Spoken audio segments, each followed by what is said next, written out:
University students have quite a reputation. You know the stereotype. Quite political, sometimes even quite rowdy. We tend to think of this all in modern terms. But the truth is, the stereotype has very deep roots. Let me take you back to the year 1355. It was a winter day, and two Oxford students were quarrelling with a tavern keeper. They were not impressed with the quality of the wine at the establishment. Well, long story short, the spat escalated into a 2-day urban riot of town versus gown violence. Armed scholars and townsfolk clashing in the streets. It got so bad that nearly 100 people were left dead. Now, this event is known as the St. Scholastica's Day Riot, and that's a reminder that medieval university life was anything but quiet or monastic.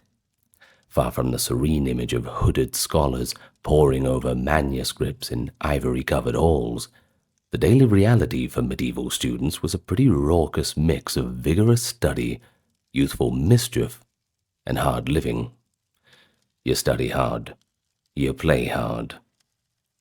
Today we're going to talk about life in a medieval university, and not just about the more rowdy parts of it. We're going to talk about everything, from the studying in the day to the amusements in the night. So spend the next hour with me and we can explore that part of history together. Allow me to welcome you first. Hello, everyone. Perhaps you're a university student yourself. If you are, let me know. Okay, I miss my days of university, so let's reminisce in the comments. Tell me one of your stories from university, perhaps. And allow me to remind you, too, that we will always have that thanks at the start for those keeping the channel ad-free, the Patreon and YouTube members, along with those who visit the merch store and the occasional donation. Thank you. And if you want to help us out, just give a like, comment, and subscribe. That pushes us out in the algorithm. Anyway, with all that being said, let's get down to business. Of course, we have to figure out where it all starts. And in terms of medieval universities in the West, they first emerged in the late 11th and 12th centuries. Guilds of learning in the bustling cities of Europe.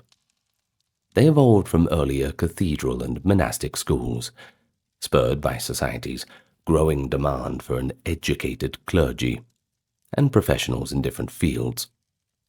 By the 13th century, universitas, originally meaning a corporation or guild, referred to a self-governing community of masters or scholars. Iconic centers like Bologna, a law school in northern Italy, claiming a founding date of 1088, and Paris, famed for theology by the mid-1100s, they became the prototypes. But soon, Oxford in England and others followed. These academic enclaves were typically nestled within existing cities. For example, in Paris, the scholars congregated on the left bank around the Latin Quarter, and in Bologna, lectures took place in borrowed church rooms or civic buildings near the town centre. There were no secluded campuses. Universities were part of the urban fabric, and that meant students were immediately pulled into city life, with all the vibrancy and all the vice. The towns that hosted universities often found themselves transformed by these newcomers. Thousands of eager scholars converged on relatively small cities. By the 13th century, Paris might have about 4,000 to 5,000 students. Bologna perhaps 1,000 or more. In an age when total urban populations were quite modest by our modern standards, the sudden influx of hundreds or thousands of young scholars taking over the streets, well, that would have quite a profound effect. I'm sure the innkeepers and tavern keepers were quite happy, though. Medieval observers noted constant friction, however, between the nations of students and the local townsfolk. Now, the term nation, we should say in the university context, meant a regional or ethnic grouping of students. Take, for instance, at Paris, students were officially organized into 4 nations: French, Picard, Norman, and English, while at Oxford they eventually split into just 2, Northerners versus Southerners. Loyalties to one's nation were quite intense, comparable to sports team rivalries today, and this could exacerbate town and gown tensions, as student gangs sometimes formed along nation lines and engaged in street fights with each other or even the locals.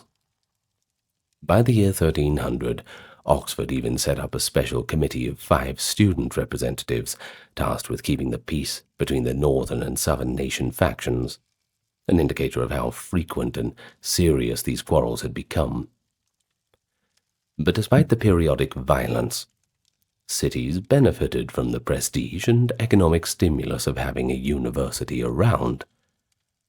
Visiting students and masters needed lodging, food, parchment, candles, and ale, and that supported many local trades. Rulers and popes granted universities special privileges, such as legal jurisdiction separate from town courts. All of this done to protect the scholars. This clerical, legal status of students, most of whom were considered part of the clergy, even if not ordained, was another source of contention.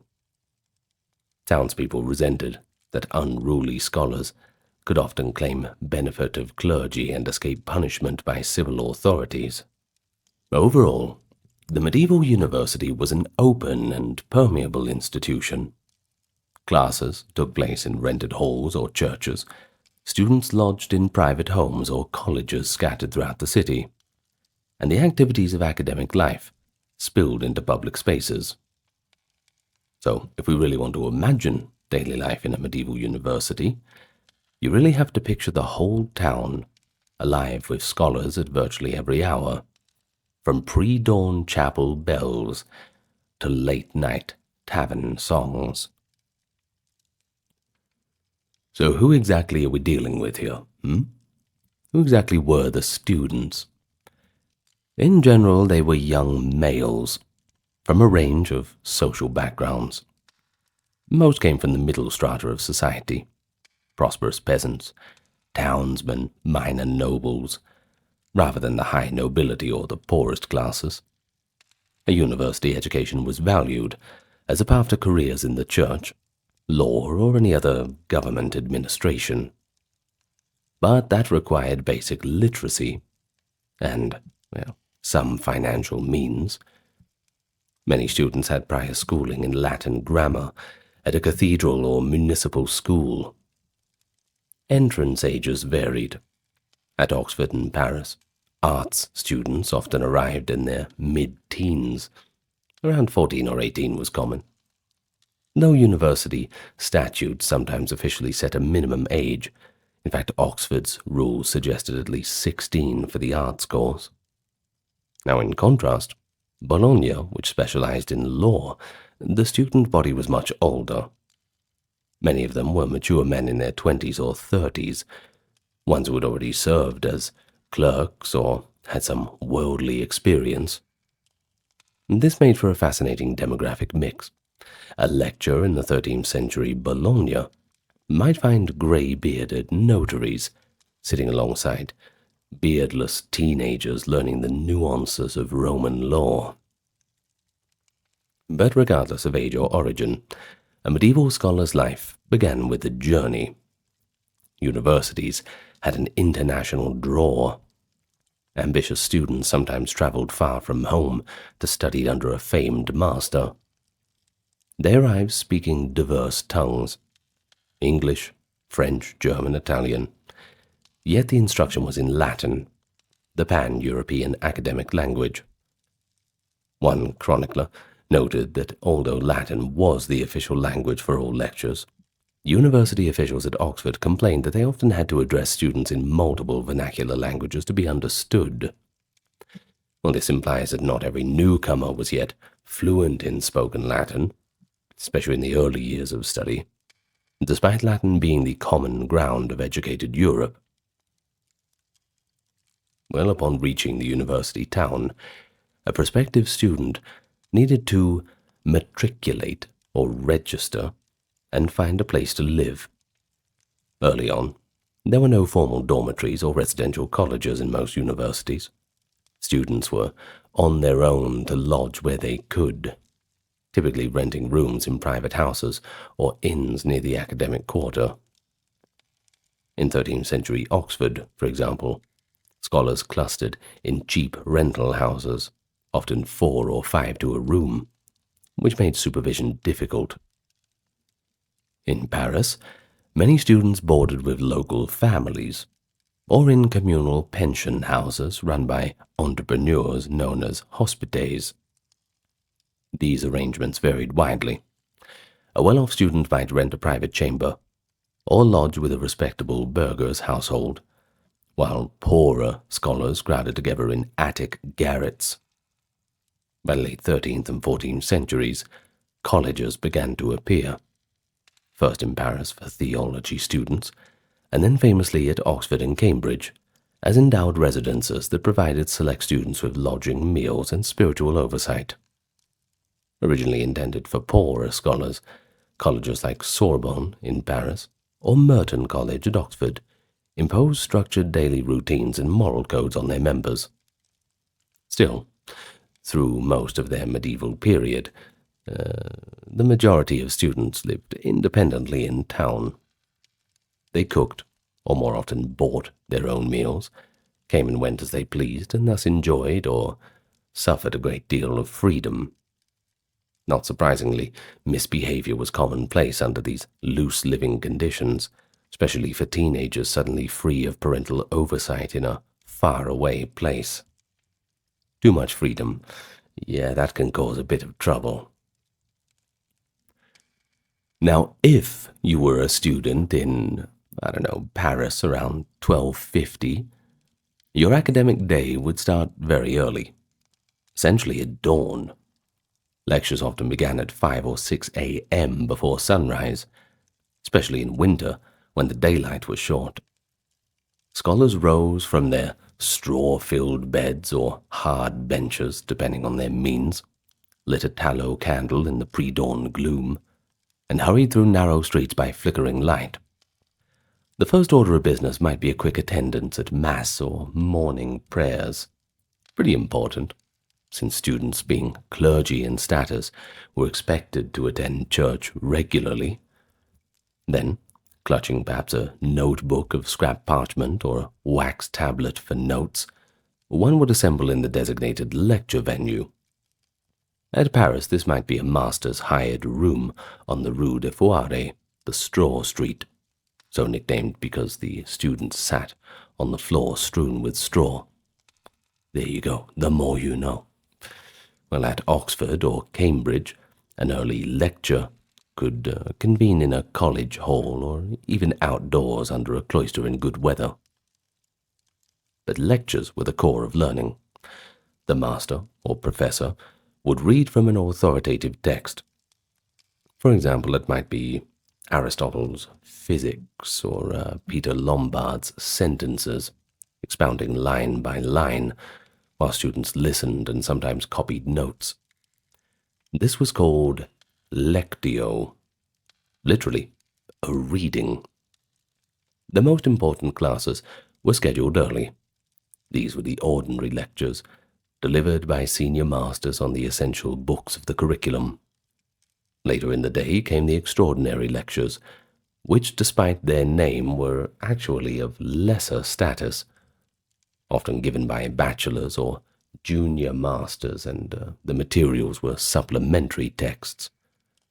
A student would typically attend multiple lectures, back to back in the morning hours, fighting off the cold and the drowsiness in that dim room. You can imagine the sounds, can't you? The master's voice droning on in Latin, the scratch of the quills, students occasionally shuffling or coughing, trying to perhaps stifle down a yawn, perhaps the church bells of the town tolling in the distance. In any case, by midday, formal lectures would wind down, but that doesn't mean that learning was over. Far from it. Afternoons were devoted to discussion and debate. Medieval pedagogy placed great emphasis on disputatio, a structured debate where students and masters argued over a question using logic and references. Some disputations were public and ceremonial. The quodlibetal debates on any topic, for example, while others were private classroom exercises. A student might be required to take a side on a thesis and defend it against objections, sharpening his skills in dialectic. These exercises honed the ability to think on one's feet and were considered just as important as lectures. It was common to schedule disputations on specific days of the week or liturgical calendar. Additionally, students were expected to memorize and recite material.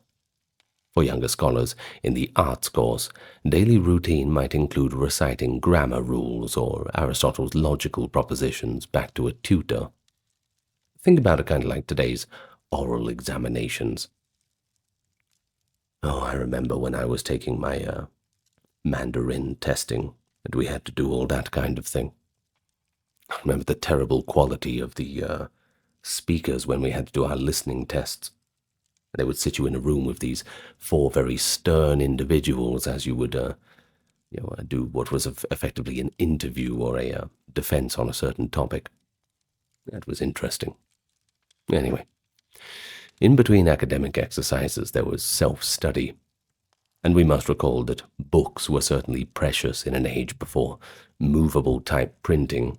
That only arrived in the mid-15th century, and even then it wasn't like books were everywhere.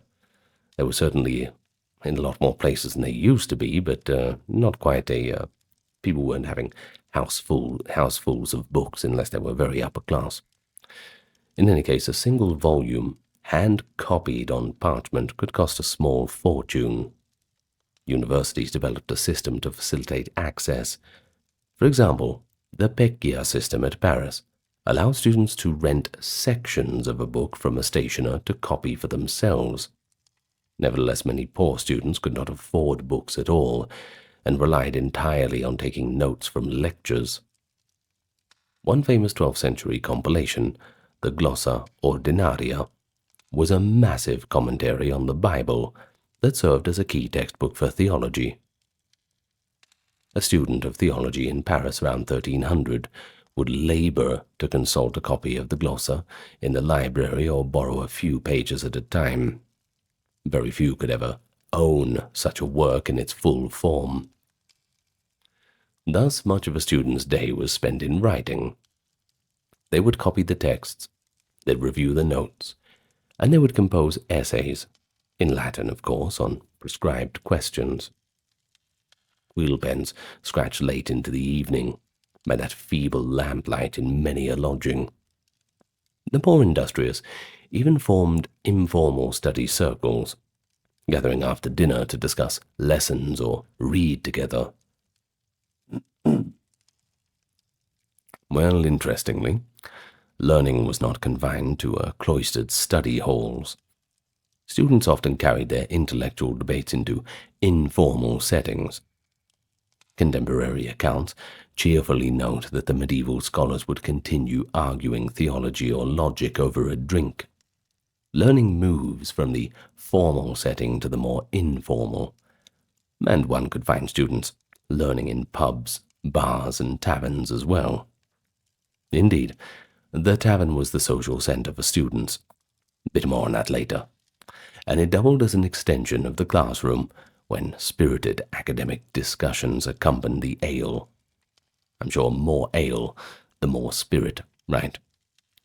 In this communal oral learning centre, every waking hour could be an opportunity to dissect ideas, whether in a master's hall or under the arches of a portico, during a quiet walk in the cloister, or amid the chaos of a tavern or wine shop. Well, by the late afternoon or early evening, the scholarly day formally concluded. University statutes usually forbade lectures after dark. Understandable. given the poor lighting and increased risk of trouble at night. Students might attend vespers, an evening church service, if they were devout. Sometimes this was even required by their college. Afterwards came supper and the long medieval night, which, as we shall see, opened the door to an entirely different side of university living. Of course, daily life is not all study. What about the ordinary necessities like eating and sleeping? The medieval student's material circumstance ranged from Spartan to downright squalid for many. Housing conditions were often cramped and rough. A scholar renting a cheap room in Paris or Oxford might share a small chamber with several roommates, each with a straw mattress on the floor, if they had one of them, and they might have a simple bench as well. Furniture was minimal, perhaps a stool or two, a board laid across trestles as a desk, and a chest to lock up books and clothing. There are accounts of 5 or 6 young men packed into one room. Privacy, of course, was scarce, and study had to be done amid constant company, or by seeking a quiet corner of a church, which you're probably better off to do that. Heating in winter was a luxury that many didn't have. Students often shivered in their cloaks as they read, fingers numb with cold. A letter from 2 students in Orléans around 1200, however, proudly assures their parents that, quote, "We occupy a good dwelling next door to the schools and marketplace, so that we can go to class every day without wetting our feet in bad weather." Proximity to classrooms and marketplaces, that was a selling point. A short commute, easy access to food. What else could you want? Well, speaking of food, meals for students were generally simple and frugal. Bread was the staple, coarse brown bread, supplemented with pottage, a thick vegetable stew, or cheap cuts of meat when it was affordable. Many scholars took their meals in inexpensive cook shops or taverns, since few had the facilities or time to cook properly. A common practice was to form a mess with roommates or friends, pooling money or to have one person buy and prepare food that all would share. In college dining halls, those lucky enough to be residents ate somewhat better. A typical college might provide 2 meals a day. At Oxford's Merton College in the 14th century, for instance, a fellow's allowance might include beef, fish on fast days, bread and ale, occasionally a few luxuries like cheese. Students not in colleges often skipped meals or ate very irregularly, especially if money ran low. Ale or weak wine was a universal drink, safer than the often polluted water, and considered quite nourishing. Indeed, beer drinking was a significant part of daily life. Even at breakfast, it's estimated that people in medieval northern Europe commonly drank 3 to 4 pints of ale per day, including scholars. Student letters home frequently mention food costs and the high price of victuals in university towns. If a famine or a siege drove up prices, students would feel the pinch immediately. More than a few scholars survived by begging for meals or seeking charity at monastery doors when funds were particularly low. In Bologna, richer law students sometimes hired cooks, but poorer art students might subsist on plain bread, onions, and the cheapest of wine, stretching a few coins as far as possible. Excuse me as I have a sip of my tea. Well, moving on, there is a touching primary source, actually, that glimpses into these conditions. It comes from a letter by 2 brothers studying at Orléans. Writing to their parents in the late 12th century, they emphasize that by divine mercy, we are in good health and devoting ourselves wholly to study, and they describe their living situation approvingly. As we mentioned before, the same brothers with that decent house near the school. Quote, "An advantage which we well appreciate." Yet after these polite assurances, the real purpose emerges. Quote, lest production cease from a lack of material, we beg you to send money for buying parchment, ink, a desk, and other things we need. The bearer will also take charge of the shoes and stockings which you have sent to us. End quote. Now, you can almost see the parents sighing at this artful mix of, I suppose, piety and pleading. The mention of shoes and stockings is telling. Many students literally wore their clothes to rags. A scholar's attire was modest, typically a plain robe or tunic, often second-hand, a cloak for outdoors, simple leather shoes. As clerics, students were often supposed to keep their hair tonsured, that is, a shaven spot on the crown, marking their status. An observer noted that apart from this clerical haircut, a group of young scholars was barely distinguishable from the general townsfolk by dress. However, some did adopt affectations like a scholar's cap or hood. In cold weather, a scholar might layer on any old garment he could get. There was a record of 2 Paris students begging their mother for thick lambskins for winter clothing, as theirs were quite inadequate.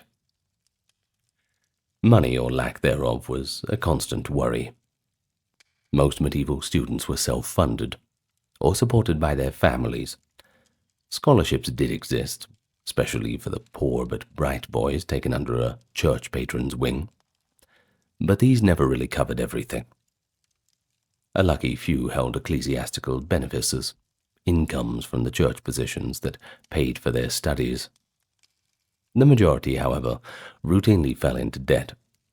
They paid lecture fees to their masters, rent for housing, and outlays for food, books, candles, clothing, and the occasional indulgence of beer or entertainment.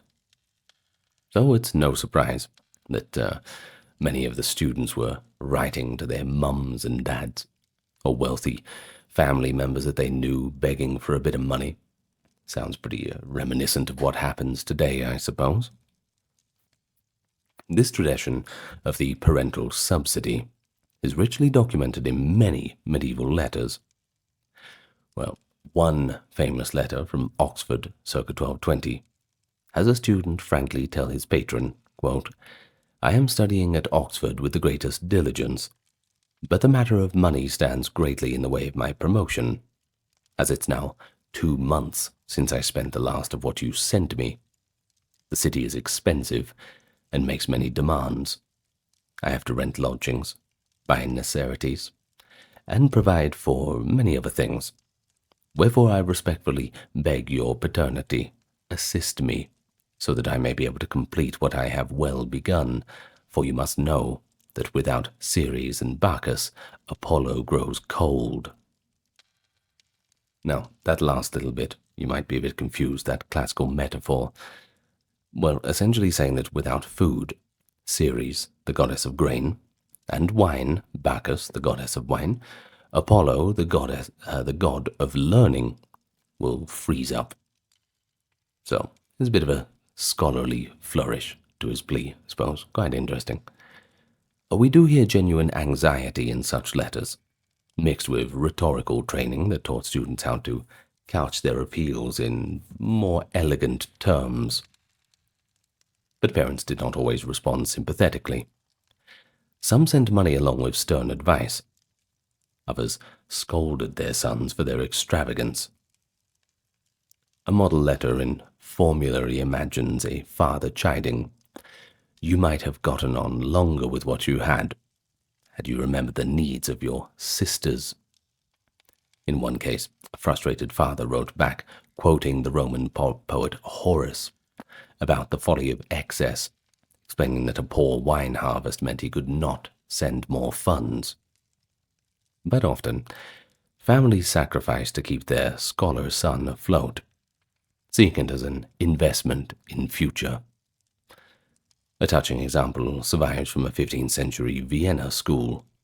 A student wrote to his father that he had spent all the money on books and other things that pertained to learning, and the father replied by sending a 10 Rhenish by sending 10 Rhenish gulden, 7 ells of good cloth for cloak, and a pair of stockings to help him along. Such care packages, money, clothing, and sometimes a bit of food from home, they were the lifeline of a medieval scholar. But when these funds ran out, the student had limited options. Some took odd jobs as tutors or scribes. A few with musical talent might sing in church choirs for pay. The truly desperate begged. At Bologna, the sight of threadbare scholars seeking alms was common enough to enter the literature. The Italian rhetorician Buonacampagno da Signa, writing in the 13th century, paints a dramatic picture of a destitute student's life. By day, he must go from door to door crying, "O good masters," imploring charity and often bringing home nothing unless the Lord go with him. By night, this poor scholar wanders the streets with a staff in one hand and a sack in the other, knocking on kitchen doors for scraps.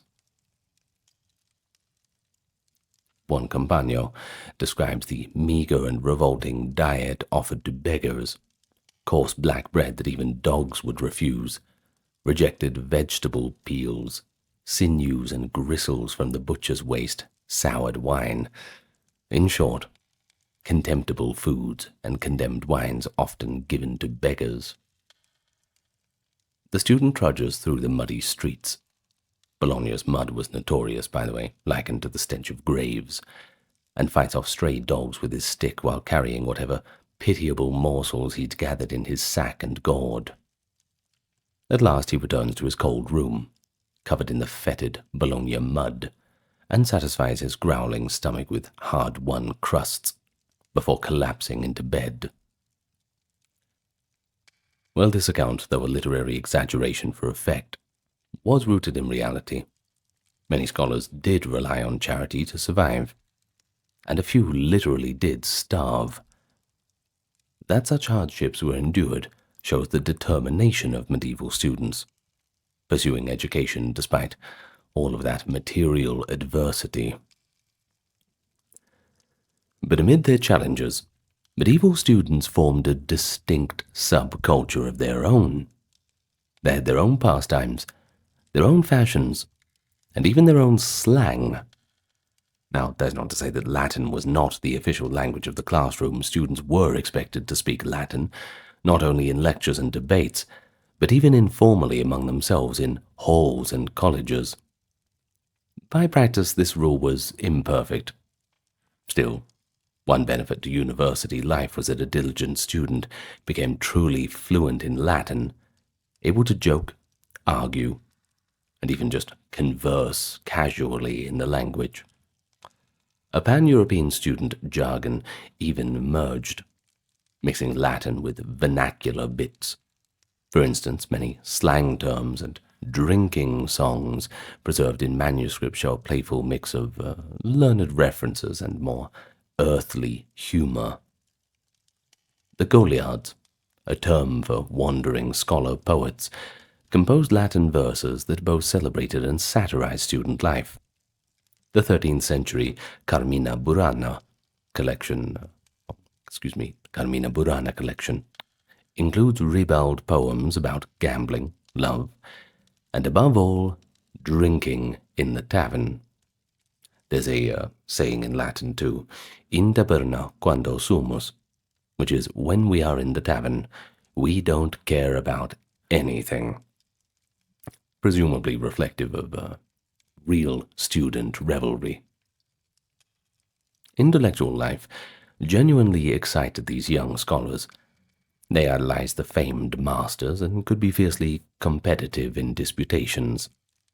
We hear of students staying up late, passionately arguing points of theology or philosophy.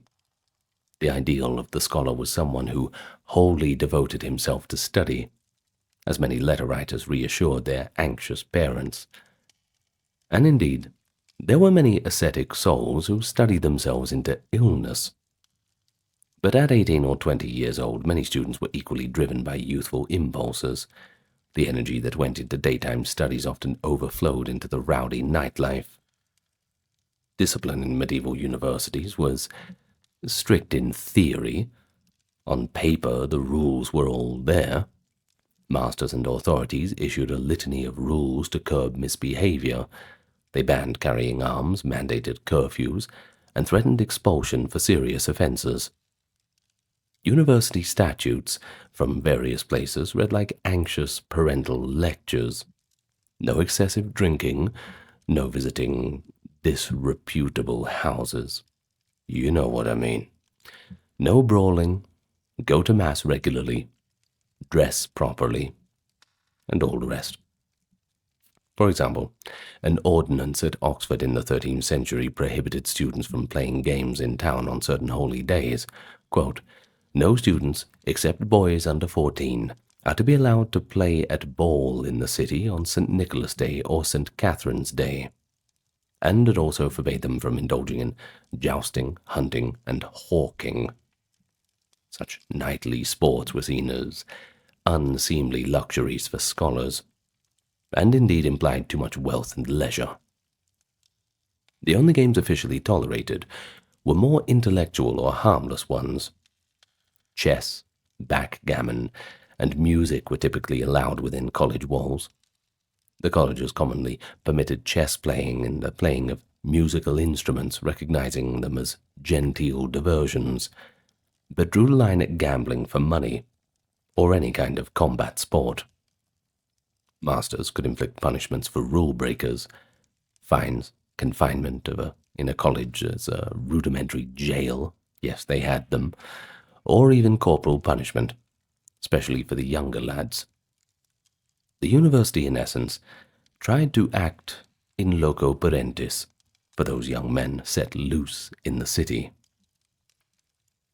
But there is theory and there is practice, and in practice enforcement was limited, and student defiance was often the norm. One modern scholar aptly notes that despite the strict rules of conduct and the threat of corporal punishment or imprisonment to enforce them, problems existed with the extracurricular behavior. The archival records of universities are full of disciplinary cases that speak to a lively student culture. Illicit drinking was probably the most widespread vice.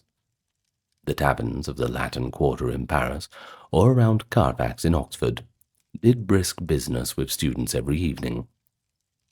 Given that medieval society in general had relatively high alcohol consumption, it is unsurprising that scholars indulged liberally. Contemporary observers half joked that the amount of beer students drank surely prolonged their time to graduation. University authorities lamented that scholars were nursing hangovers instead of attending early lectures. Of course, water quality at the time made weak ale the safer daily drink, but students were rarely content with small beer. They sought stronger brews and wines, when they could afford them. This drinking culture inevitably led to fights and disorder. The Latin songs of the Goliaths praised the joys of tavern life, but also hinted its perils. Empty purses, broken heads, maybe a bit of lost innocence. Another frequent offense was gambling. Throwing dice for money was officially forbidden, but many students just did it anyway. We find sermons of the era scolding the young scholars for wasting their stipends in games of chance. Likewise, visiting brothels was a well-known aspect of student life, albeit one strongly condemned by both church and university. Medieval cities had their red light districts, and despite the clerical status, students were often found there. Oxford's town records mention specific houses of ill repute that drew scholars. In Paris, the term Rue d'Après, a pun on Rue de Pré, the street of the meadows, was a slang for the area of brothels frequented by students and tutors alike. If caught, a student faced severe penance, or even expulsion. But for most of these young lads, the temptation remained strong enough that the problem persisted through centuries. Weapons and violence were another concern. Students in many regions habitually carried arms, a dagger at the least, and in turbulent times even swords, clubs, and bows. Now, the reason for this was partly self-defense. Towns could be dangerous, and rival student factions were a threat. But it led to deadly encounters. University annals record students injuring or killing each other in quarrels, not to mention the fatalities in larger town riots. Yet punishments for such crimes were often shockingly lenient due to clerical privilege. A student might get away with manslaughter by claiming benefit of clergy or performing a token penance. This leniency enraged the townsfolk and sometimes even the king.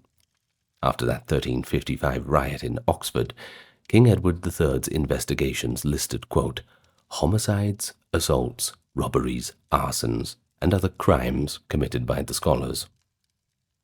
The royal verdict forced the town to submit to the university's authority, and for centuries after, Oxford's mayor had to march in penance each St. Scholastica's Day and pay a fine to the university in memory of the riot. Well, episodes like that contributed to the lore and reputation of the medieval students as a wild and uncontrollable group of vagabonds, when not under the strict eye of a master, that is. But despite the unruliness, students also built plenty of positive traditions. There was strong camaraderie among classmates and nation-mates. New students, often called freshmen, or in some texts, Bejani, from the French Bejon, the yellow beak, underwent initiation rituals akin to hazing. In some universities, older students would play pranks on the newcomers. For example, at early Oxford, it is said that freshmen were sometimes forced to kiss the senior student's shoes, or put on a donkey and paraded through the town to be jeered at. This was usually done in good humor, if not always appreciated by the victim, but it also served to break the ice. There were also scholarly fraternities of sorts, students who might dine together regularly, or share lodging by regional affinity. In the absence of family, students created their own family-like units.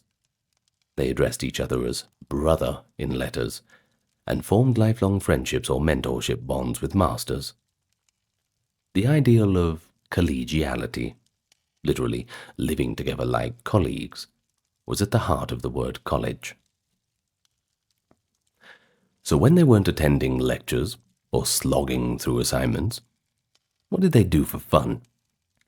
Well, despite the serious stakes of study, these were young people who eagerly embraced leisure whenever possible. Music and song played a big role in recreation. Wandering minstrels and student musicians would perform popular ballads or even raucous drinking songs in taverns. The university authorities often frowned on excessive music, associating it with idleness or temptation, but good luck stamping it out. In fact, at some student feasts, even professors joined in singing Latin hymns or jovial songs. One popular student anthem that survives into later centuries begins, "Therefore let us rejoice while we are young." Capturing that carpe diem spirit, that's for sure. Physical games were often enjoyed too. Although football, as we know it, was not a formal university sport, students played various ball games in the streets or college yards. So much so that specific prohibitions had to be issued to keep them from causing damage or playing at inappropriate times. Archery, wrestling, and fencing could be both sport and practical training, and some students engaged in them off the record, because do remember we said these combat sports were generally frowned upon. Now, within college walls, chess was the favored pastime for the intellectually minded, combining a bit of recreation with strategic thinking. And a 15th century Oxford report notes that many a student spent his evenings over the chessboard by the fire in winter. I don't know how good at chess you are. I'm okay at it. I know a few opening moves, But, yeah, I don't play too often. Not anymore. Now, dice games. They were a little bit more of a vice-ridden amusement. Essentially, they were just gambling. And while they were outlawed, they undoubtedly occurred behind closed doors because, well, good luck stopping that. Playing cards entered Europe in the 14th and 15th centuries, and there's evidence that students were among the early adopters of card games, to their masters' disapproval, of course. The student calendar was punctuated by many feasts and holidays, which they celebrated with quite a bit of excitement. In medieval Europe, there were frequent religious festivals nearly every month that brought a saint's day or holy tide. Christmas, Easter, Pentecost, etc. There's plenty of them. Now, when lectures would be suspended, they'd usually go and take up these sorts of festivals. You wouldn't have classes on when it was a public holiday. Students typically got a winter break around Christmas and the New Year, too. If they could afford the journey, they would return home, and they would get a long break in summer after the term, though many stayed in the town year-round. On major feast days during the term, the pattern was often attend a solemn high mass in the morning, then devote the rest of the day to merriment. Well, a contemporary account from Oxford speaks of scholars on St. Nicholas's Day, that is December 6th, by the way, donning robes and role-playing as the boy bishop and his clerks, a customary medieval festivity, before proceeding to games and feasting. The medieval universities tried to regulate these celebrations to maintain decorum. For instance, students were forbidden to run riot through town during Carnival, the week before Lent in costume, a rule more often broken than kept. We know that in 1229, a student carnival prank in Paris, some scholars got drunk and trashed a tavern, triggered a violent confrontation with the city guards, leading to a famous student strike. Thus, the exuberance of a holiday revelry sometimes boiled over. Private parties and banquets were also a highlight of student social life. As alluded, there were informal symposia, where a group of students would gather in someone's lodgings or a rented room with wine and food, often under the pretext of scholarly fellowship. These were jokingly called Aristotle banquets, after the Greek philosopher, implying high-minded talk mixed with heavy drinking. One surviving poem describes a parody of scholarly debate taking place at such booze-soaked gatherings, with students raising toasts to their favorite authors between arguments. Life milestones and academic milestones also occasioned celebrations. Graduation ceremonies in particular were accompanied by extravagant feasting in the late Middle Ages. When a student completed the long road to a Master of Arts or a doctorate, he and his family were expected to host an inception feast. Inception meaning the formal commencement of one's role as a master. By the 14th century, these had become quite sumptuous affairs, up there with royal weddings, well, at least for those who could afford it. Nobles and princes studying at universities spared no expense to throw lavish graduation banquets. Accounts of a grand inception feast at Oxford in the 15th century detail an almost carnival-like atmosphere. The celebrating graduate would hire a hall decorated with colorful banners and tapestries, with tables laden with fine dishes. Up to 100 guests might attend, including professors, fellow students, especially from the same nation, and local dignitaries. Women, usually absent from the all-male academic world, were invited to the feast if there were relatives or spouses, adding to the excitement for the young clerics unused to female company. Contemporary descriptions marvel at the scene. Music and dancing would break out despite official disapproval. Oxford statutes tried to ban dancing, given the clerical status of students, but it was largely ignored at parties. Once again, What are they going to do? Like just stand between them and hold them at arm's length? Humans are humans, no matter what time it is. Minstrel troops played lutes and fiddles. Jesters and fools performed comic skits. And even trained animals or dwarves provided entertainment in some cases. One observer noted, actors, fools, dwarves, and storytellers all tried to make themselves heard above the din.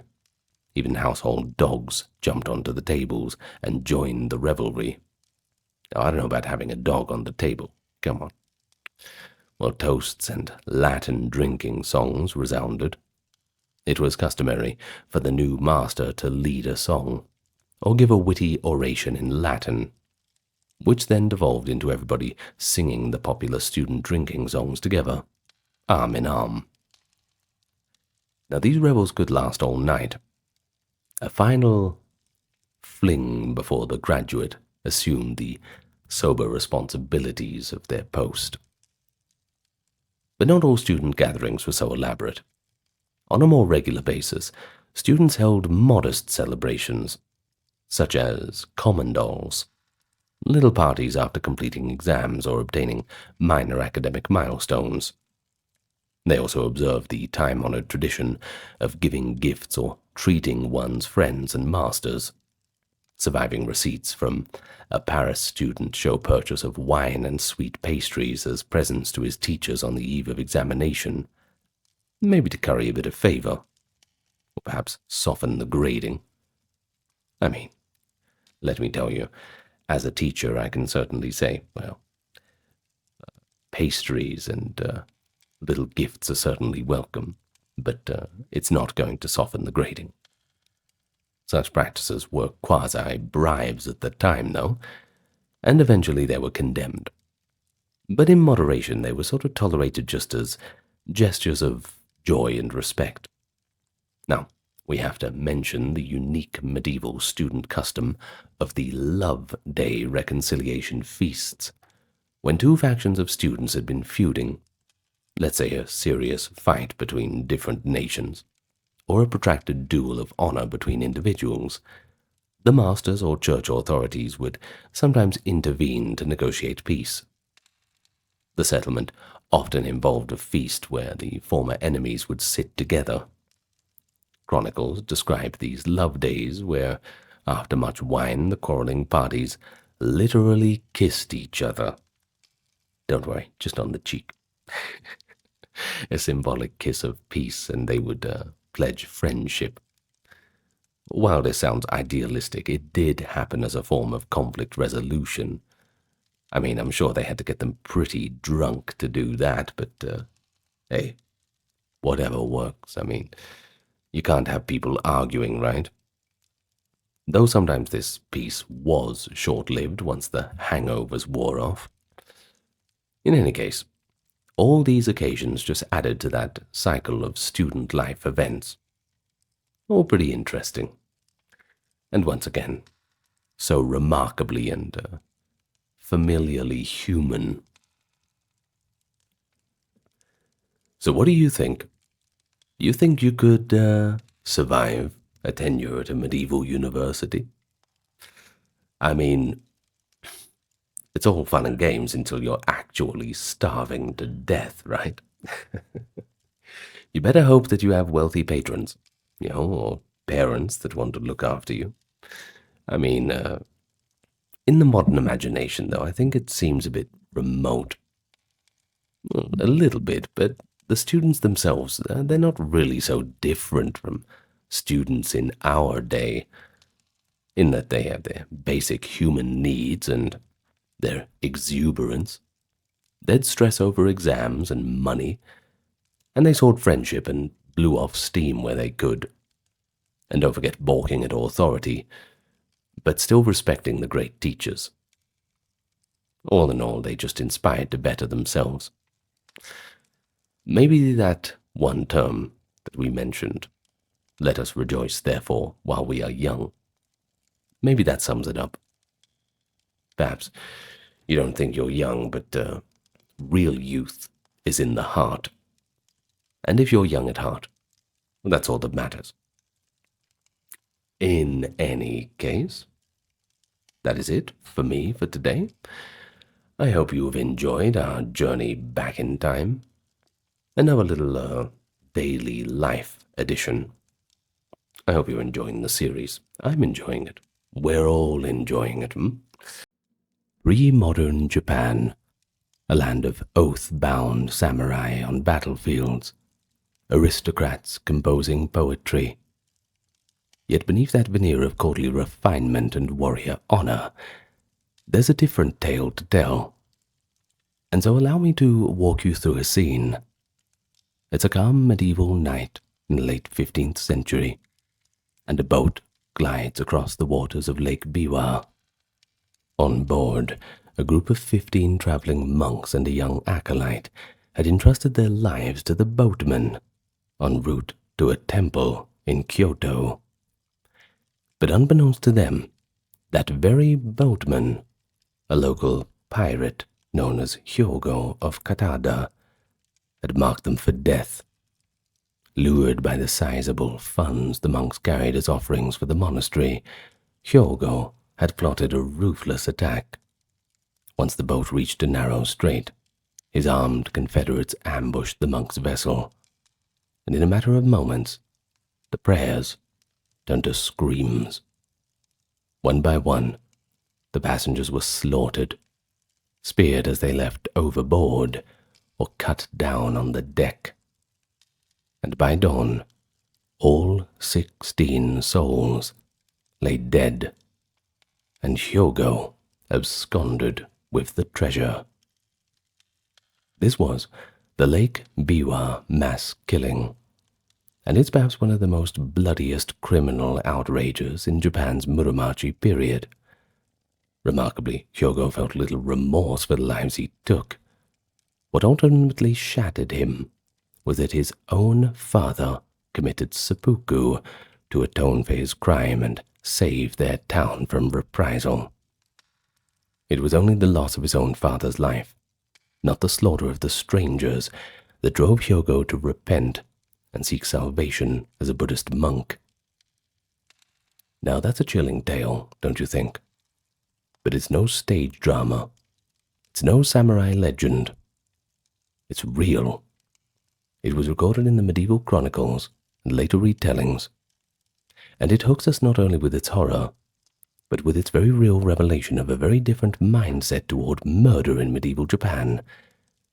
Of course, this invites us to question what other atrocities were committed, what other killers lurked in Japan's medieval period. It's exactly what we're here to discuss. And so, if you'll permit me today to spend the next hour with you, we can journey into the realm of Japanese medieval serial murderers. You might find something you didn't expect. But allow me first to welcome you to the channel. If you're new here, I invite you to subscribe. Once again, we are sponsored by no one, and actually we rely on word of mouth and a bit of engagement. So liking the video, commenting, subscribing, sharing with your friends, that really helps us out. So thank you in advance.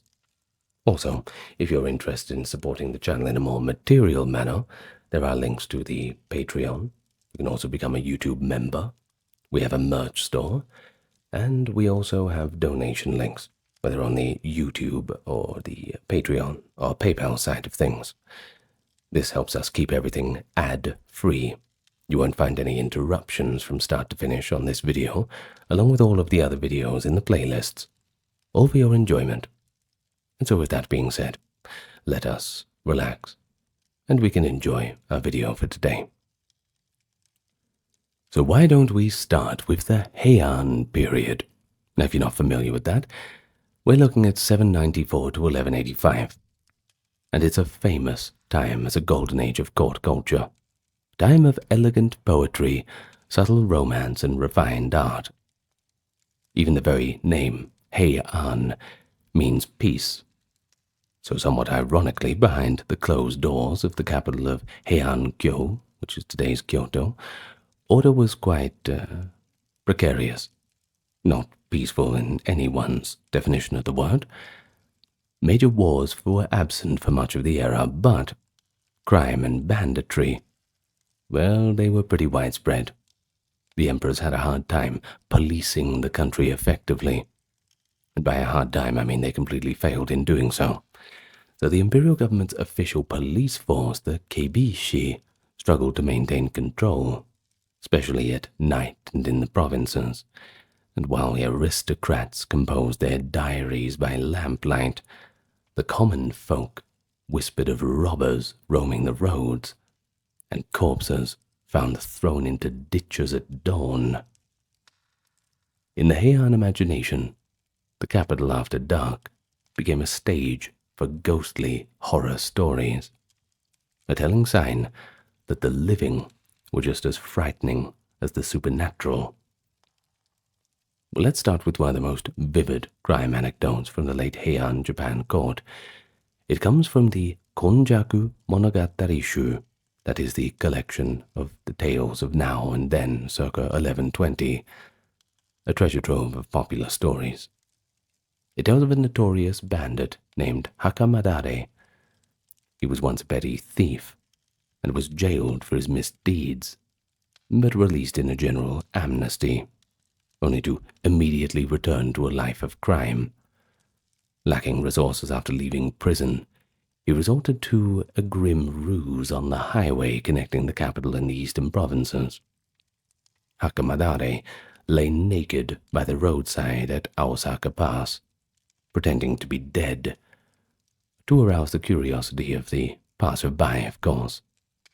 And so, when a lone samurai dismounted and prodded the corpse, Hakamadare sprang up to life.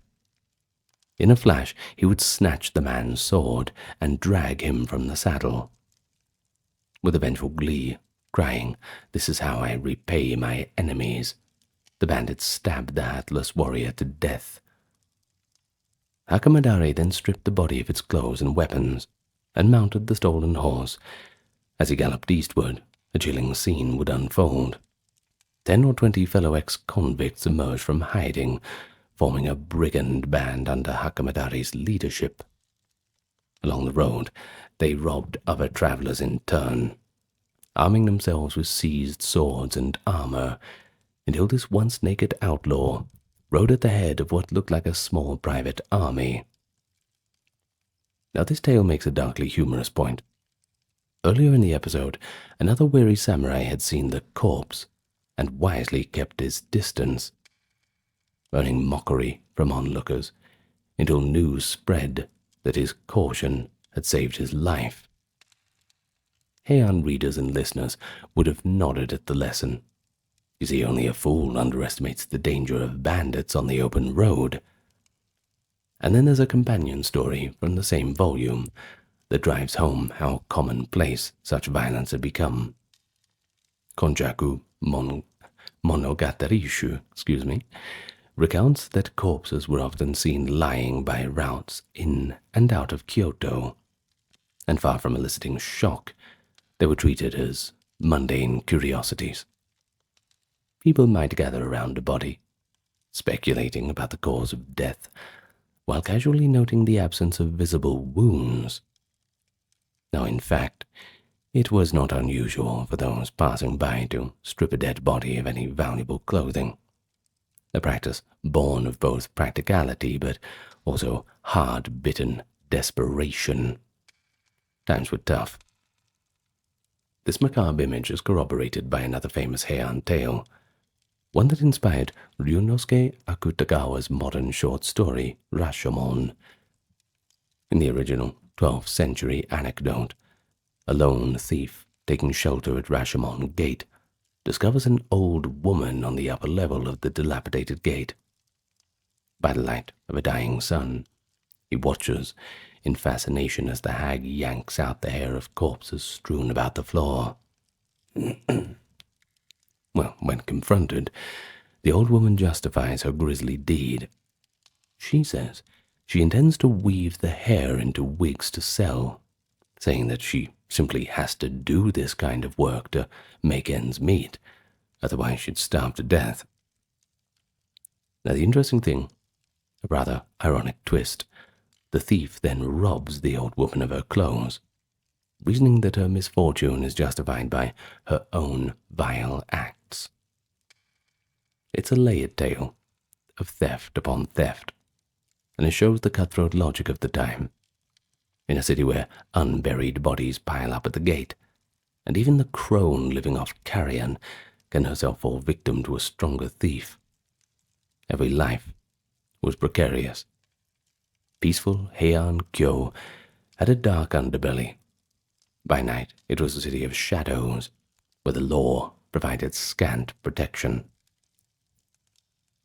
Now, in some cases, high-born individuals themselves fell prey to violent criminals, shocking the courtly society. A notable incident recorded in contemporary sources describes how Kiyohara no Yoshimizu, a learned court official and doctor of law, was waylaid by robbers. The tale relates with gruesome clarity that the bandits stabbed him dozens of times and left him for dead, simply to steal his money and possessions. Such attacks on aristocrats were rare enough to become scandalous, but their occurrence also shows that even rank and education offered very little immunity outside well-guarded compounds. Another legend from the period flips the script somewhat, showing an elite warrior triumphing over a criminal instead. Fujiwara no Yasumasa, a famed noble and swordsman, was said to have encountered Hakamadare, the same bandit that we mentioned earlier, on a moonlit road. In one version, rather than fight, Yasumasa calmly played his flute, unnerving the thief with his composure until the chastened Hakamadare slunk away, and even received a garment from Yasumasa as a strange token of mercy. Now, whether or not this account actually happened, some sources speculated Hakamadare was in fact Yasumasa's own brother in disguise. The story still became famous. It paints the bandit as ultimately awed by aristocratic sang-froid, highlighting an ideal that refined courage could conquer brute violence. But happy endings like that, they were far from the norm. By the 12th century, as central authority waned, outrages by rogue bands grew to be quite frequent. The capital and its approaches teemed with lawless elements, and even the youthful heroes of the age cut their teeth battling such criminals. The epic chronicles relate that around 1174, Minamoto no Yoshitsune, the future legendary general, fought a duel not with the Taira clan samurai, but with a notorious bandit chief named Kumasaka Chohan. At only 15 years old, Yoshitsune, who was then known as Ushi Wakamaru, encountered Kumasaka, and his brigands, who had been terrorizing travelers in the provinces. Sources laud the boy's sword skill as he defeated the powerful bandit leader in single combat. Yoshitsune's slaying of Kumasaka became legendary, immortalized in No drama and ukiyo-e art, that is N-O-H, by the way. But it also reflects reality. You see, banditry was so endemic that vanquishing a robber chief could be a stepping stone in a hero's career. Similarly, another rising samurai, Kajiwara Kagetoki, made a name for himself through an act of vigilantism against a robber. According to the Heike Monogatari and related sources, Kagetoki tracked down a feared thief, some call him Kazusa no Goro, who had been preying on the Kanto region. Now, in a ruse worthy of a modern crime novel, Kagetoki plied the bandit with sake at a temple and slew him, later presenting the brigand's head as proof of his deed. Tales like that certainly blur the line between warrior justice and outlaw violence, that's for sure, but they do remind us that the emergence of the samurai class itself was tied to suppressing and, well, sometimes emulating bandits. And in an era with no strong police force, it often fell to individual warriors or, failing that, to the mercy of the thieves themselves, to determine whether travelers lived or died on the roads. But things changed a little bit with the establishment of the Kamakura shogunate in 1185 by Minamoto no Yoritomo, and a new era of order was promised. Let's see how that goes. As samurai lords took power from the court, one of their mandates was to pacify the countryside and protect the populace from the kinds of brigands that had proliferated in late Heian times. And indeed, early Kamakura law codes and documents frequently addressed the problem of banditry. The shogunate established deputies called shugo in each province to enact strict penalties for theft and murder. Yet, the very need for such measures indicates that violent crime did not disappear. Instead, the Kamakura government found itself in a constant struggle against men it labeled akuto, literally evil bands or violent outlaws. Now this term akuto is interesting. It appears repeatedly in the 13th and 14th century records as a catch-all for groups that engaged in robbery, banditry, arson, and killings. These could range from peasant mobs rising against landlords, all the way up to samurai brigands acting outside their lord's commands. In many cases, akuto were simply local strongmen or dispossessed gentry who resorted to force to get their way, blurring politics and crime. But to the victims on the ground, distinctions like that hardly mattered. Whether one's village was raided by rebel samurai or common bandits, the experience would be equally terrifying. Official letters from this period give us a glimpse of just how far-reaching the lawlessness was. A complaint to the shogunal deputies of Kyoto, for instance, might describe a gang of ruffians pillaging a shoen manor estate, burning down storehouses and murdering all of those who resisted, or referred to generally as the misdeeds of akuto.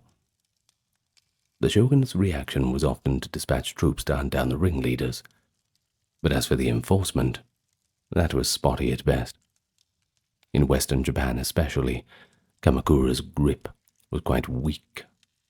Some local samurai, charged with stopping bandits, actually collaborated with them instead, finding it to be more profitable to share in the loot, or use the bandits as pawns in local feuds. The phenomenon was indeed so prevalent that one scholar later described the Kamakura period as, quote, hardly a time of peace, but a time of endemic guerrilla war. Well, essentially, a warrior government contending with countless micro-rebellions. Certainly not a good time to be traveling through Japan, that's for sure. Now, for the common people, this meant that violent death could come at any time, not just from official battles, but from rogue actors operating under the radar of history. And indeed, we do have some specific incidents. Sound more like bloody dramas, but they're quite real.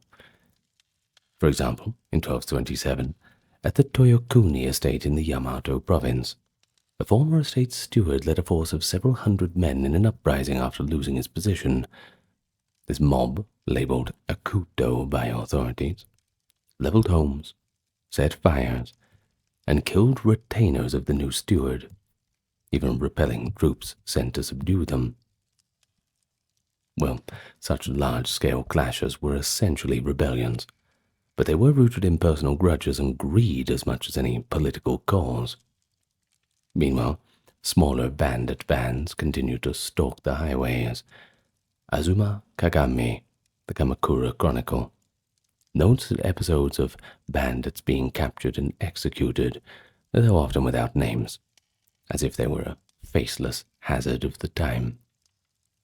Punishments for multiple murderers were quite draconian. Beheading was common, especially in heinous cases. Crucifixion or execution of an entire family was also ordered. Yet, even these harsh measures did not stamp out violent crime. If anything, they just added one more grim spectacle to the landscape.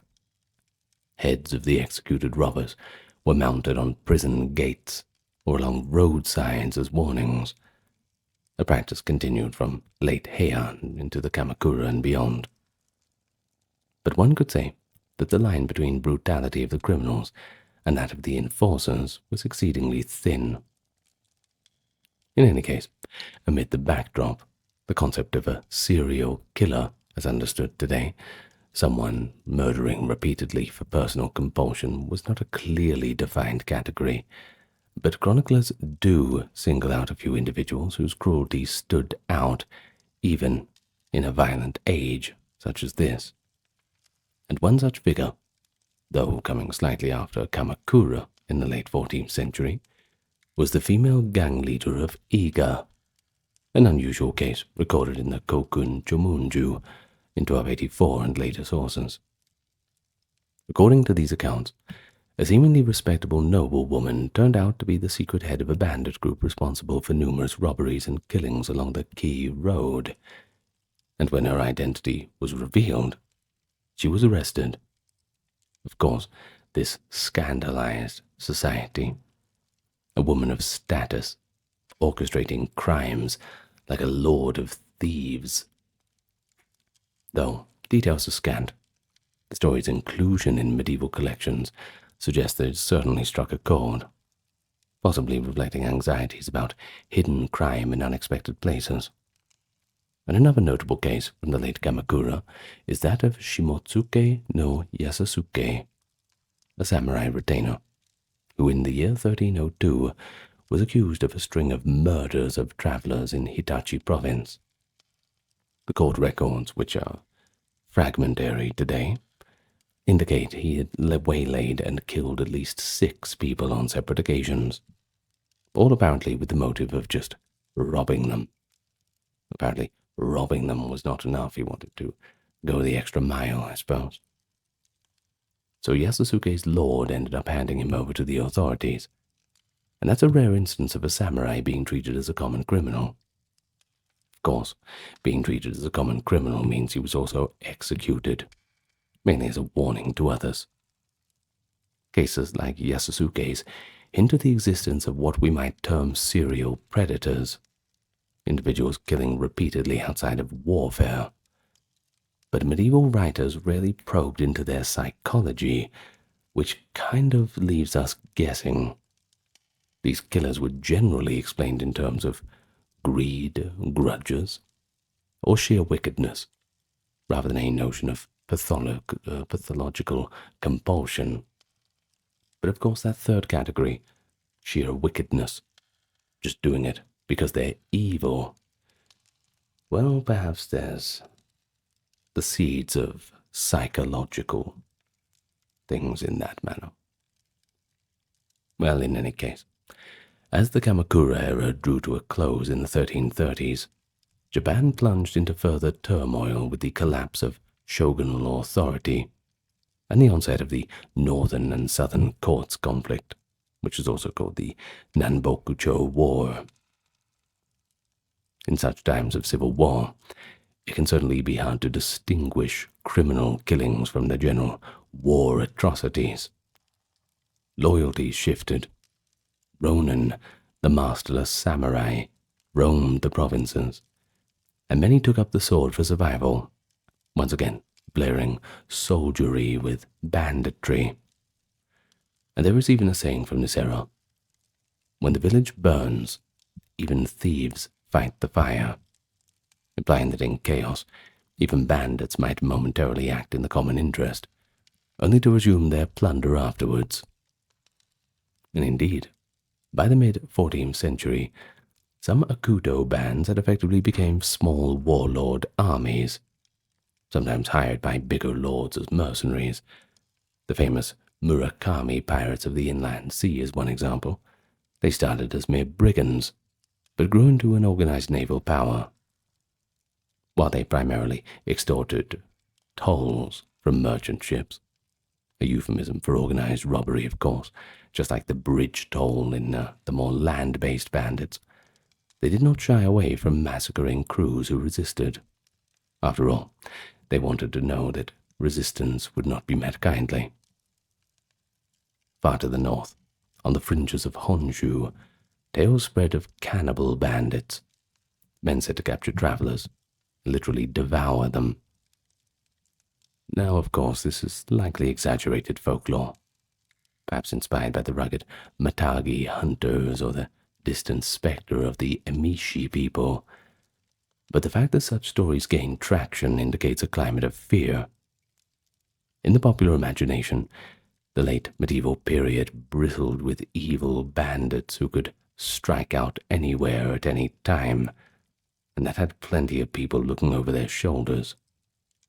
It was an era when villagers prayed not just for good harvests, but also for safety on the roads, and of course, that the authorities would get their act together and finally capture these brigands and rebels. But by the Muromachi period, that being 1336 to 1573, Japan's feudal order had fragmented even further. The Ashikaga shoguns in Kyoto often wielded less control over the provinces than their Kamakura predecessors had. The 14th and 15th centuries saw intermittent warfare among rival courts and daimyo, that is, feudal lords, by the way, punctuated by peasant uprisings, and plenty of localized conflicts. And so it's within this milieu of near-constant strife the distinction between wartime killing and peacetime crime grew even murkier. All's fair in war, so the saying goes, and medieval Japan had plenty of that. It perhaps is a wry observation, but samurai could pretty much get away with cutting down as many people as possible, decapitating them and just throwing their heads among the grass, and they'd still be hailed as a kind of heroic warrior. Oh, so long as it was done on the battlefield, of course. But take that same samurai out of war, and if he killed innocent people in times of nominal peace, suddenly he became a monster, a beast to be hunted down and taken care of. It was in relatively stable interludes, or in the rare pockets of peace, that we start to see chroniclers describe certain samurai as outright criminals for their exploits of homicide. Let's take one example. It comes from the early Edo period, just after the Muromachi in the 17th century, but it refers to the end of the Age of Wars. The case of Magara Shogoro. Around 1663, this former Ronin, the masterless warrior, went on a nighttime rampage in Edo, slashing pedestrians at random, killing 8 and wounding 10, until finally he was caught. But when caught, Magara calmly confessed that he was acting on a delusional goal. A divine message at Atago Shrine told him that if he killed 1,000 people, all of his wishes would come true. He even begged authorities to let him continue killing until he reached that mystical number. While Magara's spree occurred just after our period, it's illustrative because it shows a mentality that may well have existed in earlier centuries too, just a little less documented. In fact, an eerie parallel is found in Muromachi folklore. Some samurai in the 15th to 16th centuries reportedly believed that slaying 1,000 souls could cure illness, or even grant invincibility. Such superstitions point to a deep-rooted cultural phenomenon, a twisted quest for personal power or salvation through indiscriminate killing, essentially sanctifying serial murder as a dark ritual. But more concretely, Muromachi Japan was rife with banditry and local wars, creating fertile ground for serial violence. The period of the Onin War, that is 1467 to 77, and the subsequent Sengoku, the Warring States era, saw the complete collapse of central authority. Bands of ronin and rogue soldiers roamed the countryside. Some hired themselves out as muscle to whoever would pay the most. Others simply preyed on peasants and merchants. In these conditions, the old practice of tsujigiri, literally crossroads killing, reached a grotesque proportion. Originally, in the earlier samurai tradition, tsujigiri referred to a form of duel or test of skill. But by the late Muromachi, it had degenerated into something far more sinister. You see, the samurai would lurk around at night at intersections and test their new swords on passing strangers. And by test, they would basically slice down innocents in cold blood. Some of the perpetrators were merely cruel or seeking thrills. Others claimed they were honing their technique or verifying the quality of the blade. Chronicles and later essays note that Kabu Kimono, that is, wayward young samurai known for outrageous fashion and behavior, in the 16th century engaged in tsujigiri as a gruesome kind of sport. There was even said to be a kind of game among certain warlike clans to see who could kill a passerby most swiftly in a single stroke. So it's needless to say, common folk walked the roads in terror of crossing paths with such a warrior. A Muromachi anecdote tells of farmers in Kai province who, upon hearing that a troop of hungry samurai were nearby, hid indoors after dusk, not only to avoid robbery, but for the fear that the warriors might kill somebody for practice. What's particularly chilling is that tsujigiri in the Sengoku era wasn't always impulsive, but it could be systematic and repetitive, fitting the mold of a serial murderer. There was an infamous case. It concerned a samurai retainer who believed that dispatching 1,000 victims in this manner he could overcome his personal illness, a variation of the previously mentioned superstition. He of course managed to slay dozens before being apprehended, and his rampage only ended when a skilled swordmaster hunted him down in a manhunt reminiscent of a predator being put down by a hero. As for the Edo authorities, once they came to power in 1603, they were so alarmed by continuing incidents of tsujigiri that they eventually made it explicitly punishable by death, imposing gruesome public executions for any offender as a deterrent. Well, this effectively stamped it out by the mid-17th century. But in the preceding Muromachi and Sengoku periods, no strong central law existed to universally forbid or punish such acts. Each domain or warlord set their own rules. Some tolerated quite a bit of the extracurricular violence by their men as long as it did not undermine their interests. Well, within this climate of chronic warfare and weak law, piracy and raiding also gave rise to mass killings, blurring the line into serial atrocities. Now, we opened with that story of Hyogo of Katada, the lake pirate who massacred a boatload of pilgrims for gold. And his case, around the 1450s, is quite illuminating. In medieval Japan, pirates, kaizoku, or on lakes they were known as kozoku, were often semi-legitimate operators. They exacted tolls from passing vessels, a bit like mafia taxing their territory, protection money, this kind of thing. Many did follow an internal code to avoid unnecessary bloodshed. After all, a dead trader can't pay any tolls. They were more interested in having repeat customers after all. But when temptation proved to be too strong, that tacit code was broken. Hyogo, as recorded in the local chronicles, had likely extorted payments on Lake Biwa for years without any incident. Yet the one time he chose to slaughter his passengers to seize a great treasure, it nearly brought disaster upon his entire community. The Muromachi authorities, prodded by outraged Buddhist monks, threatened harsh retribution not just against the pirate, but the whole port town that harbored him. Guilt by association kind of thing.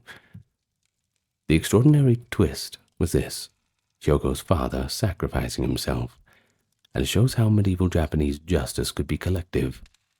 A whole village or family might suffer for the crimes of one. In effect, Hyogo's father understood that one man's serial crime could condemn all of his neighbors, and by offering his own life, he seemingly contained the fallout.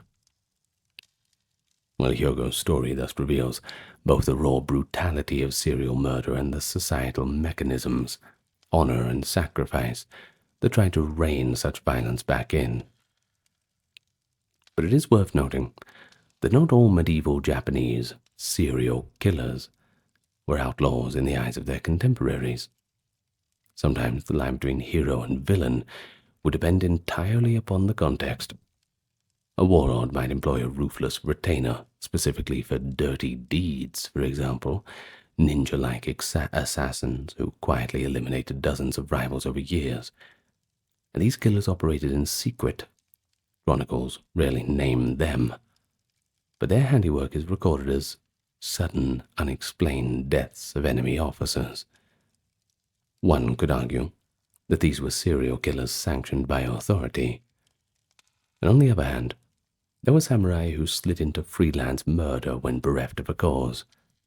The archetype of the Ronin who goes off the rails is epitomized by figures like Suzuki Magoichi, the leader of the Saika mercenaries, who in the 16th century was said to execute prisoners en masse and even kill for sport.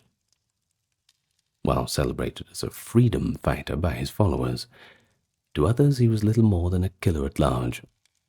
The war-torn Muromachi period thus produced individuals who, in a more peaceful age, would have unquestionably have been labeled heinous criminals. Instead, some were valorized, others were quietly tolerated, and only a few, like Hyogo, met with unequivocal punishment when their actions embarrassed those in power. So when we examine these cases, we get to a question: how exactly did the society of the time view serial or spree killers? Well, that's a complex question to answer, because really it depended on who the victims were, and it also depended on who the killer was. And then there was when and where it happened. You see, unlike modern societies which have clear legal definitions of serial murder, and of course a strong stigma attached to it, medieval Japan's attitude was often pragmatic and rooted in collective values. You see, a warrior who killed dozens of foes in battle could be praised and rewarded, but a commoner who murdered even one innocent for personal gain was committing an unforgivable sin in both legal and religious terms. The dichotomy is pretty stark. Killing within the accepted framework, vendetta, war, samurai, honor, it could be acceptable, or even in some cases viewed as a kind of glorious thing, whereas killing outside these bounds was obviously quite abhorrent. Well, when war ended, mass-killing swordsmen all of a sudden became criminal. In other words, the context is everything. Legal records from the Heian through the Muromachi periods show that murder was formerly a capital crime, often punished by beheading or exile if the culprit was of high status. However, the enforcement was quite inconsistent. Many a bandit lord went years and years before facing justice, and especially if local officials were weak or even at some points colluding with him. And when punishment did come, if it did come, it could be quite spectacular. For example, the Muromachi Chronicle tells of a samurai serial murderer being executed by sawing, literally tied between two boards and sawed in half. Now that's a pretty gruesome warning to others. And this execution method was exceedingly rare, reserved for the worst crimes like treason or multiple murders. But more often, though, execution was by a swift beheading, with the severed head exposed publicly. Another way of warning, you see. Public display of an executed criminal's head served as both proof of justice and a kind of ritual purification of the stain on the community. Now, interestingly, this practice mirrors what we saw criminals themselves sometimes doing You see a hakamadare beheading a victim, or a samurai keeping enemy heads as a kind of grim kind of trophy. The treatment of life was starkly transactional in medieval Japan. Take a life wrongly, and society might come after you in return, often in a manner that was making an example of you, in the most brutal of terms. Well, beyond legal punishment, there was also the question of moral and spiritual consequences, and that, of course, runs a little bit deeper. Buddhism, you see, was widespread in medieval Japan, and it taught that killing was a grave sin, and grave sins lead to dire karmic repercussions. The concept of metsuzai, literally destroying sins, led some murderers to seek religious penance. And we saw this with Hyogo, actually. After causing the death of innocent people and indirectly his father, he renounced the world and embraced Nenbutsu, the prayer to Amida Buddha, in a desperate hope to somehow save his soul. He could have done it before he killed all the people, though, right? Yeah. Chose a strange time to become pious. Numerous folk tales tell of killers turned monks, wandering in repentance. And one famous story involves Kazuhira, a bandit so bloodthirsty he was called the Ogre of Oyama. After years of robbing and murdering travelers in the mountains, supposedly he encountered a Buddhist saint who showed him all the victims' souls clinging to him like shadows. When overwhelmed by remorse, Kazuhira laid down his sword and spent the rest of his days digging graves for those he had killed, an act of contrition to balance his karma. And while likely apocryphal, stories like that were quite didactic, reinforcing the belief that even the cruelest killer could and should feel the weight of Buddhist hell looming down upon them, prompting repentance. Now, that said, not all medieval Japanese accounts are sympathetic to the murderer's redemption. Many are quite blunt in their condemnation. The language used for secular criminals is quite telling. They're often called chōteki, which means enemies of society, or akashitamono, blood lickers, a strong pejorative. Well, these terms show zero tolerance, of course, a sense that certain acts placed one outside the human community. And when bandits were caught, chronicles sometimes note villagers tearing the bodies apart, or warriors dueling for the honor of the felon. This venting of communal rage suggests that serial killers, in the broad sense of repetitive murderers, were viewed as more than ordinary felons. They were a kind of pollution in the Shinto sense, sources of ritual impurity that had to be excised for the soul, for the social body to heal, rather. And in the rare event that a killer evaded capture, folklore often took over the story and transformed them into vengeful ghosts or demons. For instance, the legend of Rashomon's demon may have roots in the unsolved crimes around that eerie gate. People said the spirits of those murdered there coalesced into an Oni demon that haunted the site until it was ritually purified. Thus, medieval Japan's response to serial murder spanned the spectrum from legal retribution and moral outrage to spiritual caution and myth-making. Each response aimed in its own way to restore balance to a world disrupted by unnatural bloodshed. And finally, we should too consider the legacy and memory of those medieval serial killers. You see, unlike in modern times, there were no newspapers or police dossiers to immortalize their names. Perhaps that's for better or worse. Not quite sure. But many such criminals passed into obscurity, known only through a line in a record or local lore of a village. However, a few were later picked up by popular storytellers and incorporated into Japan's rich performance tradition. During the Edo period, with the land at peace, people developed a morbid fascination with historical criminals as a kind of grim entertainment, and that's not unlike modern true crime interest.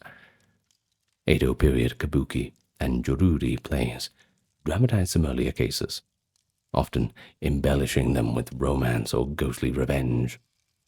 Hirai Gonpachi, a real 17th century murderer, became a tragic hero in plays, though he lived outside our period.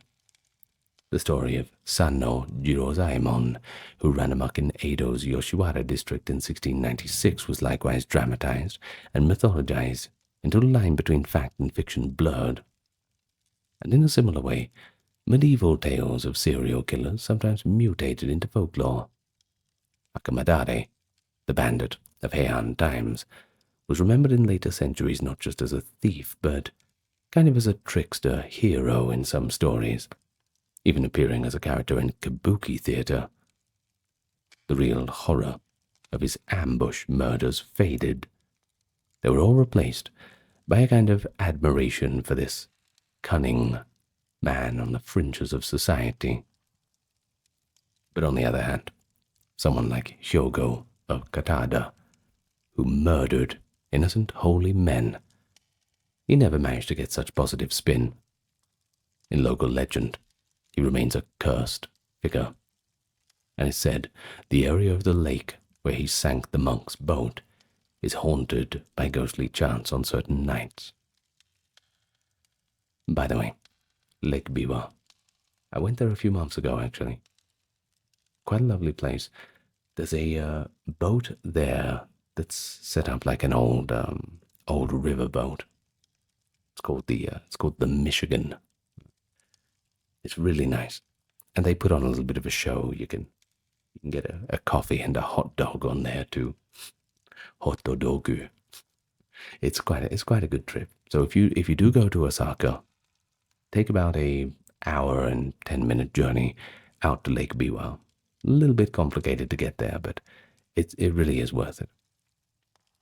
In any case, all these evolving narratives that we have, how things change over time, they show that after a while, society seems to process these dark figures in different ways. Some were rehabilitated as folk heroes or cautionary tales, and others were just demonized forever. And so as we come to a close, you might want to ask, what makes the study of all this valuable? Well, beyond the gory curiosity, I think it gives us a bit of a reality check on any romanticized view of the past. It highlights that human nature, with all its capacity for violence and transgression, has always been a part of history. Perhaps it always will be, even in societies often depicted as rigidly honorable or harmonious. It also teaches us about medieval Japanese values, the fine line between lawful and lawless violence, the role of honor and community in confronting crime, and of course, the deep influence of religion on interpreting moral deviancy. I suppose you have to remember to exercise critical thinking. Don't take all the old chronicles at face value. You might want to recognize propaganda or literary flourish before you make any decisions about it. Yet in these old sources, as sparse as they are, we can piece together the truth that medieval Japan did have murderers outside the battlefield, and the society coped in whatever way it could. We also learned about a few small intriguing details too, the way a bandit might use a fake corpse trick, or how a samurai could justify killing a stranger to test a sword, or even how a father's ritual seppuku could absolve a whole town's guilt. Some details you might not learn elsewhere. They give a richer texture to our understanding. So picture for a moment a scene from the late 1400s. You might have had travelers huddling close, nervously on a country road. Hands rested on short daggers as they passed by a weathered bulletin board at a crossroads. Nailed to the board there might be an official edict, warning that all robbers and murderers would be punished by death, their heads hung out for all to see as a warning. Beneath it, crudely scrawled, someone might have added a little graffito of their name mocking it. Well, this was medieval Japan, a land of refined culture, living side by side with death and danger, a society that feared killers in the shadows even as it idolized warriors in armor. And by peeling back that duality, we gain not only a thrilling tale to tell, but a deeper appreciation that history is not just the story of heroes and saints, but also of those darker figures who sometimes force us to confront the fragile seams of civilization. We find a past that seems startlingly real, and in some ways, not so distant from the present after all. So what did you think about it? Perhaps, like I said, you encountered some things that you didn't quite expect. The clink of hammer and chisel echoes at dawn over a medieval building site. In the Middle Ages, Europe's great castles, churches, and cathedrals were rising up stone by stone. And at the heart of these great projects was the stonemason. These craftsmen transformed raw quarried blocks into columns, arches, and carved figures. And though their work left a permanent mark on Europe, the men themselves often remain anonymous. So what was life like for a typical medieval stonemason? And how was their trade organized? To answer that question, we have to look through the scattered evidence. A city guild regulation here, wage laws and building accounts there, and even the stones themselves, many marked with the mason's personal symbols. And while the historical record is fragmentary, what we do have reveals quite a fascinating world. The stonemason, who occupied a unique social niche, a skilled artisan whose labor was in high demand, and they developed craft traditions passed down through generations. It's a story worth remembering, and definitely worth sifting through the evidence to find out the truth. And so, come with me over the next hour, and we can talk about the life of a medieval stonemason. Allow me to first welcome you to the channel, and we will have the additional thank you to those supporting on Patreon, YouTube memberships, and the occasional donation and visit to the merch store. That's how we keep everything ad-free, because we don't like ads either. No one likes to be interrupted. So rest assured you can watch this all the way through and you won't have any ads coming up to disturb you.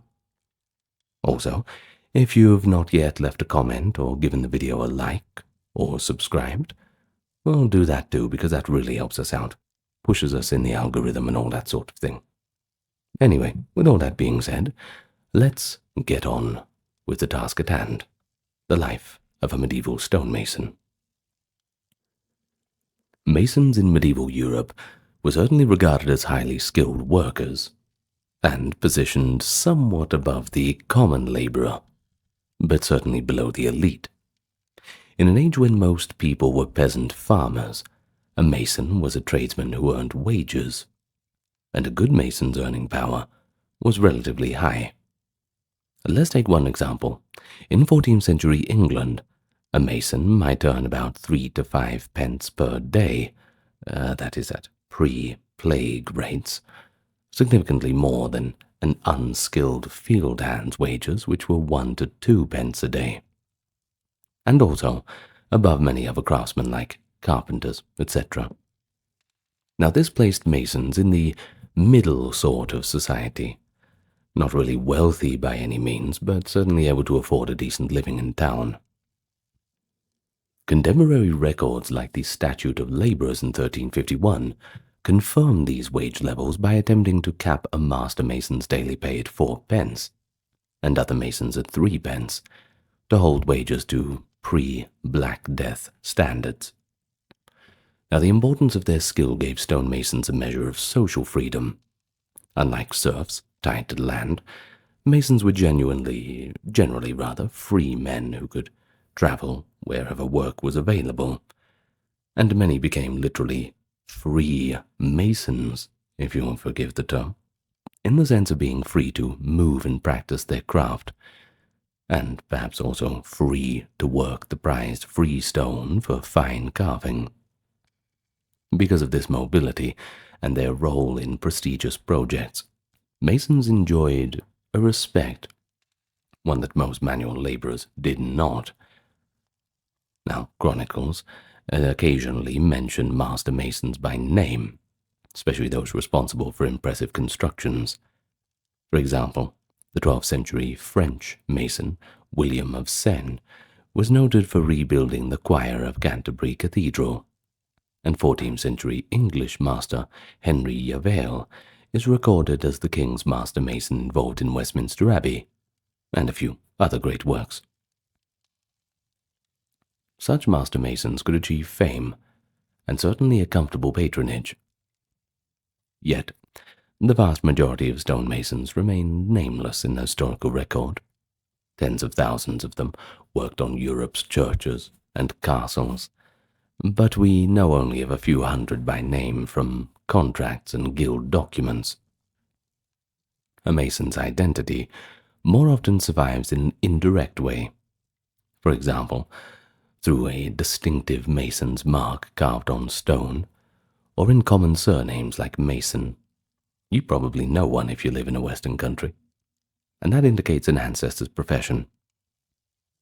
The anonymity of most masons remind us that they were considered ordinary craftsmen in their time.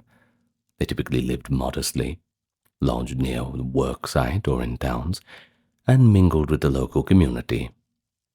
They were not usually literate or scholarly in a modern sense, though they possessed practical knowledge of geometry. And so, in short, we can say that the stonemason occupied a respected but humble station, a man proud of his skill and vital to society's grandest endeavors. But socially, he remained a craftsman, doing hard physical work for daily wages, just like everybody else. But that does not mean that becoming a stonemason was an easy task. It required long and vigorous training. The usual path was to start as an apprentice in one's early teens under an experienced master. Apprenticeship contracts in various regions typically lasted about 7 years. For example, the City of London's Mason Ordinance of 1356, which is, by the way, the first known regulation of the trade there, mandated that no master take an apprentice for less than 7 years. Likewise, an early English document known as the Regius manuscript around 1390, which lays out the old charges or duties of masons, insists that a youth must serve his master faithfully for 7 years to learn the craft. During those years, the apprentice would receive board, lodging, and basic clothing from the master, and in exchange for that he'd labor and learn on the job. Of course, the training was all hands-on. An apprentice might begin with fetching tools and mixing mortar, and then gradually learn to square a block of stone, to use the mason's tools properly, and eventually the craft of carving the ornamental details. A critical part of a mason's education was, of course, geometry, and not abstract theory, but practical geometry for design and measurement. Masters taught apprentices how to measure outright angles, how to use a compass and straight edge to design arches or tracery, and how to scale drawings. This knowledge was often transmitted orally, or by demonstration. On large projects, masters sometimes prepared full-scale drawings on tracing floors, plaster-covered areas of the workshop, that is, or on boards to show apprentices and journeymen the exact shapes needed.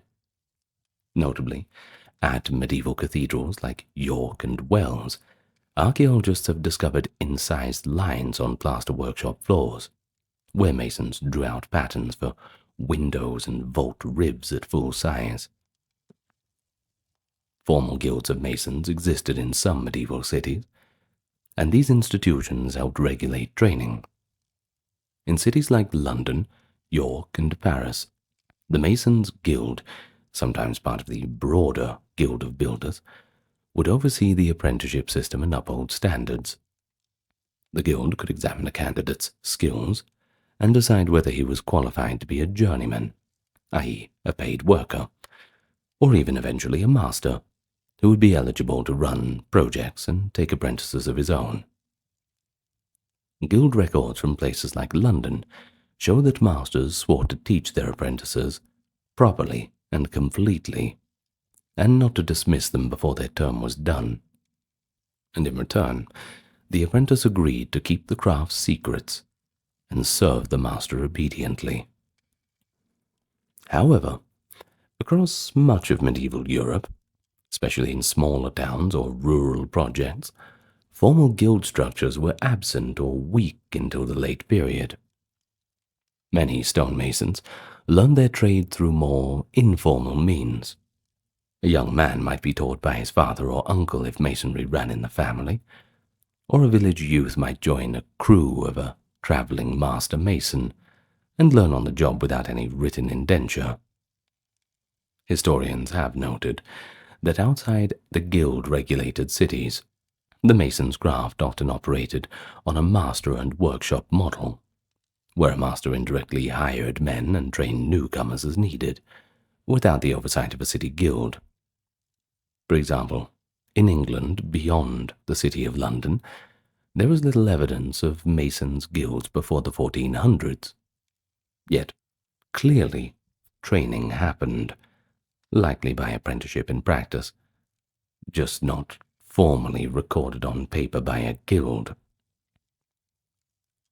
Whether within a guild system or not, by the end of this training, a man would have acquired the essential skills: quarrying and selecting good stone, roughly shaping blocks, fine carving if he had the talent for sculpture or delicate tracery, and the process of actually erecting a structure, working in teams to lift stones, laying them in mortar, etc.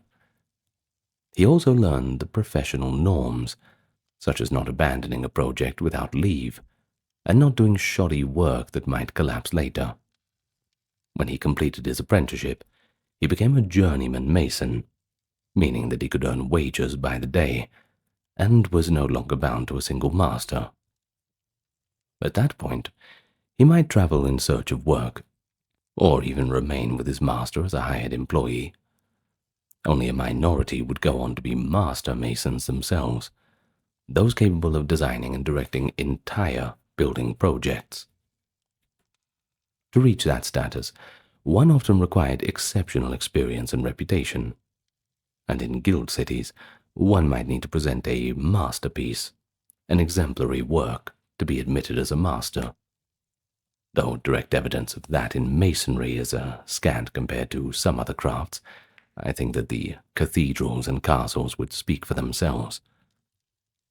Now, in summary, the craft of stonemasonry demanded a long period of learning and practice, whether under the auspices of a guild or through a more ad hoc apprenticeship. In any case, by adulthood, the journeyman would possess a toolkit of physical skills and mental techniques that set him apart from untrained laborers, and these skills were highly portable, a fact that shaped the mason's lifestyle, as we shall see, and they were guarded as trade secrets to maintain the craft's reputation and value. But what about just the day-to-day grind of it? Well, pretty much like everybody else, the working day was long, strenuous, but a little bit more full of variety. On a major building site, such as a cathedral, the workday would start early. Masons generally worked from dawn until dusk, adjusting to the seasons, of course. In summer, this could mean 12 or more hours of labor with pauses for meals. In winter, shorter days of perhaps 8 hours, or whenever light and weather permitted. Work was typically 6 days a week, with Sunday always reserved as a day of rest and church attendance. There were also numerous church holidays, when labor paused, though at times pressing construction schedules might lead masters to work and keep going on minor feast days, but generally you'd get some time off. Now at daybreak the masons would gather at the site, often at a temporary structure called the lodge. The lodge was a workshop and a meeting shelter, usually a simple wooden building near the rising construction. Here tools were stored and plans could be reviewed. The master mason or overseer would assign tasks for the day. Some masons, the hewers, would be given stones to carve or shape on the ground, while others, the layers or setters, would take finished stones up onto scaffolding to install into the walls. The tasks a mason performed depended on the stage of construction and his specialty. If wall foundations were being laid, masons worked at ground level, setting huge blocks in courses. If a structure's walls were climbing, masons spent much of the day on wooden scaffolds high above the ground. They climbed ladders or framework to reach the work area, where they might kneel or crouch on planks alongside the unfinished wall. It was there, using trowels, that they spread lime mortar and carefully placed each dressed stone, checking alignment with a level or plumb line. Meanwhile, down below, other masons cut the next batch of stones. The ringing sound of chisels on stone was constant. Masons used an array of tools: iron chisels of various widths, wooden mallets or iron hammers, straight edges and squares for checking right angles, and compasses for drawing arcs and circles on stone. They paused periodically to sharpen their chisels or to fetch new blocks to work on. Throughout the day, there would be a few breaks. Typically, by mid-morning, there was a short pause for bread and ale. Oh, and by the way, it might sound a bit strange to be drinking on the job, but this was pretty common. Ale was a common drink, as clean water was scarce, and ale provided a few calories. Of course, water would be dirty if you could get it, so you may as well have something that's a little cleaner. A longer break would come at midday for the main meal, which was often called dinner, which the workers might eat in the lodge or in whatever shade they could find. This meal could be simple fare: coarse bread, cheese, pottage, which is a kind of stew, and of course, more ale. On some well-funded projects, the employer provided food or a small beer allowance as part of wages. In fact, medieval wage rules often distinguished pay with food versus without food. One 15th century statute, for instance, stated that a mason in summer should get 4 pence per day if meals were provided, and 5.5 pence if he had to feed himself, effectively valuing a daily meal allowance at 1.5 pence. After the noon meal, especially in the summer heat, there might be a brief rest, and then work resumed through the afternoon until sunset. Working conditions could be dangerous, too. Obviously, no surprises. Masons on high scaffolds risked falls, and one famous case occurred in 1178, when Master William of Seine fell from the scaffolding while inspecting his work at Canterbury Cathedral, sustaining injuries that actually forced him to quit the project. Even on the ground, though, a mason would face hazards. A chip of stone could fly into an eye, a heavy block could crush fingers or toes, and years of inhaling stone dust could lead to lung ailments. They wore basic attire, perhaps a linen or wool tunic and a leather apron, but no specialized protective gear beyond maybe a cap or a hood. But despite all the risks, safety measures were rudimentary by modern standards. Instead, the masons relied on their own experience and a little bit of healthy caution. They would secure scaffolds as best as they could, and shout warnings if lifting a stone overhead. On large projects, they could employ treadwheel cranes, that is, giant wheel devices manned by workers walking inside them, or pulley hoists to lift heavy stones and buckets of mortar, operations requiring coordination between those above and below. And you might have seen those big wheeled devices, kind of like the ones that mice run on in those old depictions of castle construction. You would have seen them. Anyway, a distinctive aspect of the mason's daily work was the use of mason's marks. Now, when a mason finished dressing, that is, cutting a stone, he often carved a small personal symbol onto an inconspicuous part of it. These marks served to identify the craftsman, which was especially important if the masons were paid by piecework. Each mason could then be credited and paid for the number of stones he prepared. Even on day wages, marks helped attract workmanship and responsibility. Over time, each mason developed a unique mark, often a simple, geometric or rune-like sign. Many surviving cathedrals have hundreds of such marks on their stones, invisible to the public but pretty obvious to archaeologists. Take a closer look next time you're at a cathedral or church. You might find one. It's fascinating evidence of individual workers' contributions. A mason in 1300 might carve a triangle or maybe a little X mark as his signature. And modern researchers can spot that same mark appearing throughout one cathedral or even at multiple sites if the mason traveled. In some areas, these marks were formally assigned.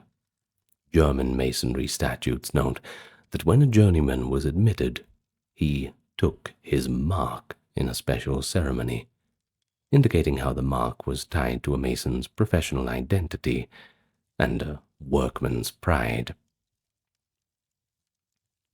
So after a long day of labor, the masons would clean up and put away tools. If they were working in their hometown, they went back to their family.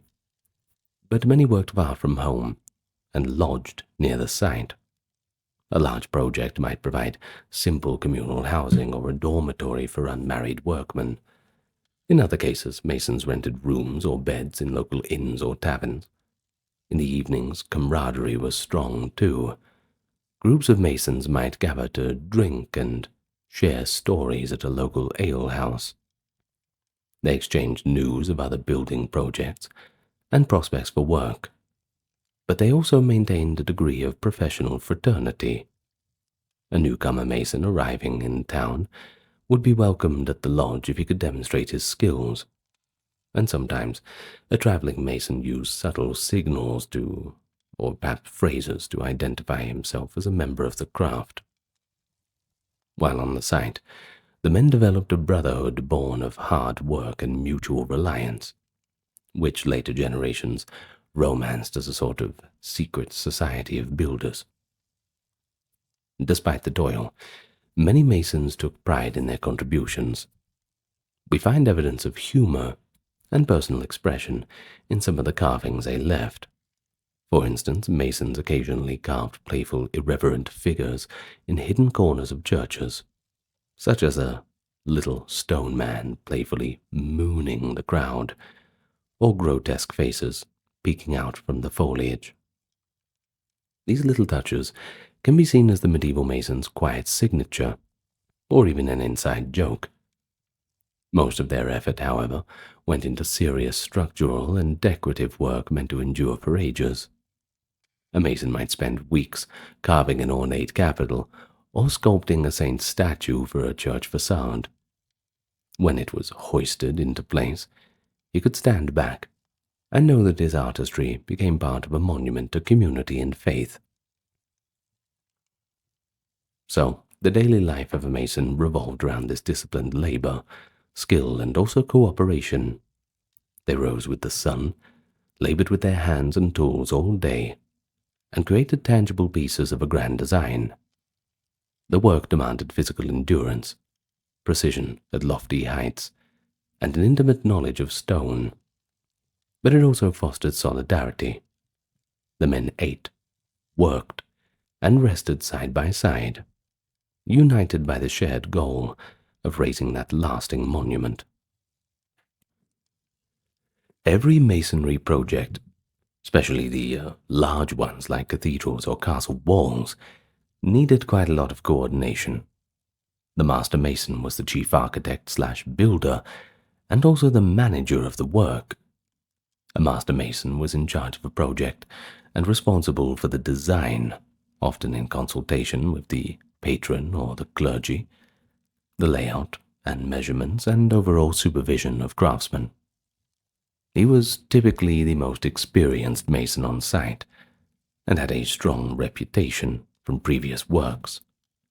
In medieval documents, the master masons are sometimes titled Magister Latomus, the master of works.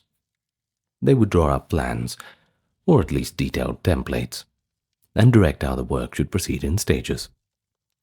So under the mason there were other ranks of workers, and they go as follows. First you had the journeyman masons, which were the skilled workforce who actually cut the stones and built the walls, as we described earlier. They might also be called fellows, or simply masons in records. Some specialized as hewers, carving and dressing stones, and others as layers, setting stones in mortar. But many could do both tasks as needed. Now then you had the apprentices. A few youths in training would of course be on site. Good chance for them to soak it all in. They would either be assisting or learning from a distance. An apprentice was usually attached to a particular master's household or workshop, rather than working fully independently. In addition to the masons, large sites employed many unskilled laborers to do the heavy hauling, mixing of mortar, digging, and the general carrying of heavy things. You know, the bad jobs. These laborers were not part of the craft proper and earned a much lower pay. They took orders from the masons and often worked in tandem with them. For example, a laborer might be assigned to each mason to constantly fetch materials. Within the group of masons there could be further distinctions. Some projects refer to a warden or overseer mason, essentially a deputy master who handled day-to-day supervision of segments of the work, especially useful on very large sites or when the master had to be absent. There were also specialized roles like imagineers or image makers, the masons who carved statues and figurative sculpture, and paviors, masons specializing in laying paving or floor stones, though these were not separate ranks so much as particular skills that a mason might have, but yeah, some might be very specialized in a certain thing. The workflow on the medieval project was organized, but it had some flexibility to it. The master mason provided the overall plan and then delegated tasks. He might break the project into phases, foundation, walls, arches, etc., and assign competent masons to lead each part. For example, one mason might be put in charge of all of the vault construction, another in charge of shaping the window tracery, and so on. We know from contracts that masters sometimes subcontracted portions of work. A master mason might agree to build a certain chapel or tower for a set price, and then manage a team to fulfill that contract. In effect, master masons could act like medieval building contractors. They hired their own crews, sourced materials, and bore responsibility for completing the work to specification. There are records, too, of master masons in 15th century England who signed agreements to deliver a finished church nave or bridge by a certain date for a lump sum, indicating a high degree of professional autonomy, but also a little bit of business acumen, too. Supply and logistics were also part of the mason's purview. He had to ensure that stone from the quarry arrived in a timely manner, that lime for mortar was being burned and prepared properly, that timber for scaffolds and roof structures was on hand, and that tools were available and smiths ready to repair them. On very large projects, a separate official called a clerk of the works, which, well, It rhymes, I guess. It's kind of interesting. Well, the clerk of the works might handle record keeping and supplies, but master masons would have to coordinate closely with them. Masters often traveled to quarries to select the exact stone, for example, choosing fine limestone from a distant quarry for sculpture versus local rubble for inner wall cores. Many letters from medieval building accounts involve master masons complaining about delayed shipments or requesting more laborers, showing how much logistics management was part of their role. Rulers and authorities gave master masons special powers when necessary. On royal works, for instance, kings sometimes issued writs allowing their master mason to impress or conscript craftsmen and laborers, which basically means force them into work. During King Edward I's castle building in Wales in the 1280s, his chief mason, James of St. George, was granted authority to gather masons from all over England, and even, if he had to, recruit some from the continent. Similarly, in times of intense building, local authorities might compel workers to help. These measures were responsible to labor scarcity, and they show how valuable masons were, but also how the free movement of these craftsmen could be curtailed by state needs. Oh, and not surprisingly, forced labor was unpopular, and many masons fled such drafts if they could. But on most projects, masons worked as free agents, negotiating their wages. The master mason had to maintain a productive and content workforce. If conditions or pay was poor, the masons could and did often leave for better opportunities. There are recorded instances of masonry crews going on strike, or collectively refusing to work unless their wages were raised. Especially after the Black Death, that is, when the bargaining power grew, labor shortages and all the rest.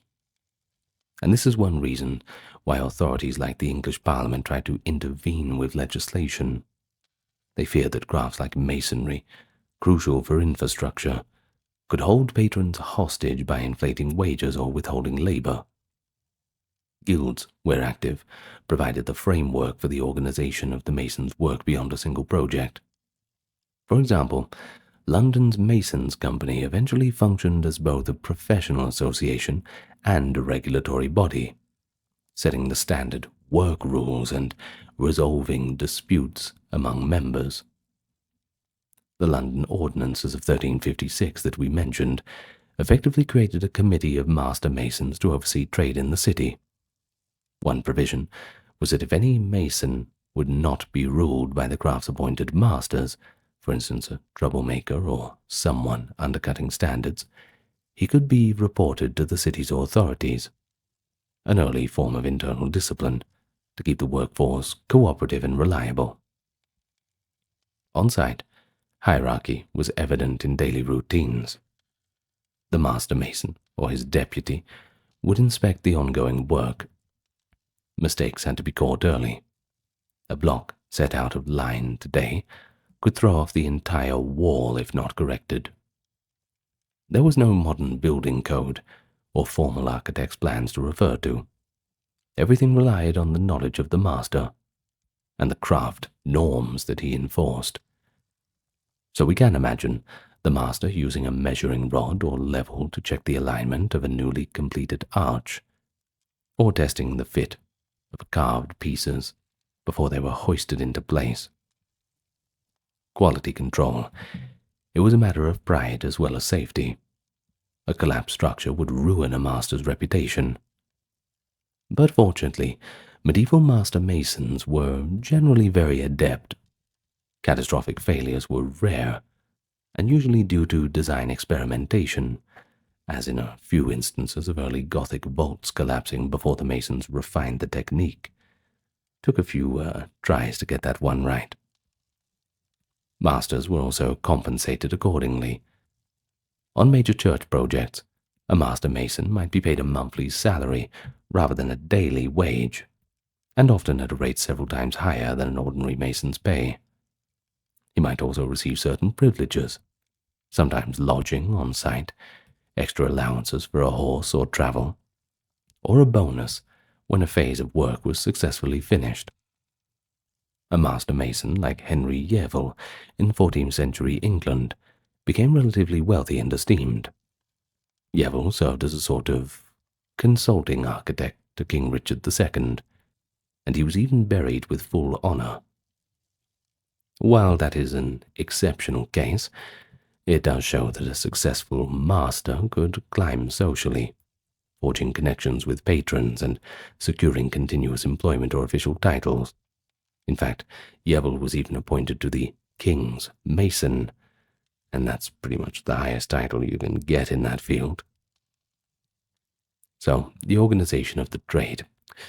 Medieval stonemasonry work was structured yet adaptable. Leadership came from the master mason, who blended technical mastery with managerial skill. The workforce under him was tiered by experience, apprentices learning, journeymen executing, with perhaps informal sub-leaders among them, and supported, of course, by those hard-working laborers. Guilds and customary law provided external structure, but much came down to the master's personal leadership and the brotherhood of the masons themselves. This system proved capable of executing extremely complex projects over many years or even decades. The continuity and knowledge sharing in these organizations of builders are among the reasons that the great medieval cathedrals could be completed across generations. The craft organization ensured that techniques were preserved and passed on, and that each new group of masons could just pick up where the last group left off. Now here's one defining feature of stonemasonry, and that's mobility, the freedom to move around.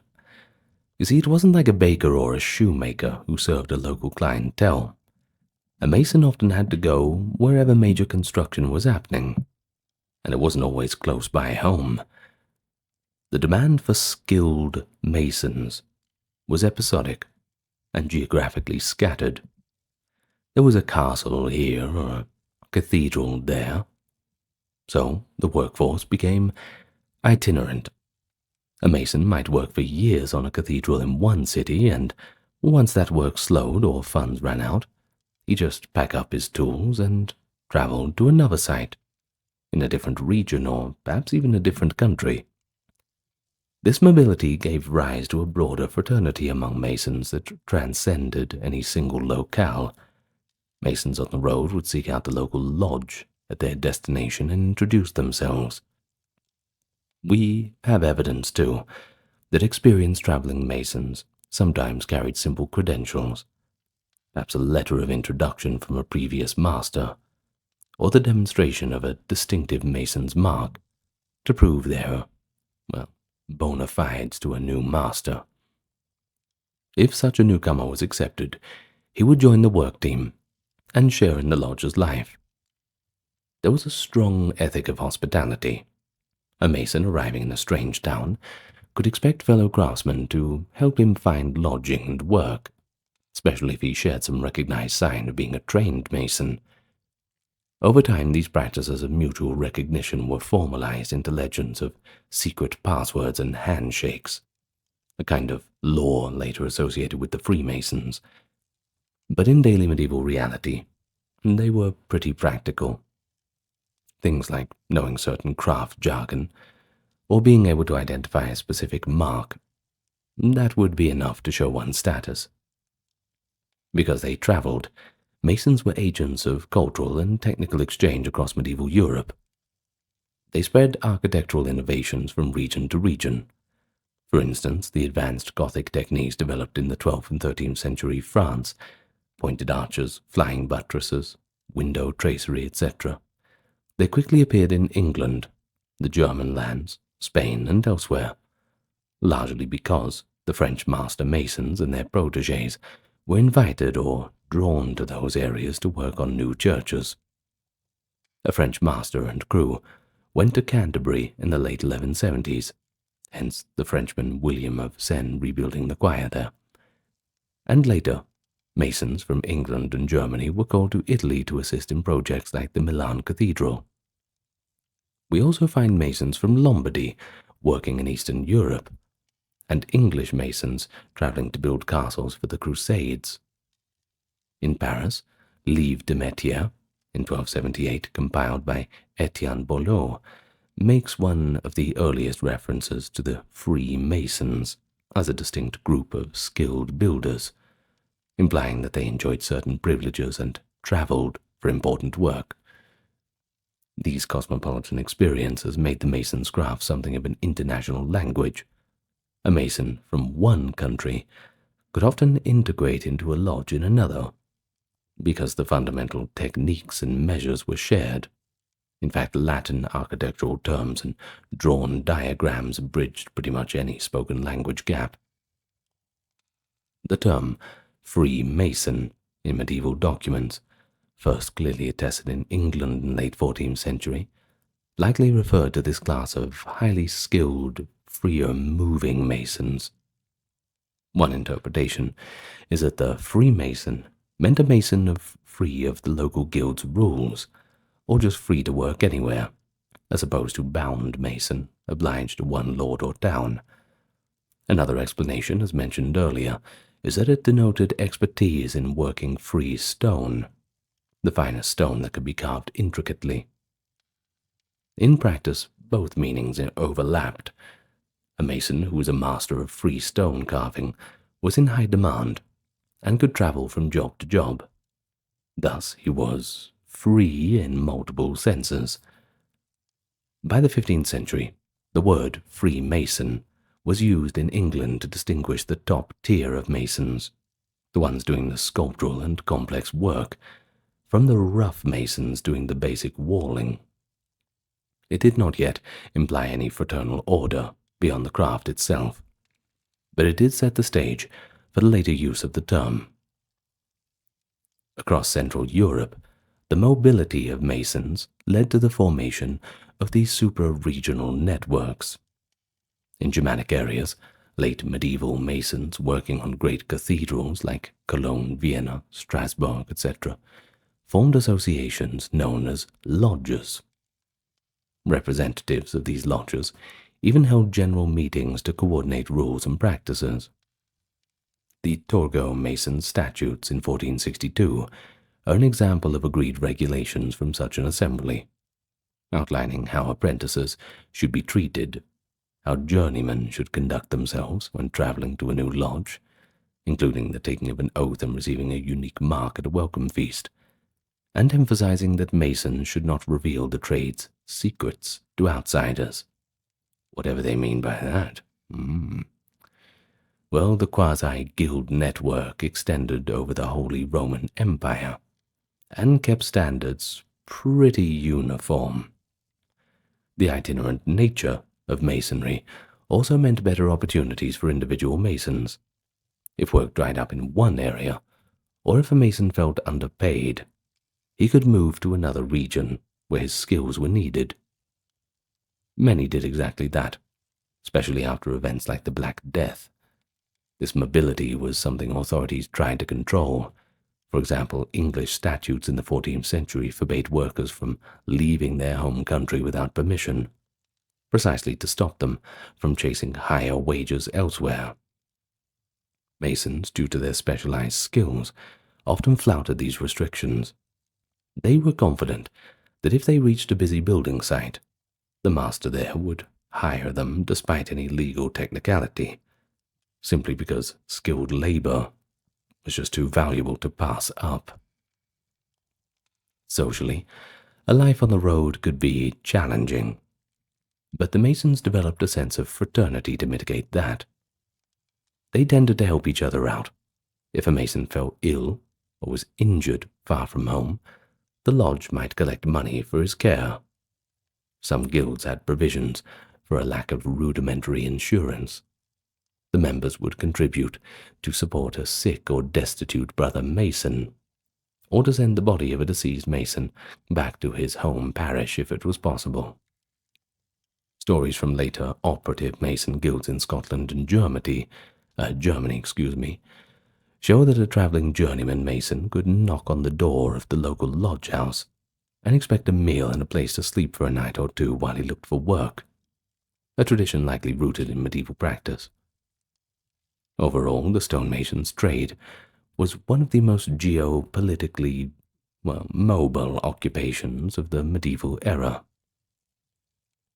The widespread common culture of masons, similar working methods, shared technical language, often drawn from Latin or French terms, and the recognition of each other's marks and skills made them almost a world unto themselves.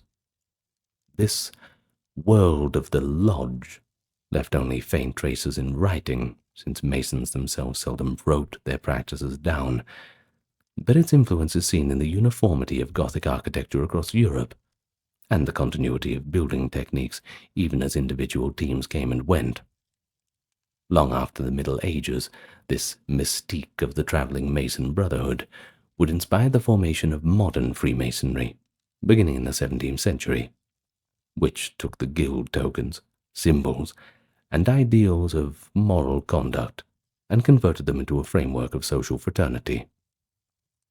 In medieval times, however, the camaraderie of Masons was pragmatic and born of the real experience of journeying, working, and living together across these great distances.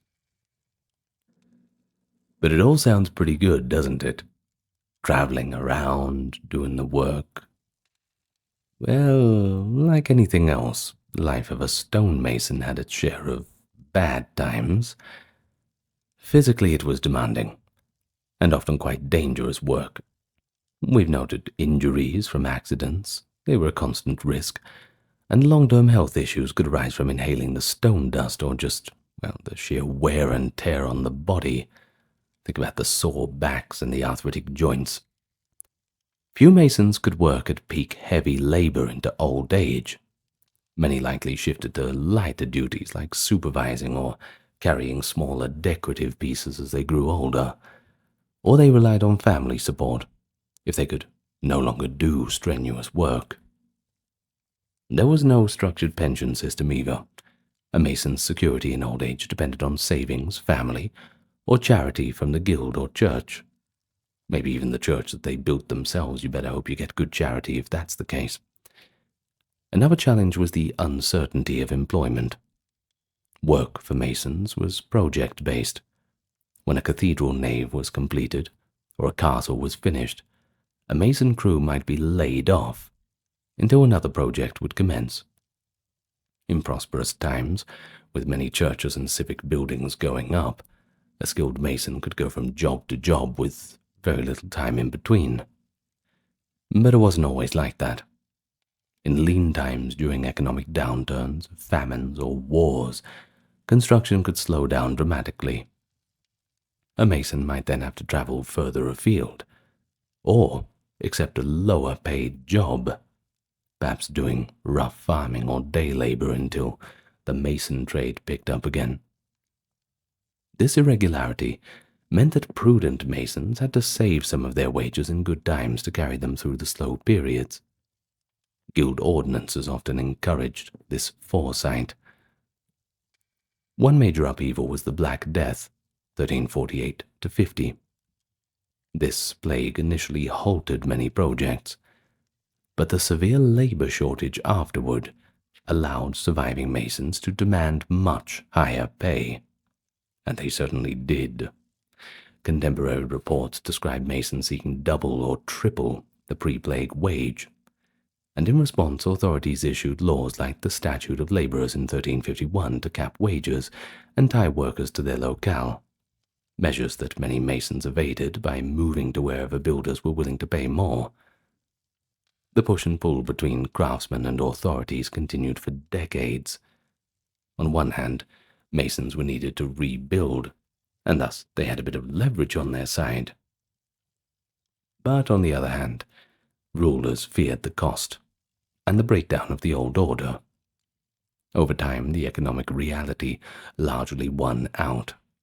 Skilled masons by the later 14th century earned more in real terms than their predecessors before the plague. But they had to be cautious. In some kingdoms, harsh penalties could be inflicted on laborers deemed to be rebellious.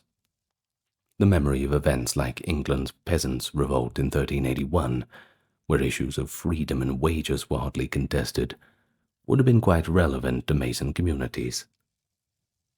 There were also social and cultural challenges. Masons, being mobile, were sometimes viewed with a bit of suspicion by the local population. Newcomers in town all of a sudden, well, people would think they were spies or something. An influx of outside workers speaking with different accents, following their own lodge customs, could provoke local resentment or fear that these strangers might drive up wages or get into mischief. Masons were known to enjoy a drink too and could be boisterous.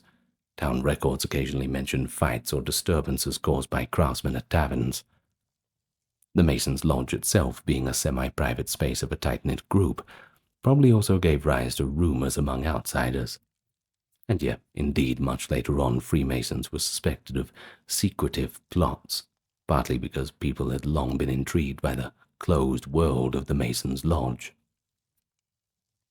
But despite the hardships, the stonemason's vocation carried significant rewards.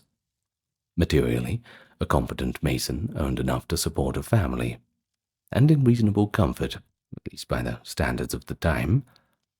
Archaeological studies of masons' houses were identified suggest that they could afford solid homes in town, sometimes with a few luxury items. For example, in some English towns, master masons owned property and served in the local government, a sign that they were viewed as respectable middle-class folk.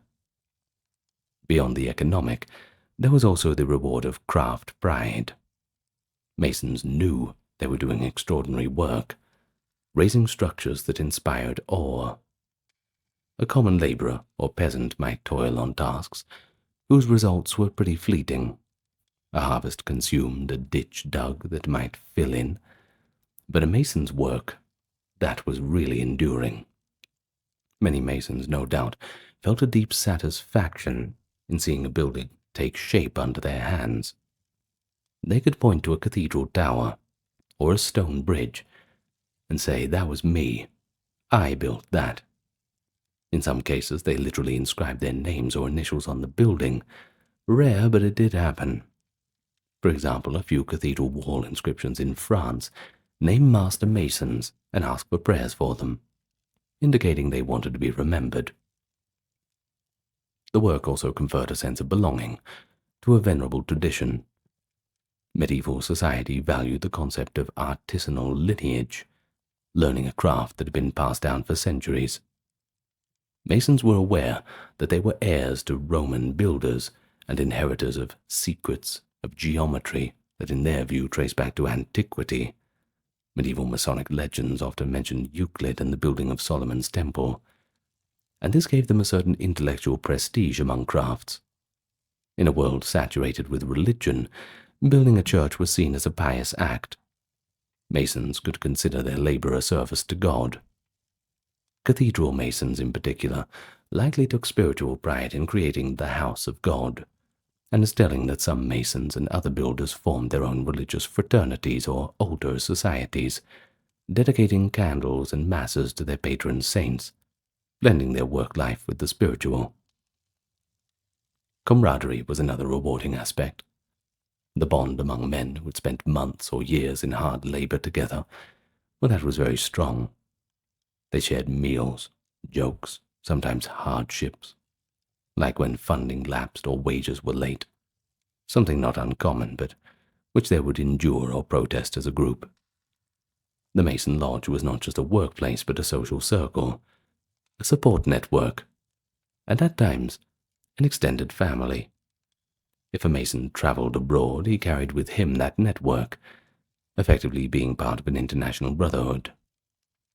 This fraternal spirit could be a source of personal pride or emotional support, especially in a time where people's identities were so tied to their guild or craft.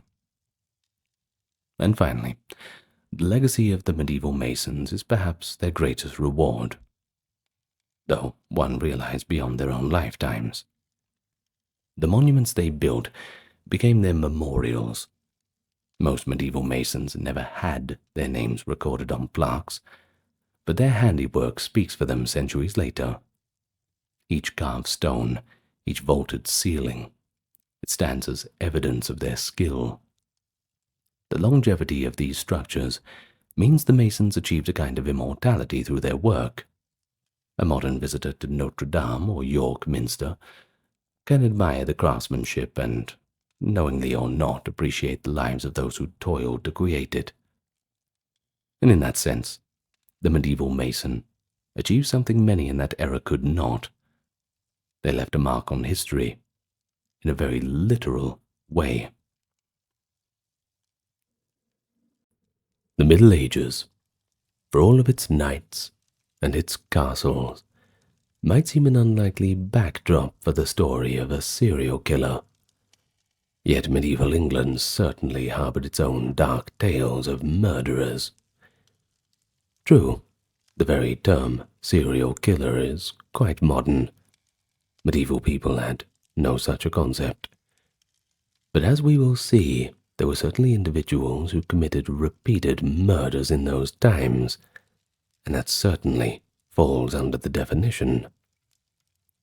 Their crimes, their motives, and the way society understood them form a chilling but fascinating part of our history. And so today, we're going to talk about the very real cases of serial homicide, as far as the records allow, in medieval England. We'll look at how the crimes were viewed, how they were dealt with, and there's a few pretty fascinating little tales too. They all come together to bring this shadowy topic to life. Well, first, before we get into it, I want to welcome you to the channel.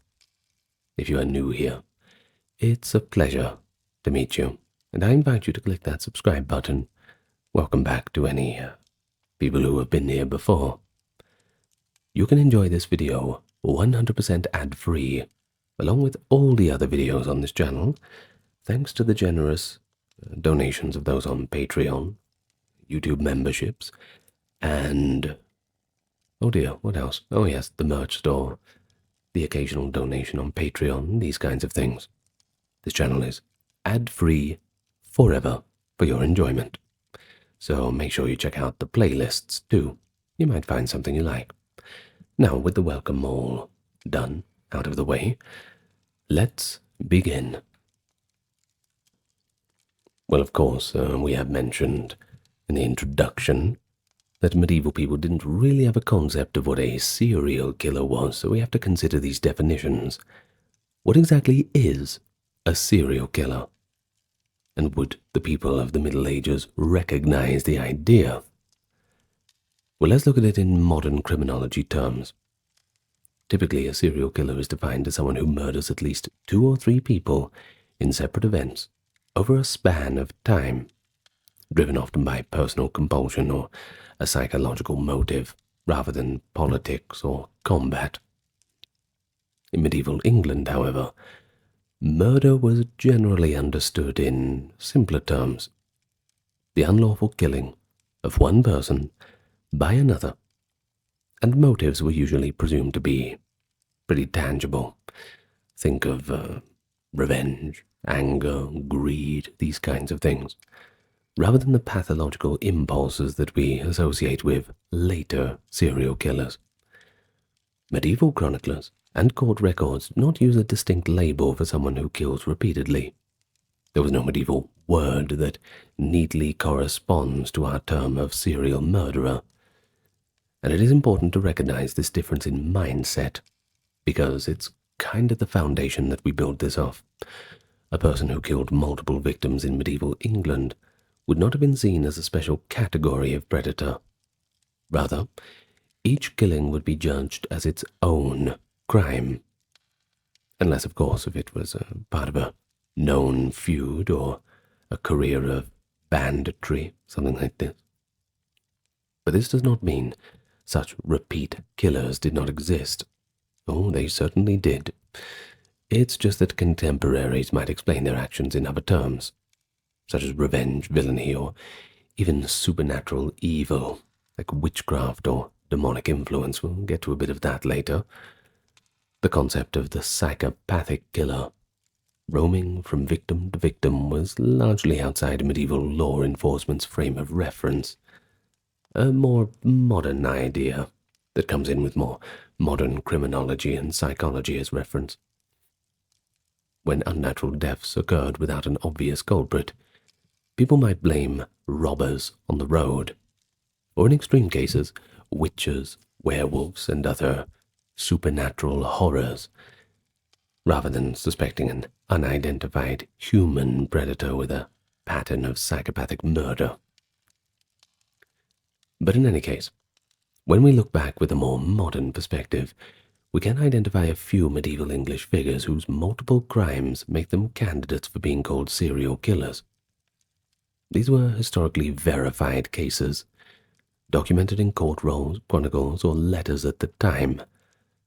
It's all very real, and in exploring them, we have to broaden the usual definition to include not just lust-driven or sadistic killers who are rare or elusive in the records, but also repeat murderers who killed for profit or power. Medieval England's serial murderers were often not mysterious prowlers, lurking in alleyways, so much as they were powerful individuals abusing their authorities, or even clever poisoners preying on those close to them. And another thing, outlaw gang leaders and robbers, well, they sometimes committed serial killings as part of their crimes. And by examining all of these cases, I think we'll gain a pretty good insight into how uncommon yet very real serial-style murders were, and how they were perceived in an age that was, well, very, very different from our own. And to understand any medieval killer, you've got to appreciate the violent backdrop of the Middle Ages. Like we've said, an age very different to our own. The daily life in medieval England was, well, by our standards, exceedingly rough. Feuds, brawls, assaults, they were all pretty common occurrences. Historians estimate that homicide rates in medieval England were dramatically higher than today, and by some analysis, on the order of 10 times higher or more. For example, in 14th century Oxford, the murder rate might have reached an astonishing heights, a figure often cited around 110 homicides per 100,000 people in the 1340s, at a time when modern England's rate is about 1 per 100,000. Well, while exact numbers are pretty debated, as you can imagine, it's still clear that medieval communities were no strangers to a bit of the old bloodshed. Weapons like knives and daggers, of course, you got to carry them around, that's normal. And there were no professional police force to prevent violence. Disputes that might be settled in our modern day by dialing 999, or 911 for you Americans, well, could easily just be ended in a fatal stabbing in a medieval tavern or marketplace. In any case, the dispute was ended. And then there was the honor culture. That was quite strong too. An insult could quickly provoke a fight. An intoxication in alehouses often fueled deadly quarrels. If you've watched my video about medieval taverns, you'd know a bit about that. In any case, life was difficult. Medical care was primitive, and even a minor wound could turn lethal by infection. All these factors contributed to the milieu, where homicide was, if not normal, certainly far from rare. But we have to draw a distinction too. Most medieval murders were one-time events, not the work of repeat offenders.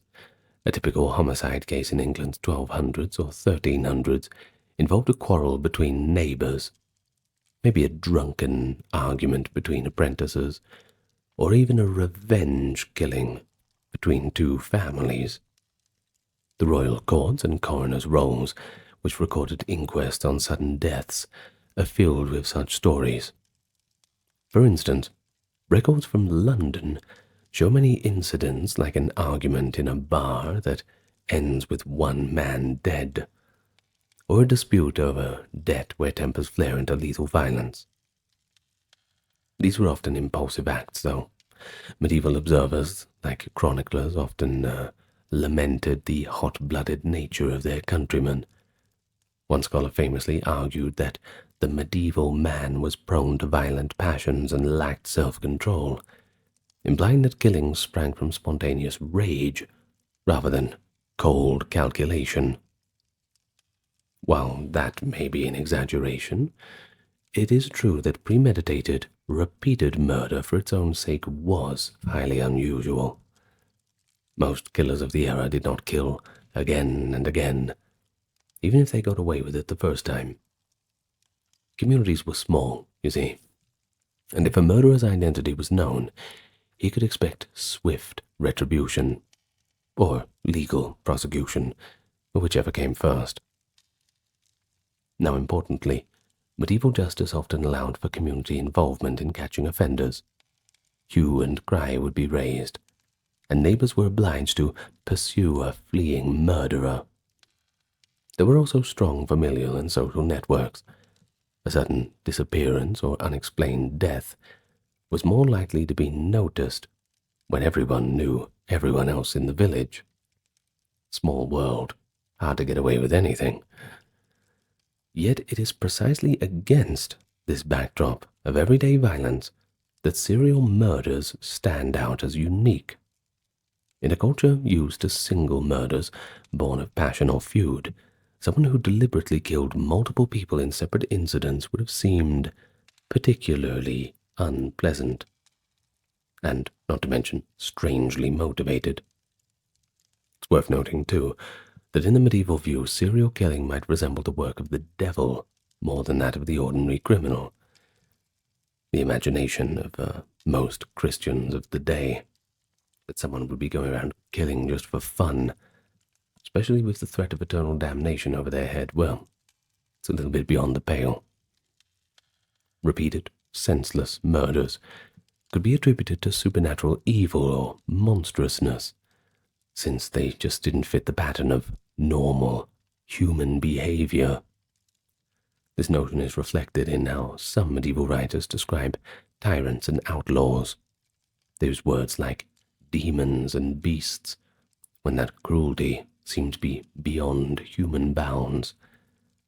And we will see that even in our examples, accusations of sorcery and demonism sometimes swirl around the culprits. Medieval England did have a concept of unchecked evil in a human form, even if it didn't have the term serial killer.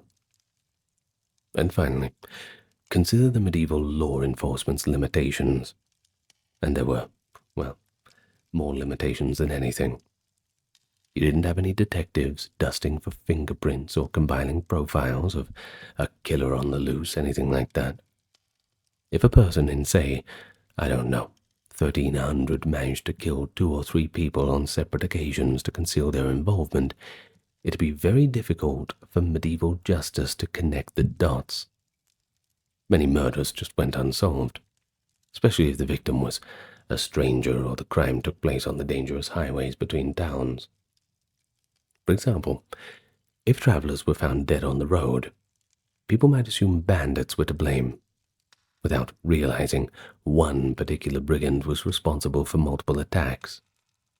In such an environment, a determined murderer could be, in theory, at large for longer than we might expect.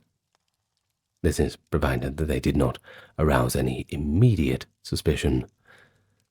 And thus, while serial killers are certainly few and far between, the possibility of their existence lurked in those unsolved crimes and little folk-tale stories of the era.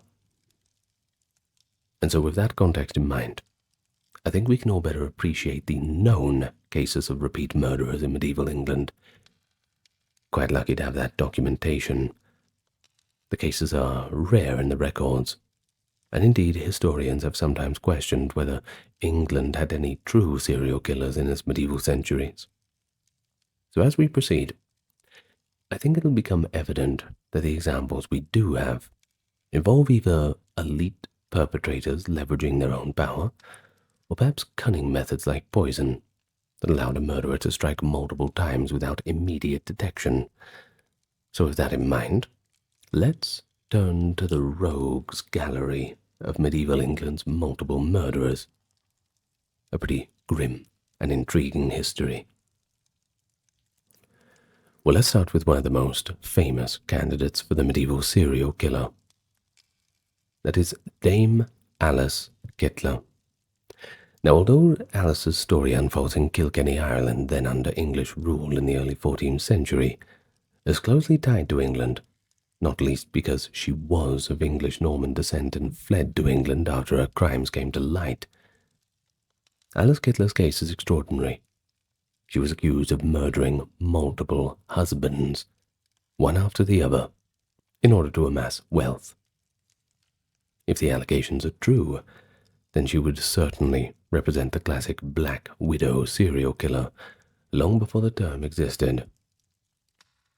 Alice was born around 1280 into a well-to-do merchant family in Kilkenny.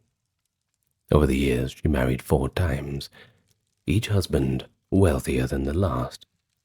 Sounds like that Addams Family movie, doesn't it? Strangely, or perhaps not so strangely, each of those husbands died relatively young and under suspicious circumstances. Her first husband, a merchant named William Outlaw, died and left her a pretty good fortune. She then married a banker, Adam LeBlund, who, guess what, also died, followed by a prosperous landowner, Richard Duval, and guess what? Seems to be following a trend, doesn't it? Died. She was widowed for the 3rd time, and quite wealthy. Now, by the time Alice's 4th husband, Sir John Le Poer, fell gravely ill in 1324, there were more than a few eyebrows raised. The first time is a tragedy, the second time is a pretty terrible tragedy, but the 3rd time, come on. Come on. Anyway, chroniclers note that Sir John, on his deathbed, voiced suspicions that he was being poisoned. So the fact is, hair and nails had fallen out, which is not normal, and a detail that suggests some kind of toxin might have been administered. Probably something like arsenic or a similar poison known even then. But it was the stepchildren from Alice's earlier marriages who finally blew the whistle. They accused her of killing their dads through sorcery and poison, essentially claiming that she was indeed a serial husband killer. In that deeply religious age, the accusations took on a sensational twist. Alice Kittler was not charged only with multiple murders by poison, but also with witchcraft and heresy. She became the central figure in the first major witch trial in the British Isles. The Bishop of Ossory, a zealous churchman named Richard de Ledred, pursued her relentlessly. According to the surviving account, penned by the bishop himself, Alice was said to have engaged in diabolical practices, from sacrificing animals to praying to demons, to concocting magical potions, one of which allegedly contained ingredients like worms, spiders, and even the brains of a decapitated thief. Well, these lurid details were probably exaggerated by the prosecution, but they gave a sense of how her contemporaries struggled to explain the unnatural pattern of deaths around her. Rather than see Alice simply as a greedy poisoner or a malicious gold digger, many truly believed that she was a witch, invoking dark powers to kill her husbands off, perhaps sending them into the arms of the Dark Lord. Who knows? You have to think about it from the medieval point of view. Multiple unexplained deaths equaled conspiracy with the devil. What makes Alice Kettler's story especially intriguing is that she managed to escape. Yeah, that's right. In 1324, as the authorities closed in, Alice fled, most likely to England. Some sources suggest she might have gone to Flanders, but the common belief is that she ended her days quietly in England, beyond the reach of the Irish church law. She was never caught. She was never brought to justice, which only added to the legend. In her absence, her less fortunate associates were punished. Her maidservant, Petronilla, was flogged and burned at the stake for witchcraft, effectively becoming Ireland's first witch-burning victim. One can imagine Alice, safely hidden somewhere in England, reading the reports of Petronilla's fate and the outcry in Kilkenny, and feeling both relief, maybe a twinge of guilt. From a more critical perspective, I suppose we have to ask, was Alice truly a serial killer? It is possible that some of her husbands simply died of illness, given the era's mortality rates. But you think if you got a sick husband in the house, you'd get sick too, right? The charges for sorcery were certainly colored by medieval superstition too, and by local family feuds. Her stepchildren were, of course, motivated by inheritance disputes after all, I suppose taking after their mother. Some modern scholars have even portrayed Alice as a shrewd businesswoman who became the victim of a witch hunt rather than a murderer, but I don't know about that. There is a consistent pattern of her outliving 4 spouses, combined with testimony, coerced as it might have been, about potions and poisons, and it strongly suggests that there was a little more than a coincidence at work.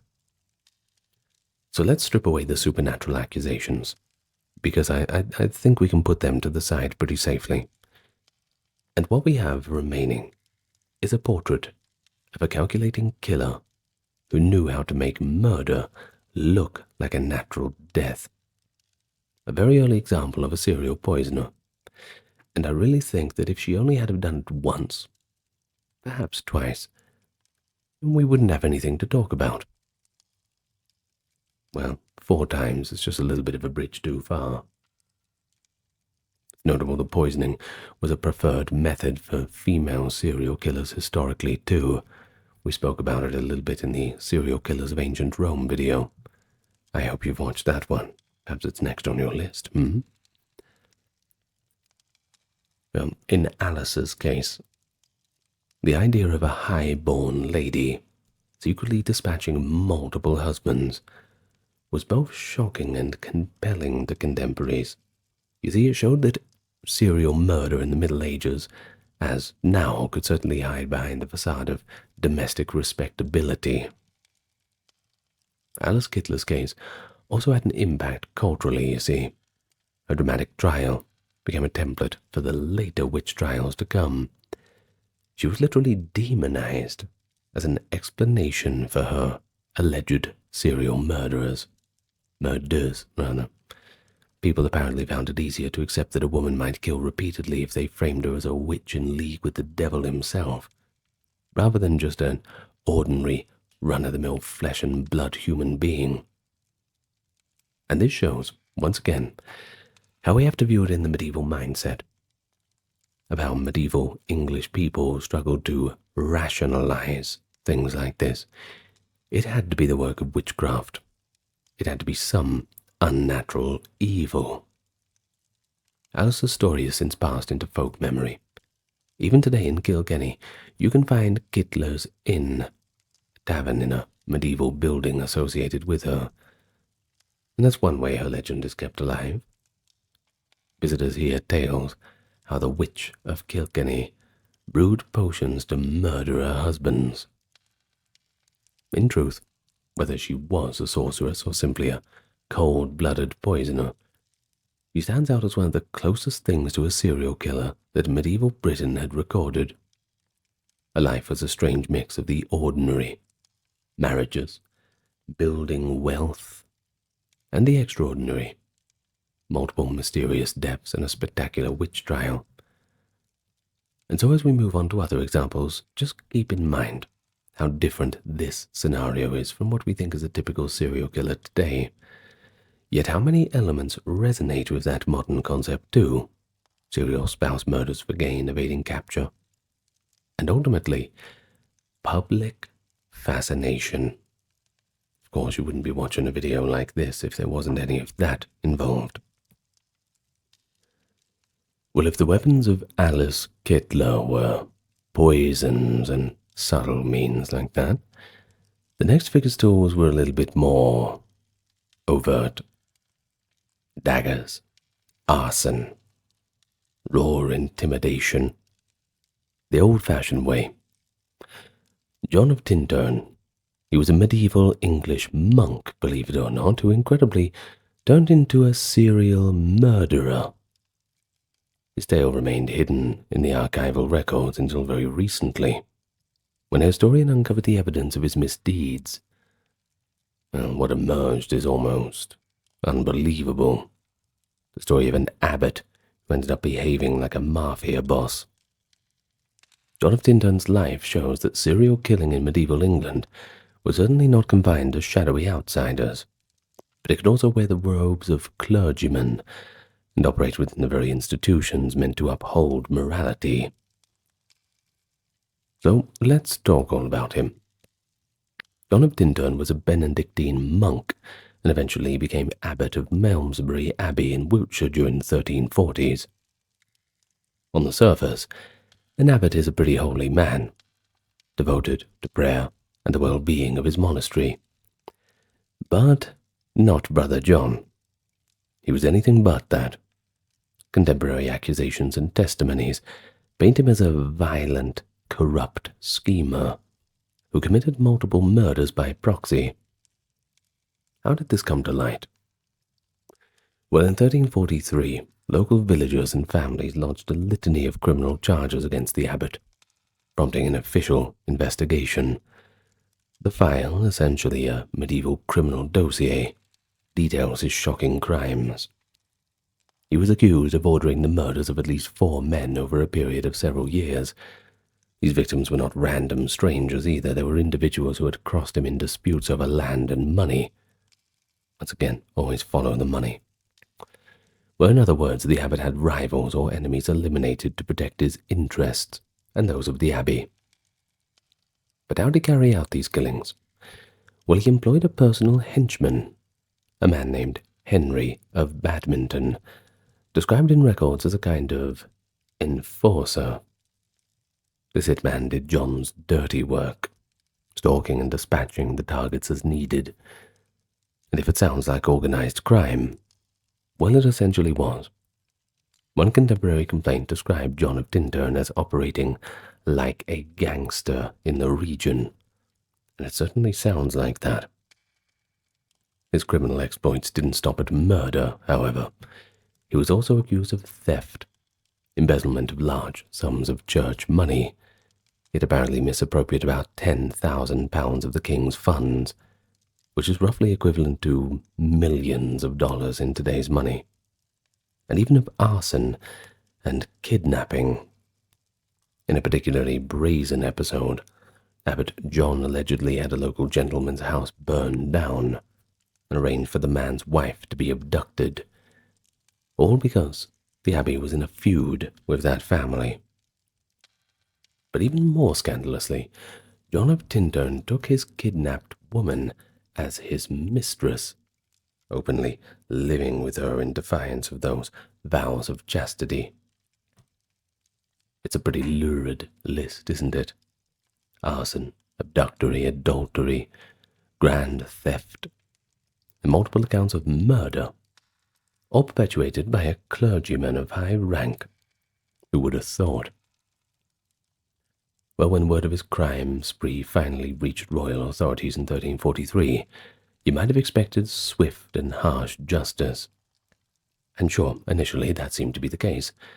An arrest warrant was issued for the abbot, and he went on the run with his lover to avoid capture. For some time, He roamed southern England as a fugitive monk, which must have been a remarkable sight in itself. But in the end, his story did not conclude at a gallows or in a dungeon, as one might think. Instead, it actually ended with a pardon, which is a detail that speaks volumes about medieval priorities. But how exactly did this murdered abbot escape real punishment? That's the real question.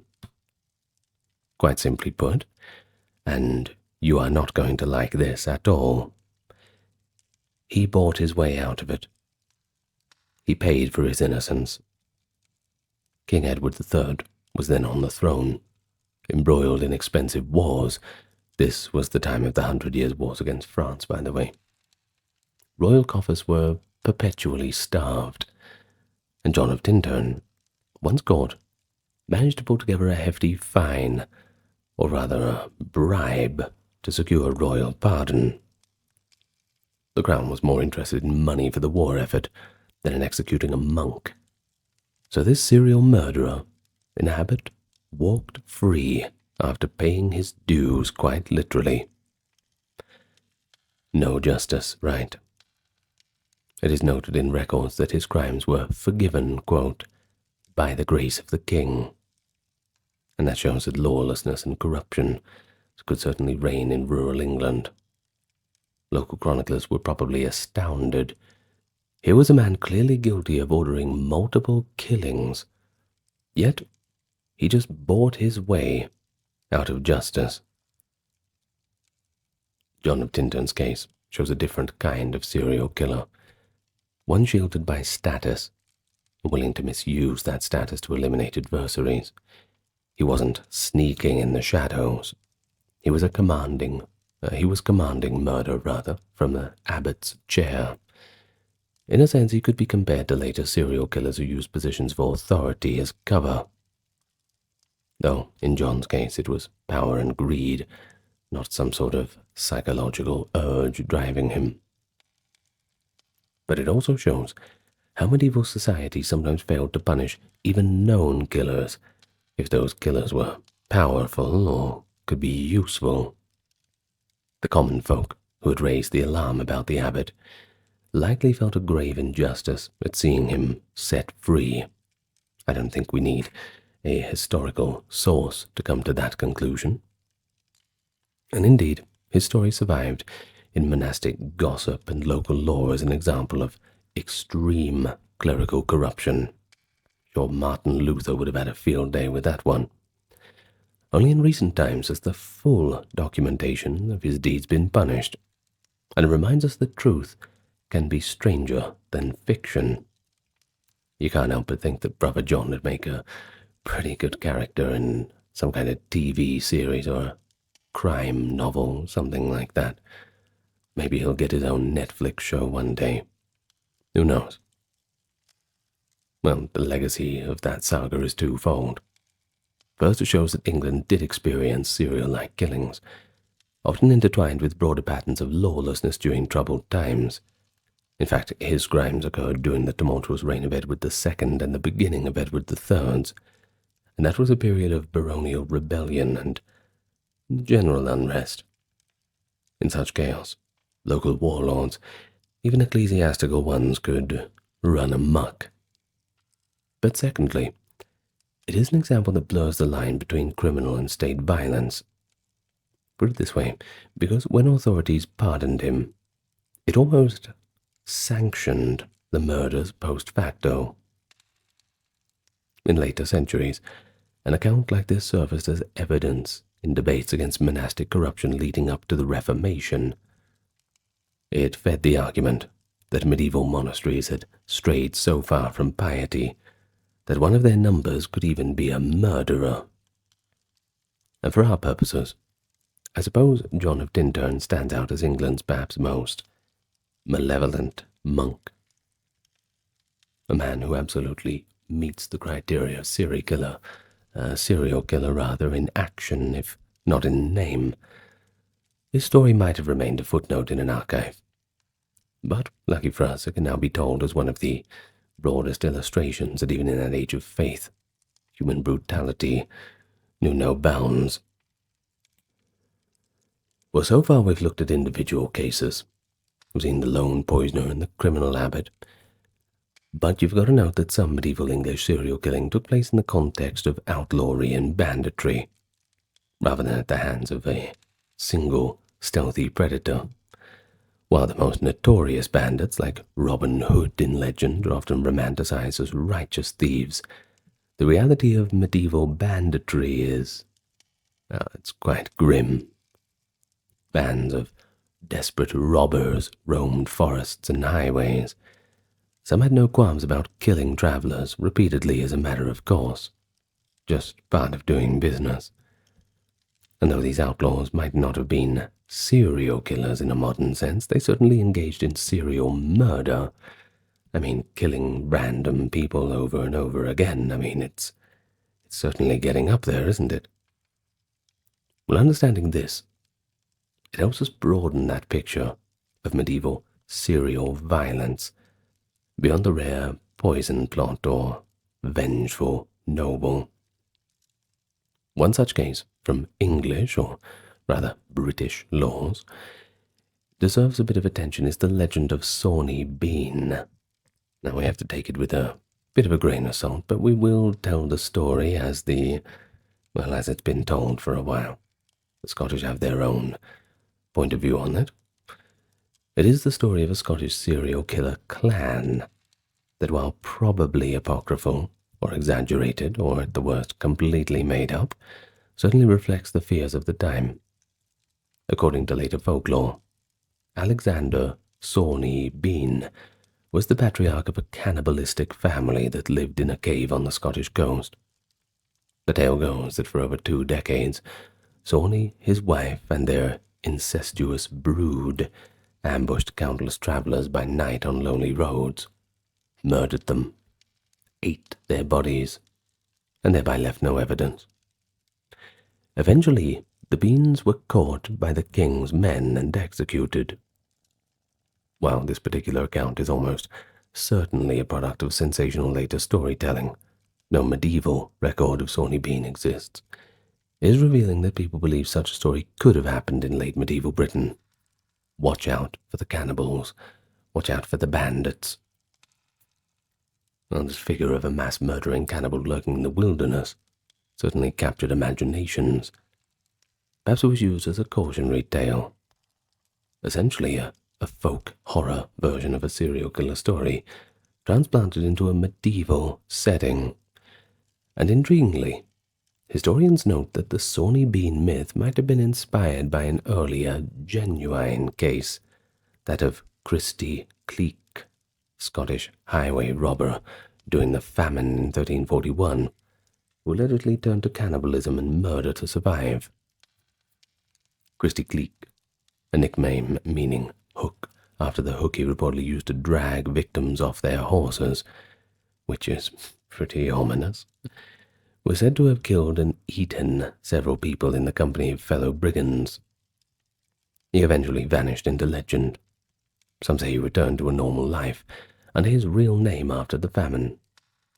If even part of that tale is true, then in the year 1341, as the Black Death loomed on the horizon, Britain saw something close to a real serial killer/cannibal in its northern reaches. But back in England itself, documented outlaws like the notorious Folville gang show a serial violence of a different sort. The Folvilles were a gentry family in Leicestershire, who turned to crime in the early 14th century. Led by Sir Eustace Folville, they and their retainers committed a string of murders, robberies, kidnappings, and extortions over many years. One of their most famous deeds was an assassination of an unpopular royal judge, Roger de Belair, in 1326. Essentially a hit carried out, according to some chronicles, in revenge for the judge's corruption. But the Folvilles didn't just stop there at killing. They were implicated in other homicides while on the run. Remarkably, much like John of Tintern, they received pardons when they agreed to serve King Edward III's war in France. Desperate times, desperate measures, that's for sure. I wonder if Edward's legacy, Edward III that is letting off murderers and hardened criminals and letting them walk the streets free. Sounds like the modern British government, to be honest. Not to get political on you. Well, anyway, here again we see a scenario where multiple murders were committed by the same actors. A whole gang, in fact. And yet, medieval justice partially turned a blind eye because the killers had political or military usefulness. Well, another aspect is to consider urban violence. In busy medieval cities like London or York, gangs of youth or unruly apprentices sometimes engaged in vicious cycles of violence. There are accounts of gangs who went out expressly to start fights, some of which led to fatalities. For example, one chronicler in London noted with dismay that certain young men took pleasure in randomly attacking passers-by at night, a medieval precursor to something like a thrill killing. I will not advise you look up any cases of that. Most of these incidents were one-off, perhaps a single fatal beating or a stabbing. But if we imagine some of those youth remained violent over time, we could certainly put them in the bracket of serial street killers. Kind of a Clockwork Orange kind of thing. I'm sure you've seen the film.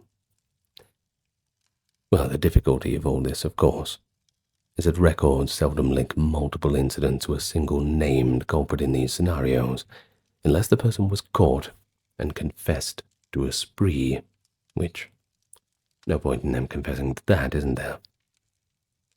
From surviving records, we do get hints of repeat offenders. The medieval courts occasionally describe a man as having a reputation for violence, or note if he had been indicted before for another killing, perhaps. A repeat murderer might exist in the role simply as someone who, quote, had done likewise before. And you could argue, I suppose, that medieval England's closest analogy to a roaming serial killer was the professional brigand or soldier who had effectively made killing a way of life. During times of war, or in the chaos of civil strife, like the Wars of the Roses in the 15th century, some soldiers turned bandits committed murder after murder. Chronicles from the Wars of the Roses mention cruel captains who after a battle might execute prisoners or civilians, repeatedly out of either policy or bloodlust. Well, that is, in a war context and not street killing, it certainly shows how the environment allowed certain individuals to kill multiple times. Such men, once peace came, could be extremely dangerous if they resorted to crime. They'd already had the practice in the more brutal aspects. But to focus back on the highways, travelers in medieval England often feared the nameless highwayman who might rob and kill them. When multiple victims turned up dead on a particular road, people certainly suspected one gang or a particularly vicious robber at work, whether it be rumor or real. For instance, of the latter, we have the case of Geoffrey Port, a somewhat lesser-known name, a highway robber in the late 15th century who was executed for a series of roadside murders around Oxford. He and a small band held up and slain several merchants over a period of months. Once caught, Geoffrey confessed to at least 6 murders. The local ballads of him made him into a kind of boogeyman figure.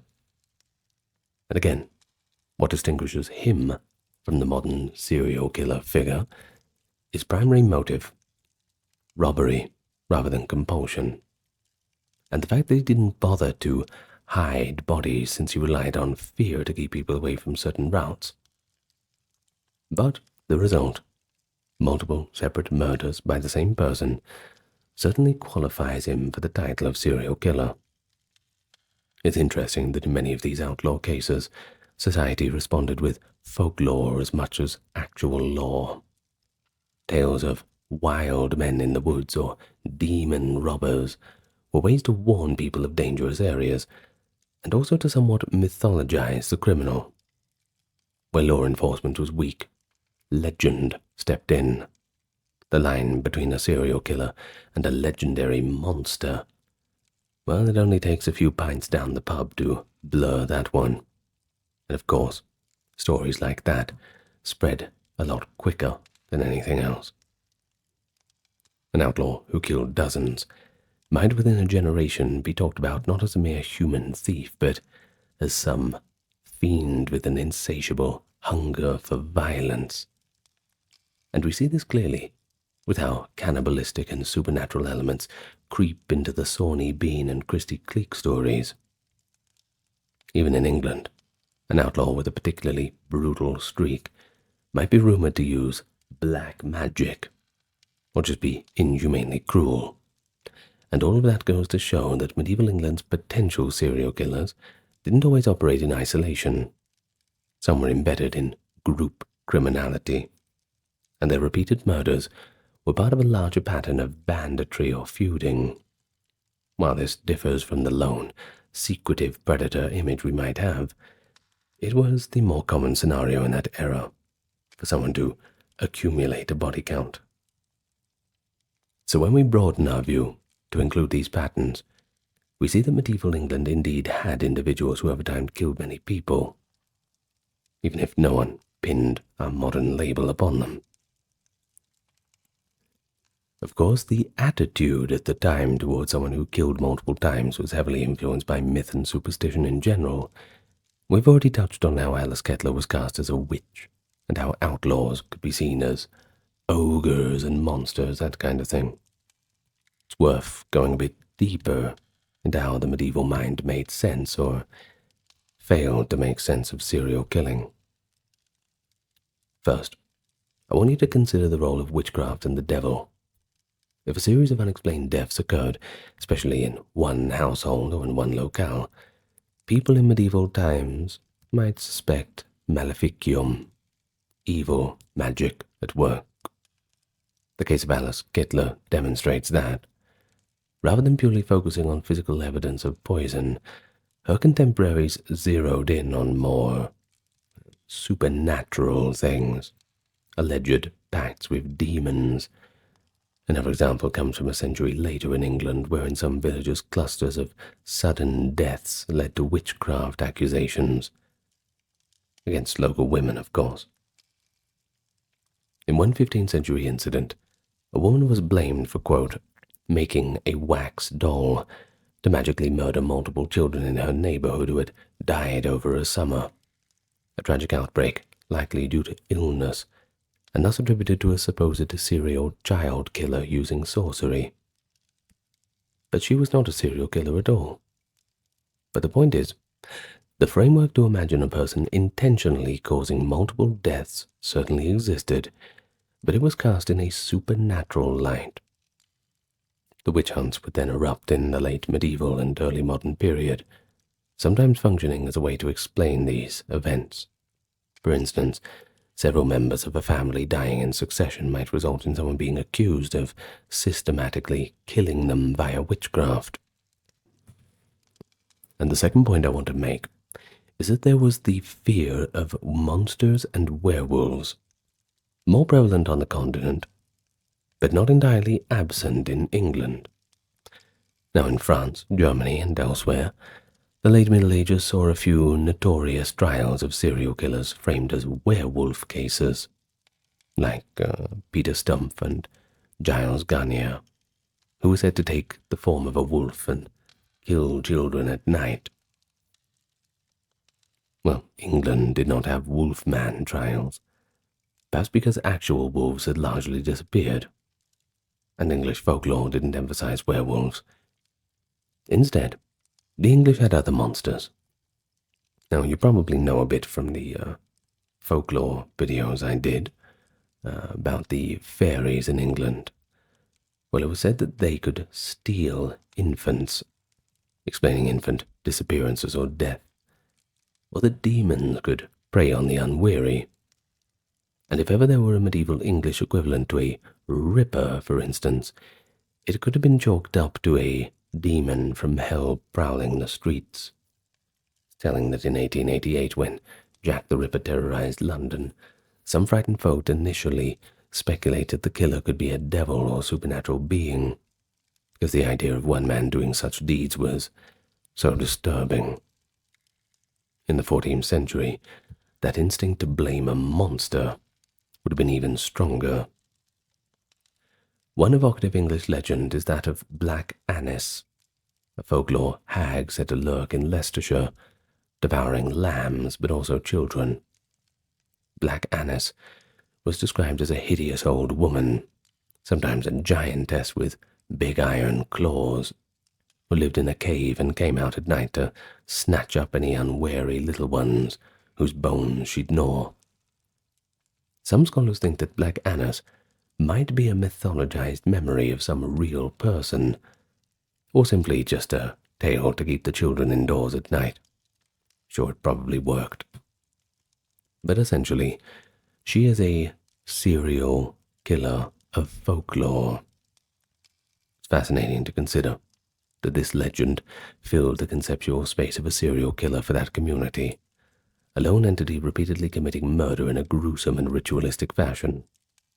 Medieval parents would warn their children not to stray at night, or Black Annis will get you. Whether or not any actual historical crimes underlie the story, it shows how the idea of someone or something who kills again and again was often cloaked in mythic terms.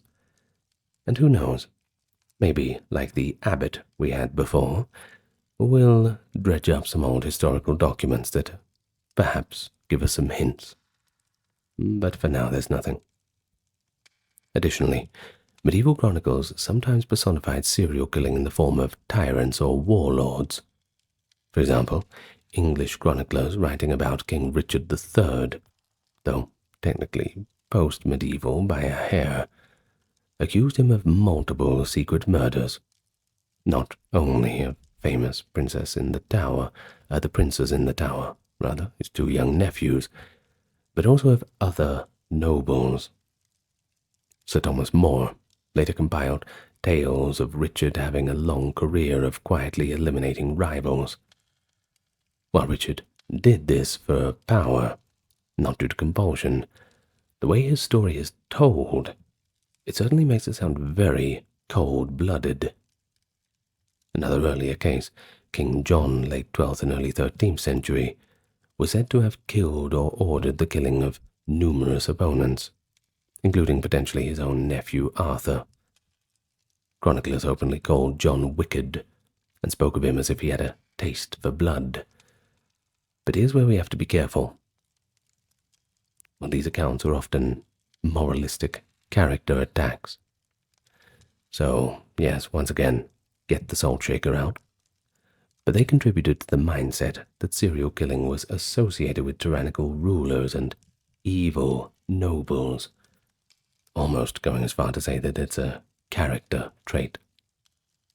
So a medieval peasant might hear that some duke had secretly put to death a whole bunch of men in the dungeon, essentially a serial killer scenario wrapped in the trappings of authority. Whether that's true or not, well, it didn't matter if it was part of the cultural imagination. It was only as true as somebody believed it to be true. But finally, let's not forget how religion itself addressed repeated murder. In medieval Christian belief, each murder was a mortal sin that put one's soul in peril. To kill repeatedly, well, that was to pile sin upon sin, virtually signing a pact with damnation. The figure of Cain from the Bible, the first murderer, was a cautionary example often cited. Cain slew his brother and was cursed. A person who kept on killing would be seen as utterly lost to sin, possibly even possessed. Medieval sermons occasionally mentioned those brigands who kill without remorse, saying that their souls were bound for hell. And this religious lens meant that if someone in reality did commit serial murders, some clergy or devout folk might interpret it not in psychological terms, but as evidence of satanic influence, or just divine punishment waiting to happen. A chronicler might write that a multiple murderer was seized by an evil spirit or had become like Cain.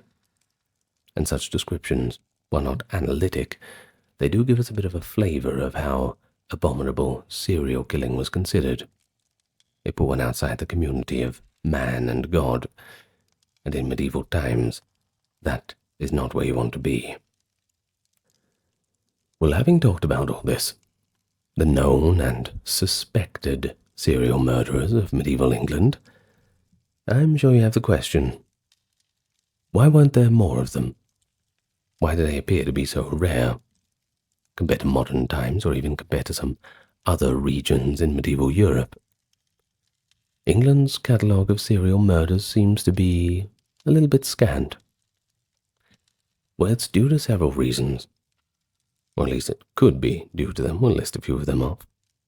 Understanding them doesn't only satisfy our curiosity, but I think it shows the differences in social structure and record keeping. The first, we have a case of limited anonymity and mobility. You see, medieval England was a world of close-knit communities.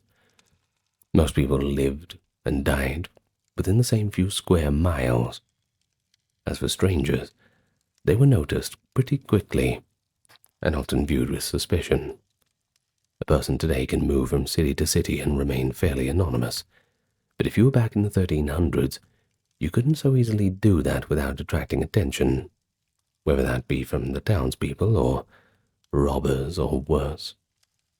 For a would-be serial killer, this lack of anonymity was a major hindrance. If someone started killing in their own village, the pool of suspects would be pretty small. Pretty hard to hide when everyone knows everyone. If they tried to roam to another town, they risked standing out as a newcomer. This doesn't mean it was impossible, but it does mean the practical opportunities to quietly murder someone were quite a bit fewer. Those who did manage it often had some way to deflect the attention. Alice Kettler had the veil of apparent respectability and wealth, and John of Tinton had legal immunity for a while. As for outlaws, well, they were outside of normal society altogether, so they're kind of different. Now, the second is the pretty swift and very brutal justice for those who were caught. The consequences of getting caught for a single murder in medieval England were quite dire. Usually execution, or at least maiming or long-term imprisonment. There was also the possibility of summary revenge by the victim's family if the law didn't act quickly. Thus any killer risked a lot by repeating crimes. In modern times, serial killers get away with multiple murders due to procedural limits or investigative challenges.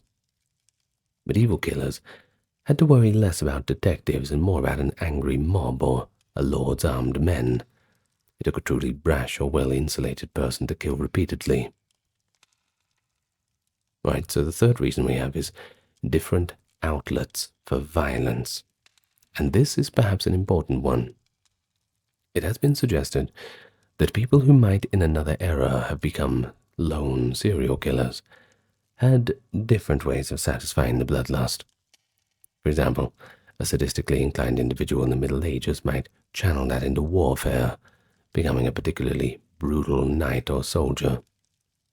The frequent wars of the era, the feuds, the acceptability of violence in certain contexts, provided a vent for this aggression.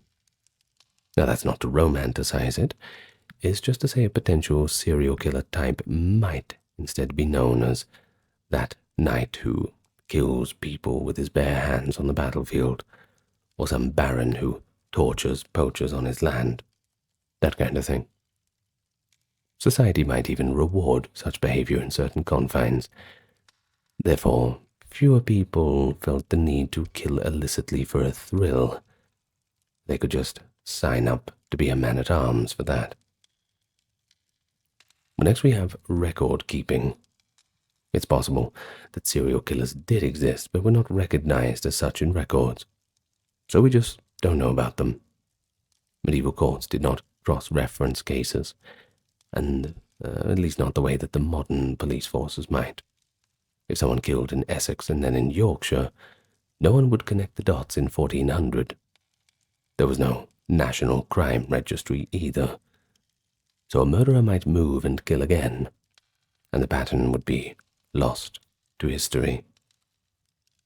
Only if a chronicler took a personal interest, or if the murderer confessed to multiple crimes, would the record explicitly show serial killings.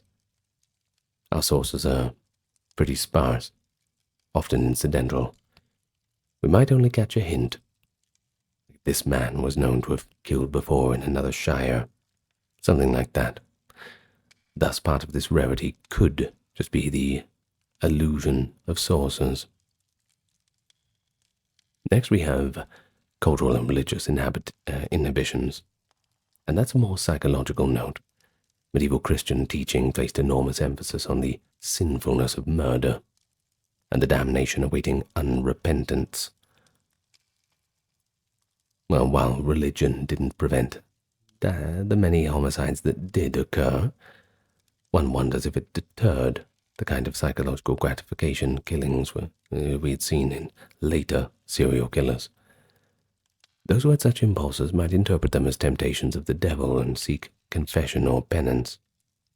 Medieval people also feared ghosts of the murdered. It was thought that restless spirits of victims could haunt or harm the killers, and superstitions like that are certainly another way to discourage people. And finally, we have the sheer survival difficulty.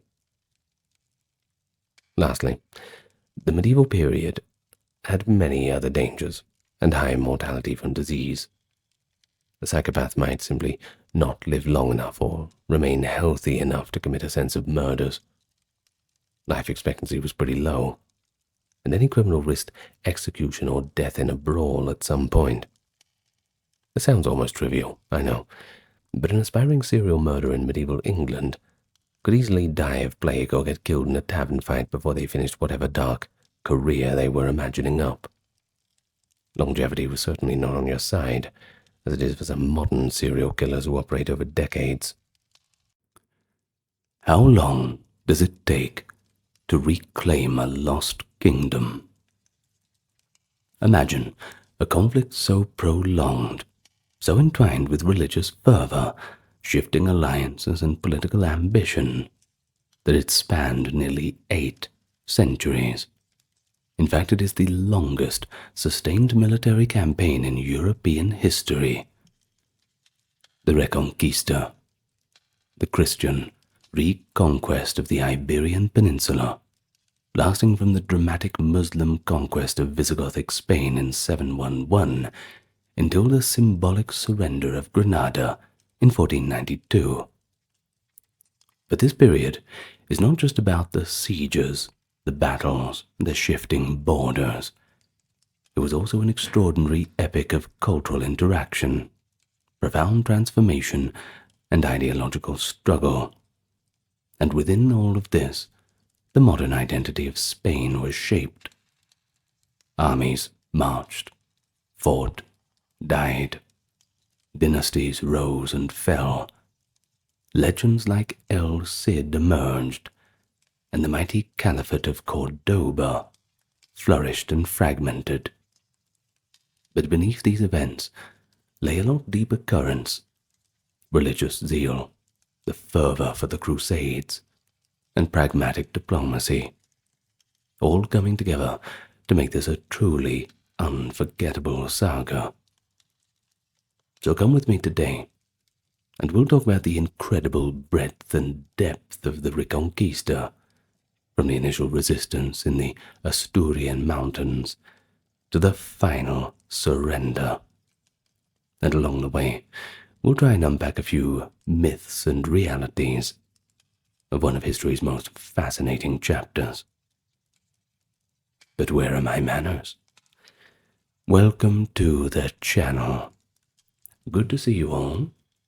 If you are returning, good to see you again. If you are new to the channel, then I invite you to hit the subscribe button and leave your thoughts in the comments. Also, this video is completely ad-free. Thanks to the generous support of the YouTube members, Patreon members, and those who chose to donate. If you would like to join the prestigious club, well, you'll find where to go in the pinned comment and the description of the video. But let's all get nice and relaxed now, and we can begin at the fall of Visigothic Spain. It is the early 8th century, and the medieval Iberian world was completely upended. In 711, an army of the Umayyad Caliphate crossed from North Africa and defeated the Visigothic king Roderick, a moment immortalized as the fall of the Visigothic kingdom.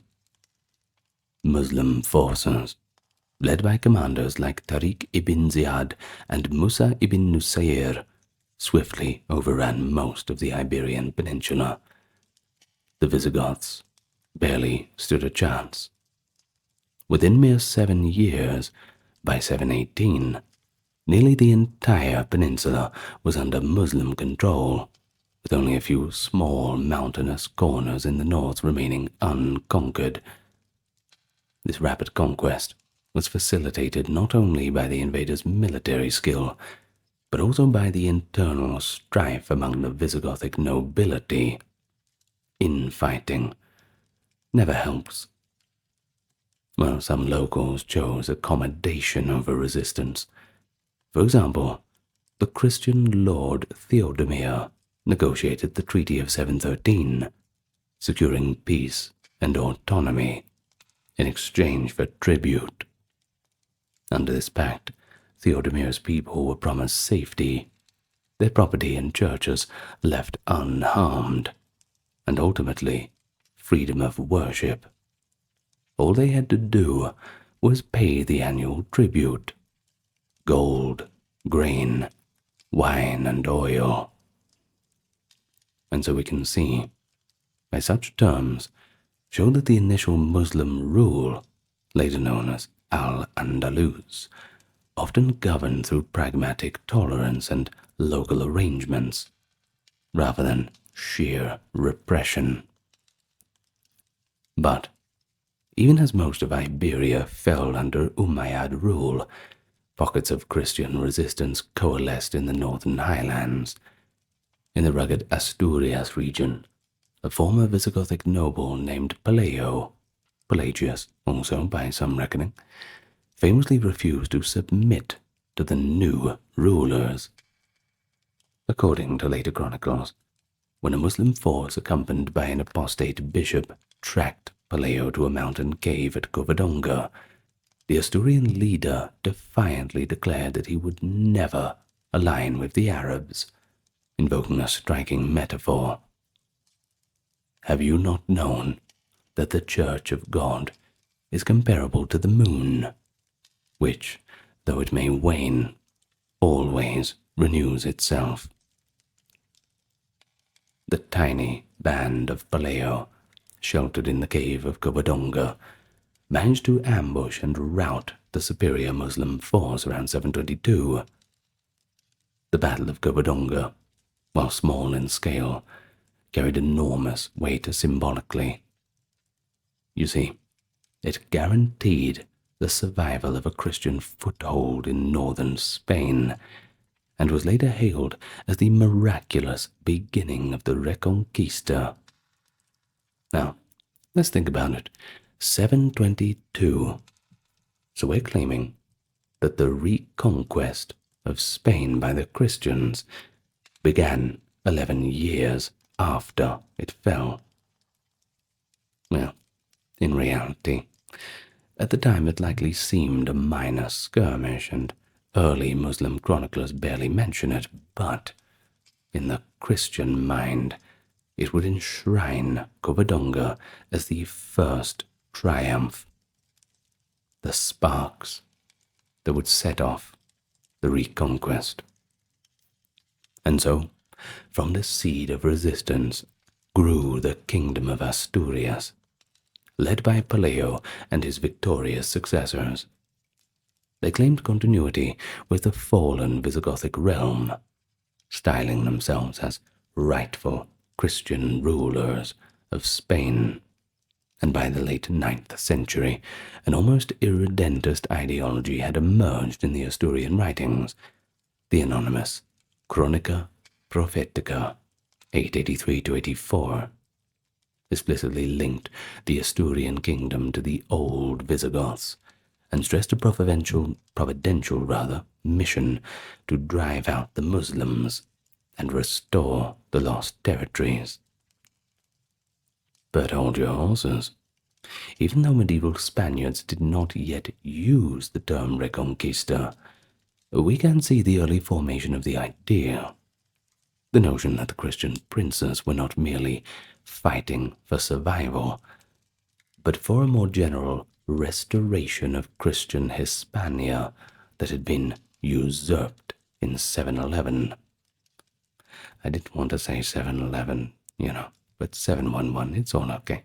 Anyway, still, this was a retrospective justification. In the 700s and 800s, daily reality was less about grand ideology, and a fair bit more about securing mountain strongholds, and at the end of the day, just surviving. As for the Christian North, well, that was fragmented and weak. The new Muslim province of Al-Andalus, with its capital at Cordova, was becoming a world of astonishing wealth and sophistication. Take a look over to the northeast. In the Pyrenees, the Frankish Empire under Charlemagne also cast its gaze on Muslim Spain. In 778, Charlemagne answered a plea to intervene in a quarrel among Muslim lords in the Ebro Valley. He led his Frankish army into Iberia, an early instance of an outside Christian power engaging in the peninsula. But the campaign did not go as planned. Charlemagne, he found himself turning back before capturing Zaragoza, and as his army withdrew through the Pyrenees, it suffered a famous disaster. Basque mountaineers ambushed and annihilated his rear guard at the Battle of Roncesvalles Pass. This encounter between the Christian Franks and the indigenous Basques had nothing to do with Islam. You see, the Basques, they were likely motivated by revenge for Charlemagne's ravaging of their land. Yet, in later legend, the skirmish was transformed into a heroic epic of Christianity versus Islam. The Song of Roland. I'm sure you've heard of it. An 11th century French epic. It depicts Charlemagne's rear guard led by the valiant Roland, attacked by a massive horde of Saracens. Over time, history has romanticized into a bit of a myth. It's one of the first myths that we'll be talking about here. The Basque ambushers, who were mostly Christian or pagan, were replaced by 400,000 Saracens, turning Roland's last stand into a proto-crusade of Christian martyrs against Islam. This legend, wildly divergent from reality, nonetheless inspired generations of Christian knights and fed the crusading spirit that later intertwined with the Spanish Reconquista. But the reality on the ground in the 8th century, however, was that Christian, Muslim, and Basque forces all jockeyed for power, and in rather complex ways too, forging alliances across lines of different faiths as often as fighting wars of religion.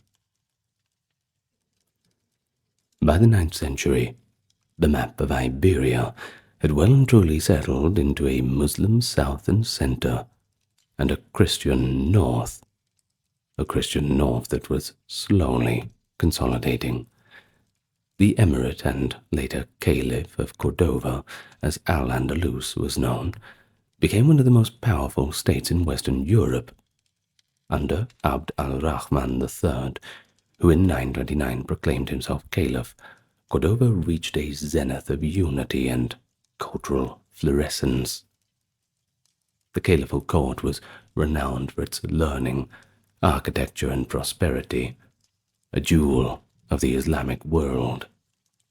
And this dominance meant that for much of the 9th and 10th centuries, the Christian principalities in the north, Asturias morphing into the kingdom of Leon, Navarre in Pamplona, and the Catalan counties in the northeast, remained on the defensive, or at least preoccupied with their own internal growth. Open warfare was intermittent, often punctuated by long periods of truce, tribute payment, and even alliances here and there.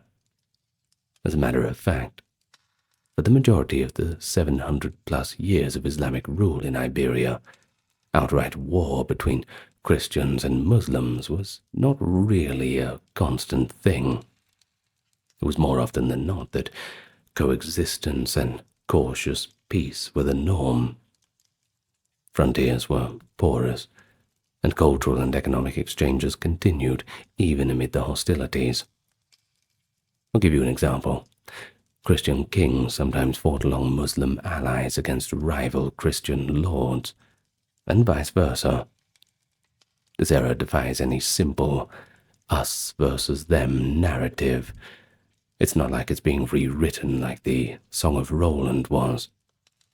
And that is a critical nuance of this entire period that is, well, it's often lost in the later Reconquista mythology. Well, it is what it is. It's important that we mention it. We can't just look at this like a good guy versus bad guy sort of thing. It's not a movie. This isn't Hollywood. Well, far from me to ruin the fun. Let's continue. Don't get me wrong, significant clashes did occur as each side tested the fluctuating frontier. In the mid-9th century, the kingdom of Asturias pushed eastward and southward, gradually expanding into Galicia and the Castilian highlands, while the small kingdom of Pamplona emerged in the Pyrenees. This fragmentation of Muslim authority during periods of unrest in Cordova occasionally offered a few opportunities. One notable confrontation came in 844 at the probably legendary Battle of Clavillo, where later Christian tradition claimed that St. James himself, Santiago Matamoros, the Moor Slayer, miraculously appeared on a white horse to aid King Ramiro I of Asturias against the Moors. Citation needed on that one. Of course, modern historians, at least 99% of them, doubt that Clavillo ever really occurred, viewing it as a pious legend invented in the 12th century to legitimize the cult of Santiago. But still, the legend of St. James' heavenly intervention, it attests to the growing religious fervor coloring these wars. By the 10th century, Santiago de Compostela, the Apostles' Shrine in Galicia, had become a major pilgrimage site and a spiritual rallying point for Christian Spain. Ironically, it was respected and generally left in peace by the Cordovan authorities for most of the century. Lucky they got away with that one. In the late 10th century, the balance of power dramatically tipped in favor of Al-Andalus under the dynamic leadership of Al-Mansur. Al-Mansur was the de facto ruler of Cordova as its powerful vizier, and from about 977 until his death in 1002, he launched annual jihad campaigns, deep into the Christian north. For nearly 30 years, he became the scourge of the northern kingdoms, seeking to cement Muslim dominance for good. He led raids that reached as far as Lyon, Pamplona, Barcelona, and even the distant Atlantic coast. In 997, he staged a spectacular attack on the holy city of Santiago de Compostela, carrying away the bells of the shrine, according to later legend, as trophies to Cordova. One Christian chronicler laments that Almanzor, quote, waged war against all those who worshipped the cross and left many cities in flames. His exploits, though devastating, were not permanent conquests, but punitive strikes to keep the Christians tributary and militarily weak. And indeed, Christian kings were forced to pay the parias, tribute payments, to buy peace from Almanzor's Cordova. It was under all these pressures that the Reconquista's progress nearly ground to a halt in this era. Survival was achievement enough as it was for the northern realms, and each day had its new challenges for that. Yet, don't write it all off yet. Almanzor's death in 1002 and the subsequent collapse of the Caliph of Cordova, which fell into civil war and fragmented by 1031, utterly changed this dynamic. The once powerful Islamic forces splintered into some 30 minor principalities, the Taifa kingdoms. These Taifa states centered on cities like Seville, Toledo, Zaragoza, Badajoz, and Valencia, along with Granada, were often prosperous and cultured. But there was a problem. They all had their own wants and needs, and politically they were weak. This led them to be frequently at odds with each other. Importantly, they were unable to present a unified front against the now strengthening Christian kingdoms. In the 11th century, thus opened with dramatic power vacuums in the south, and the Christian rulers were quick to exploit all of the division. Moving on now, the 11th century. And in this century, the initiative in Iberia's long conflict began suddenly to shift.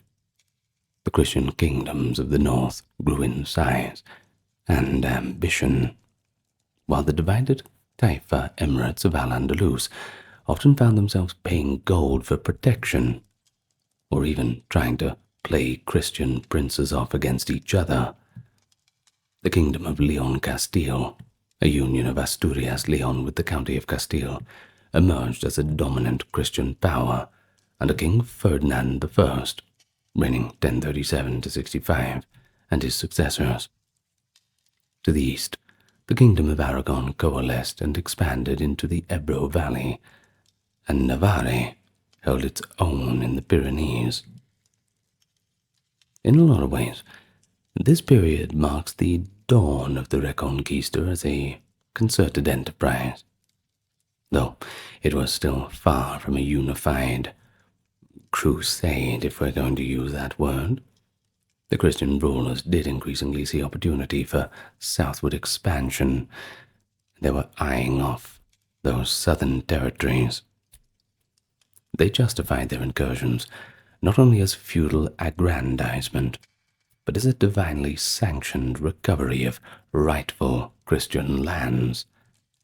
Churchmen praised victories as steps towards the restoration of Christian Spain, framing the struggle in ideological terms of faith, a tone that would later resonate also with the Crusades.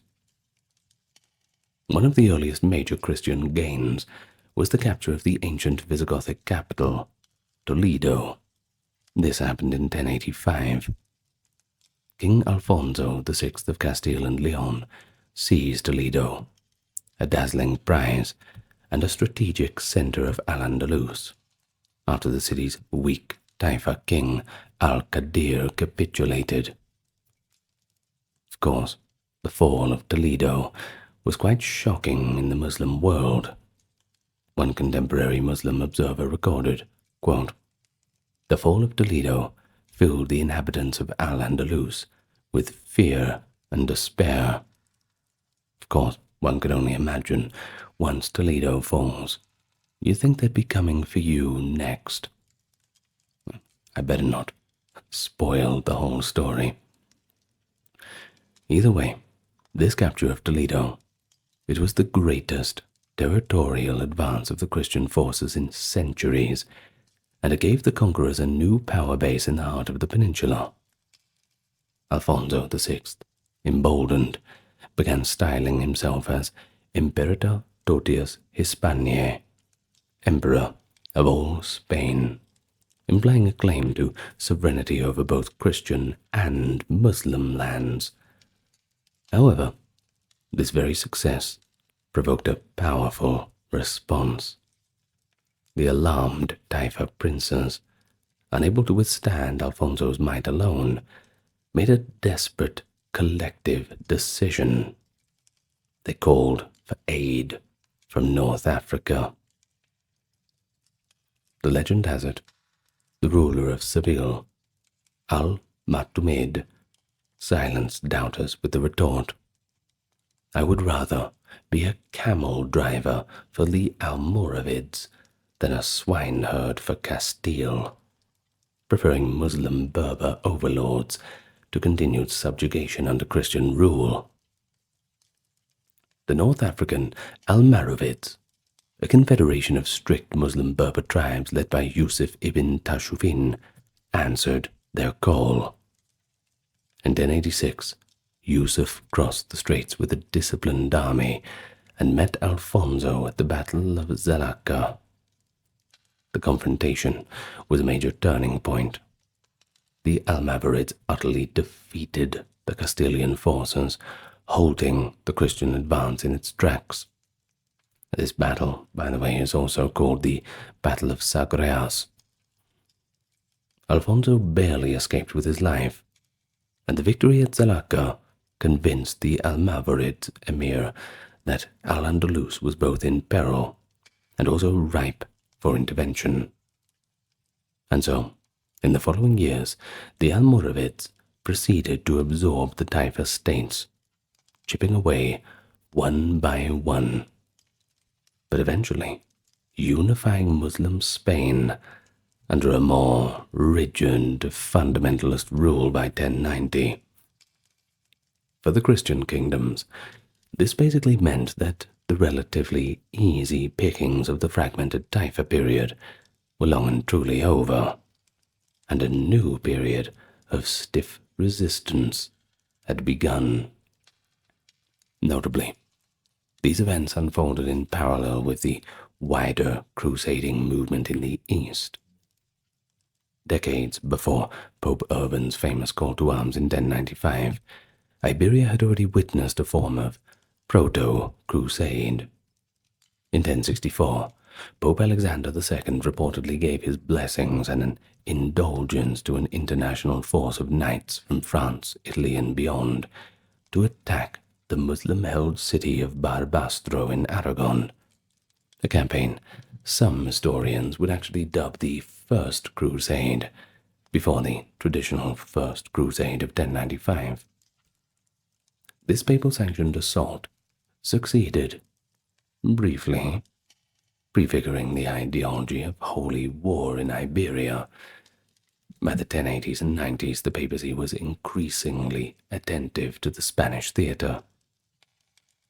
Pope Gregory VII had encouraged Iberian Christians and even considered leading a campaign to Spain himself.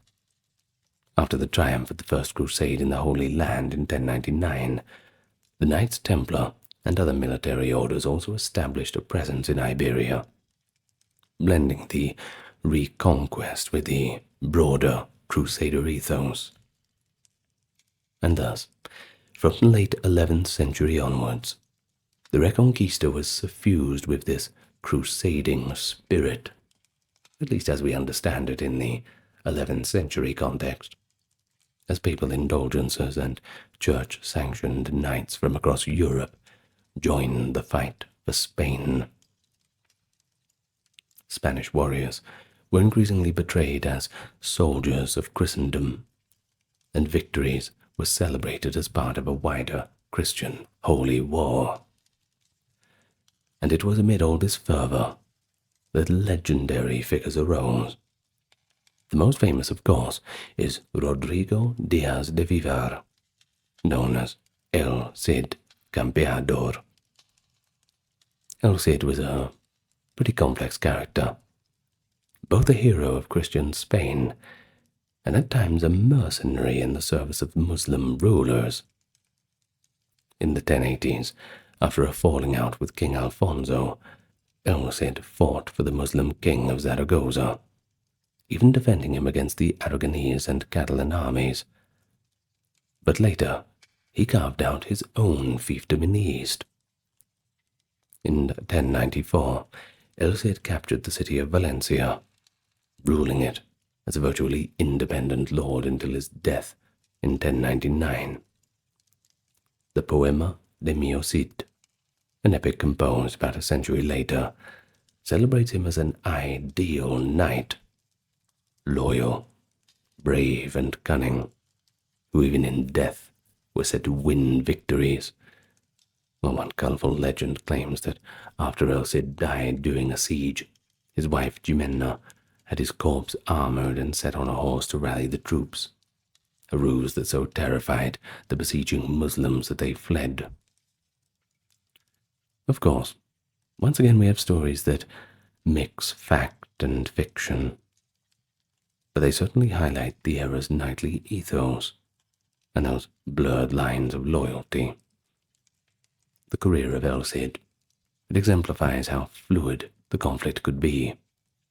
Neither side had a monopoly on his sword.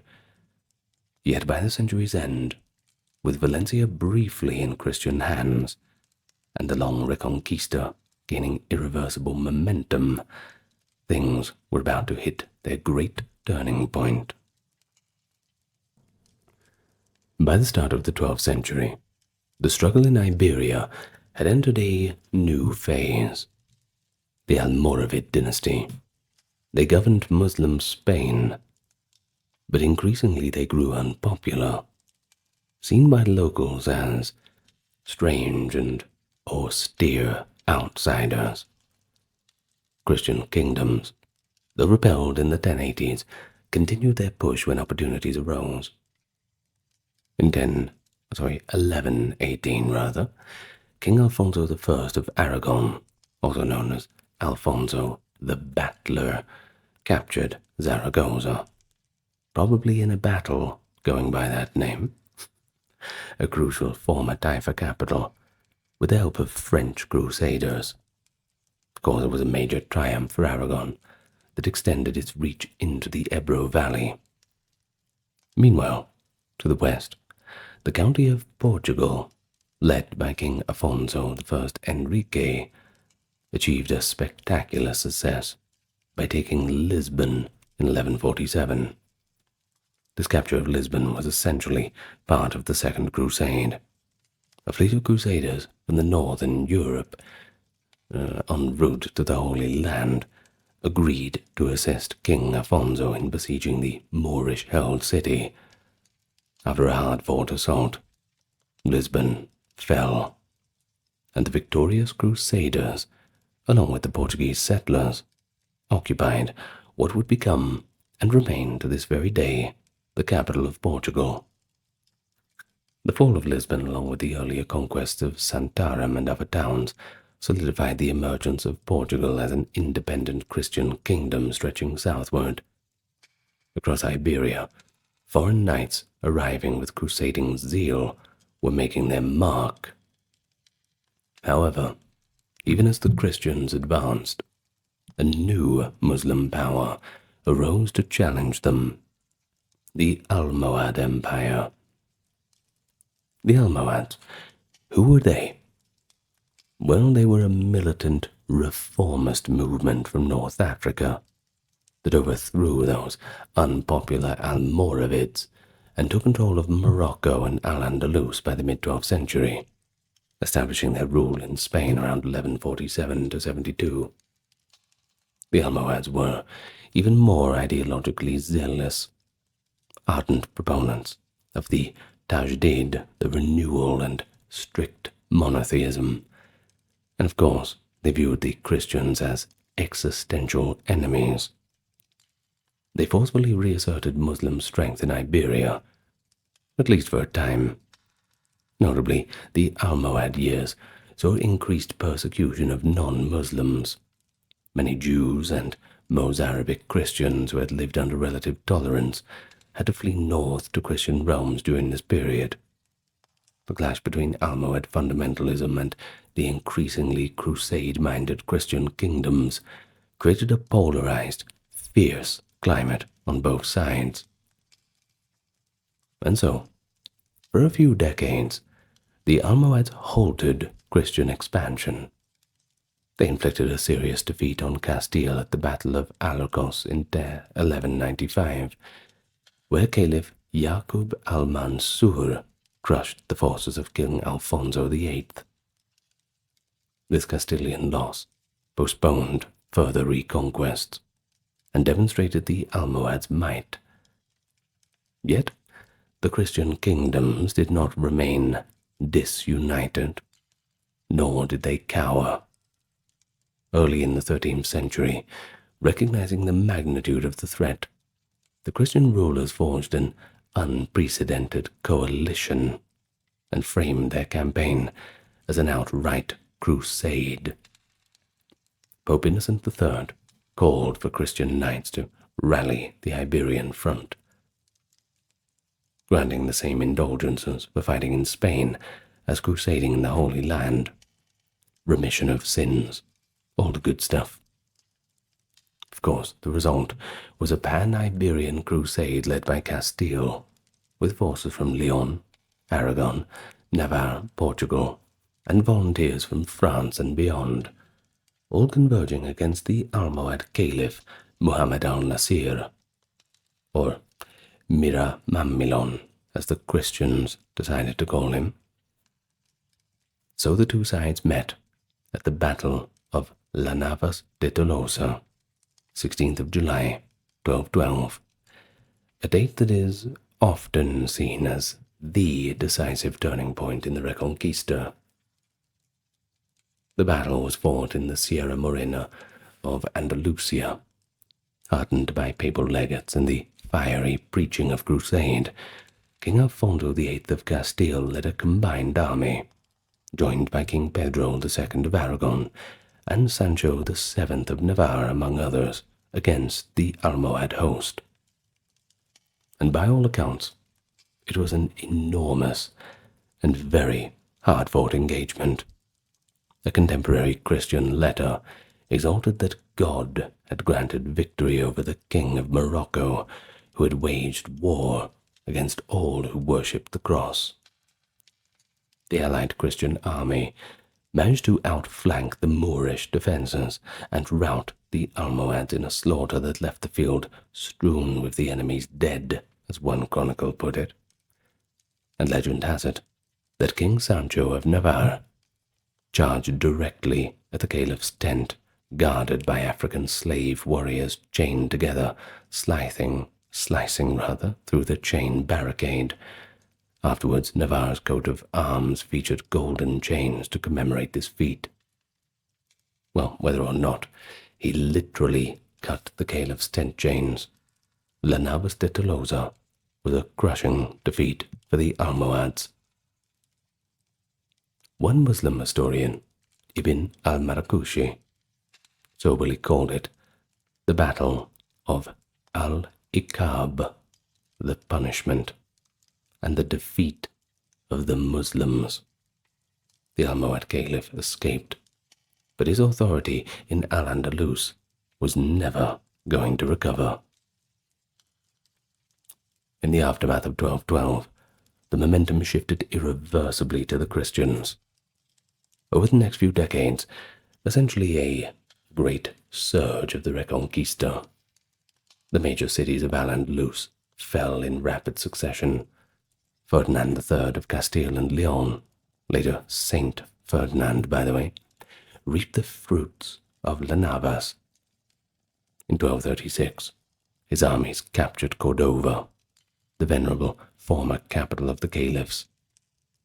When the Castilian troops entered Cordova, they reportedly returned the bells of Santiago that Al-Mansur had taken centuries before, having Muslim captives carry them back north.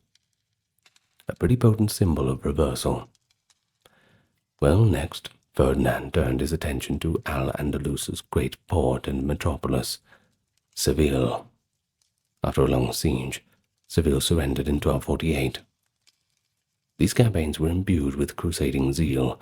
Ferdinand's contemporaries believed him divinely guarded, and the church heralded each victory. Clerics from the Cluniac and Cistercian orders had long been encouraging the Reconquista, instilling an ideology of holy war and reconquest in Iberia's warriors. Initially, Ferdinand III expelled many Muslim inhabitants en masse from Cordova and Seville in a burst of triumphalism. However, he soon found that empty cities, well, they can't really pay taxes, can't they? The economy faltered without farmers or artisans.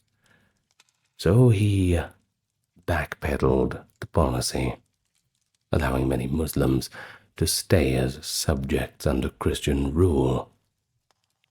In parallel, James I of Aragon, also known as James the Conqueror, completed the reconquest of the eastern lands.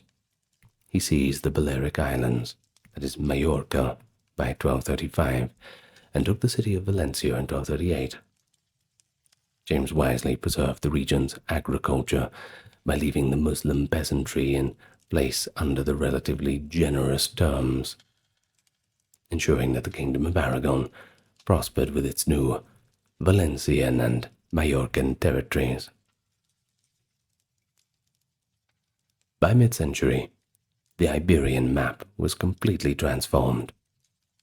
Where once the caliphs of Cordova reigned, now only one Muslim state remained, the Emirate of Granada.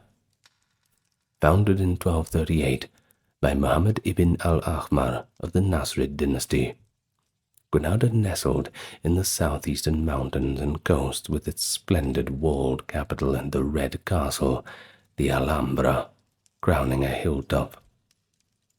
Ferdinand III, after taking Seville, allowed Granada's creation as a vassal state, forcing its sultan to pay a hefty annual tribute in gold in exchange for autonomy.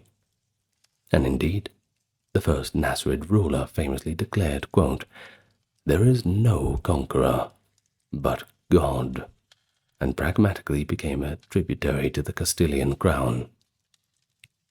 By 1250, for all practical purposes, the Reconquista was pretty much over.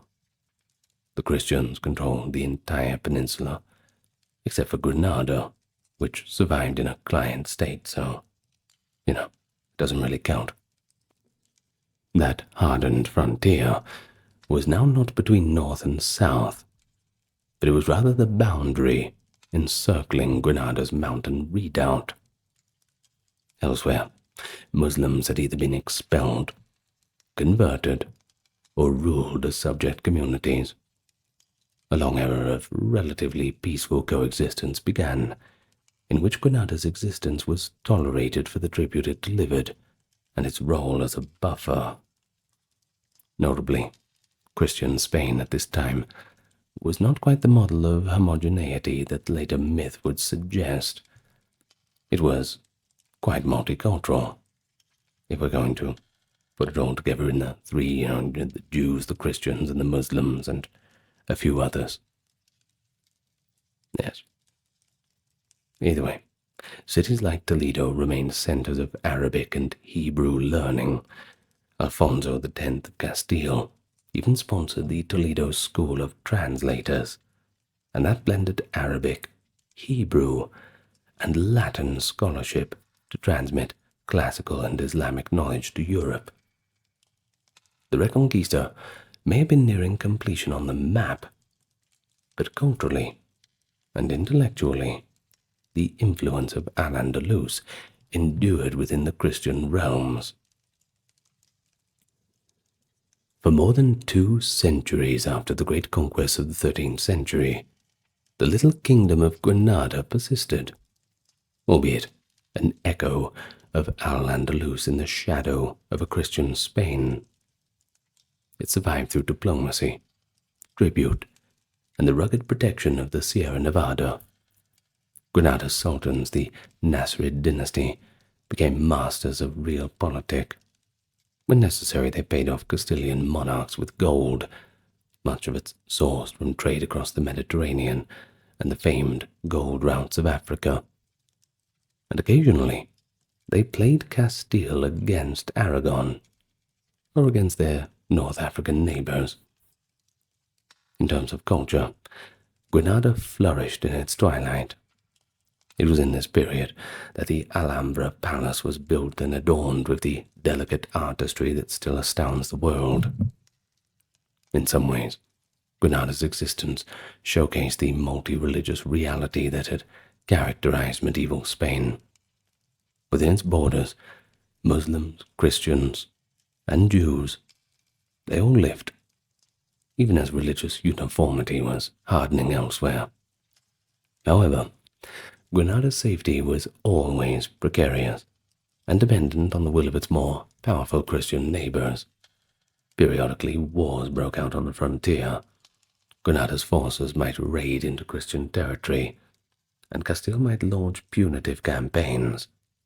But until the late 15th century, there was no sustained effort to eliminate the last Islamic enclave. What was the reason for that?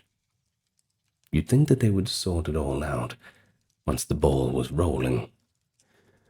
Well, the major reason was that Castile and Aragon often had other preoccupations: dynastic disputes, civil wars, plagues, and foreign wars. They all occupied their energies.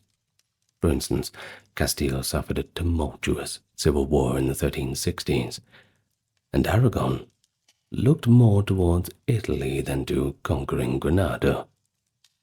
Additionally, Granada found intermittent allies in the Marinid dynasty of Morocco. In the 1340s, the Marinids made one final, formidable attempt to restore Al-Andalus's fortunes. Sultan Abu al-Hassan of Morocco landed a large army to assist Granada and challenge Castile. The ensuing Battle of Rio Salado saw Castilian and Portuguese forces unite to face this invasion. The Christians won a resounding victory, a crushing defeat of the Marinid Sultan's armies that effectively ended any serious prospect of North African intervention in Spain. After Rio Salado, Granada stood alone. Castile seized the port of Algeciras from the Marinids in 1344, thus tightening the noose.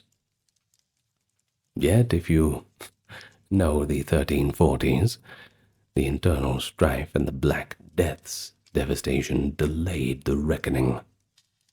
It was as if a stalemate held. Granada, though militarily weaker, was strategically harder to subdue, and the Castilian monarchs found it easier to exact tribute than to fight costly campaigns in the mountains. This long twilight allowed a degree of normalcy.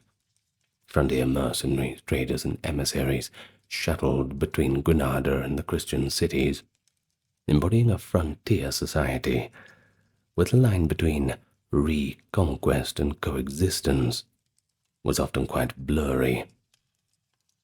And so, by the late 15th century, the situation changed again dramatically. In 1469, the marriage of Ferdinand of Aragon and Isabella of Castile united the 2 greatest Christian kingdoms in Spain. This union created a newly powerful dual monarchy, the Catholic monarchs, as history would call them, with the military resources and religious fervor to take on Granada decisively. At the same time, the ideological climate had somewhat hardened. The Spanish Inquisition was established in 1478 to enforce religious uniformity, a sign of the era's zealous mood. The Catholic monarchs secured papal approval for a war to extirpate the infidel in Granada, receiving the status of a crusade, complete with a cross-adorned banner and indulgences for participants. And thus began the Granada War, 1482 to 92, the final crusade on Spanish soil. Castile and Aragon methodically pressed into Nasrid territory, city by city. The campaign was marked by modern tactics and technology. The Spaniards even bought artillery and gunpowder siege weapons that could smash through the Moorish fortress that once seemed impregnable. They also applied economic blockade strategies, isolating Granada's strongholds. But the war was not an unbroken string of victories. The Granadans, though riven by an internal civil war between competing claimants, notably Sultan Abu Abd Allah, known as Boabdil, against his father, they fought bravely through it all. No, but still, bad luck, the writing was on the wall. One by one, Granada's cities fell, and in 1485, the Christians took Ronda. In 1487, after a brutal siege, Malaga was conquered, its population enslaved or expelled as a harsh object lesson. It said that Isabel refused any terms of surrender for Malaga's defenders due to their stiff resistance. The fall of Malaga cut off Granada from the sea. In 1489, the key redoubt of Baza capitulated, and Boabdil, who had by then controlled only the city of Granada and its environs, realized total defeat was just inevitable. In 1491, Ferdinand and Isabella's armies surrounded Granada itself, establishing a military camp named Santa Fe, that is, Holy Faith, on its plain as a symbol of their resolve. After months of siege, starvation, and stalemate, the Sultan negotiated. November 25th, 1491, the capitulations of Granada were signed. These terms were surprisingly lenient. In exchange for capitulation, the Muslims of Granada were guaranteed their lives, property, laws, and freedom of religion. The documents promised that Muslim inhabitants, quote, shall be perfectly secure in their persons, families, and properties, that they could continue to worship in their mosques and be judged by their own laws, and that those who wished to emigrate to North Africa could do so freely. On January the 2nd, 1492, the Sultan handed the keys of the Alhambra to King Ferdinand and Queen Isabella, marking the official fall of Granada, and with that, the end of Muslim rule in Spain. Now, according to Romantic law, as the Sultan left the city, he paused at the hill for a final glance and shed a tear, whereupon his resolute mother, Aisha, scolded, "Weep not like a woman for what you could not defend like a man." Gee, that's rough to hear that from your mum, isn't it? Very rough. Now, whether or not those exact words were spoken, the moment known as the Moor's Sigh really symbolizes the end of an era. And so, with Granada's surrender in 1492, the Reconquista was complete. After nearly 781 years since the first invasion, the Christian kingdoms had reconquered the entire peninsula. But the immediate aftermath belied the generous terms given to the vanquished. the capitulation's promises of tolerance were soon broken, and within a few years, the Catholic monarchs, pressured by triumphalist clergy like Francisco Jimenez de Cisneros, began to renege on the guarantees. In 1499, mass forced conversions of Granada Muslims began, leading to a brief Muslim uprising. By 1502, Castile ordered an edict requiring all remaining Muslims to convert to Christianity or leave. Crown of Aragon followed suit in 1526. Those who converted, often only on the surface, became known as Moriscos, and they too would face later expulsion in the early 17th century. Likewise, 1492 saw the infamous Alhambra decree expelling Spain's Jews. Well, the multi-faith landscape that had characterized much of medieval Spain was, for the time being, well and truly over. So, what can we say in conclusion? I suppose the Reconquista is seen in its early and late stages, but really it was a complex and drawn-out process, a long saga. It began not as a single concerted effort, but as disparate struggles for survival and power by Christian kingdoms that gradually coalesced into a res publica of Christendom fighting to restore Iberia to Christian rules.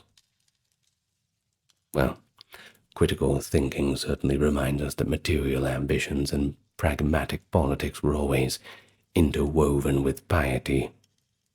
The men and women who lived through the Reconquista witnessed not a straight-line holy war, but a tangled history of war and peace, tolerance and intolerance, myth and reality.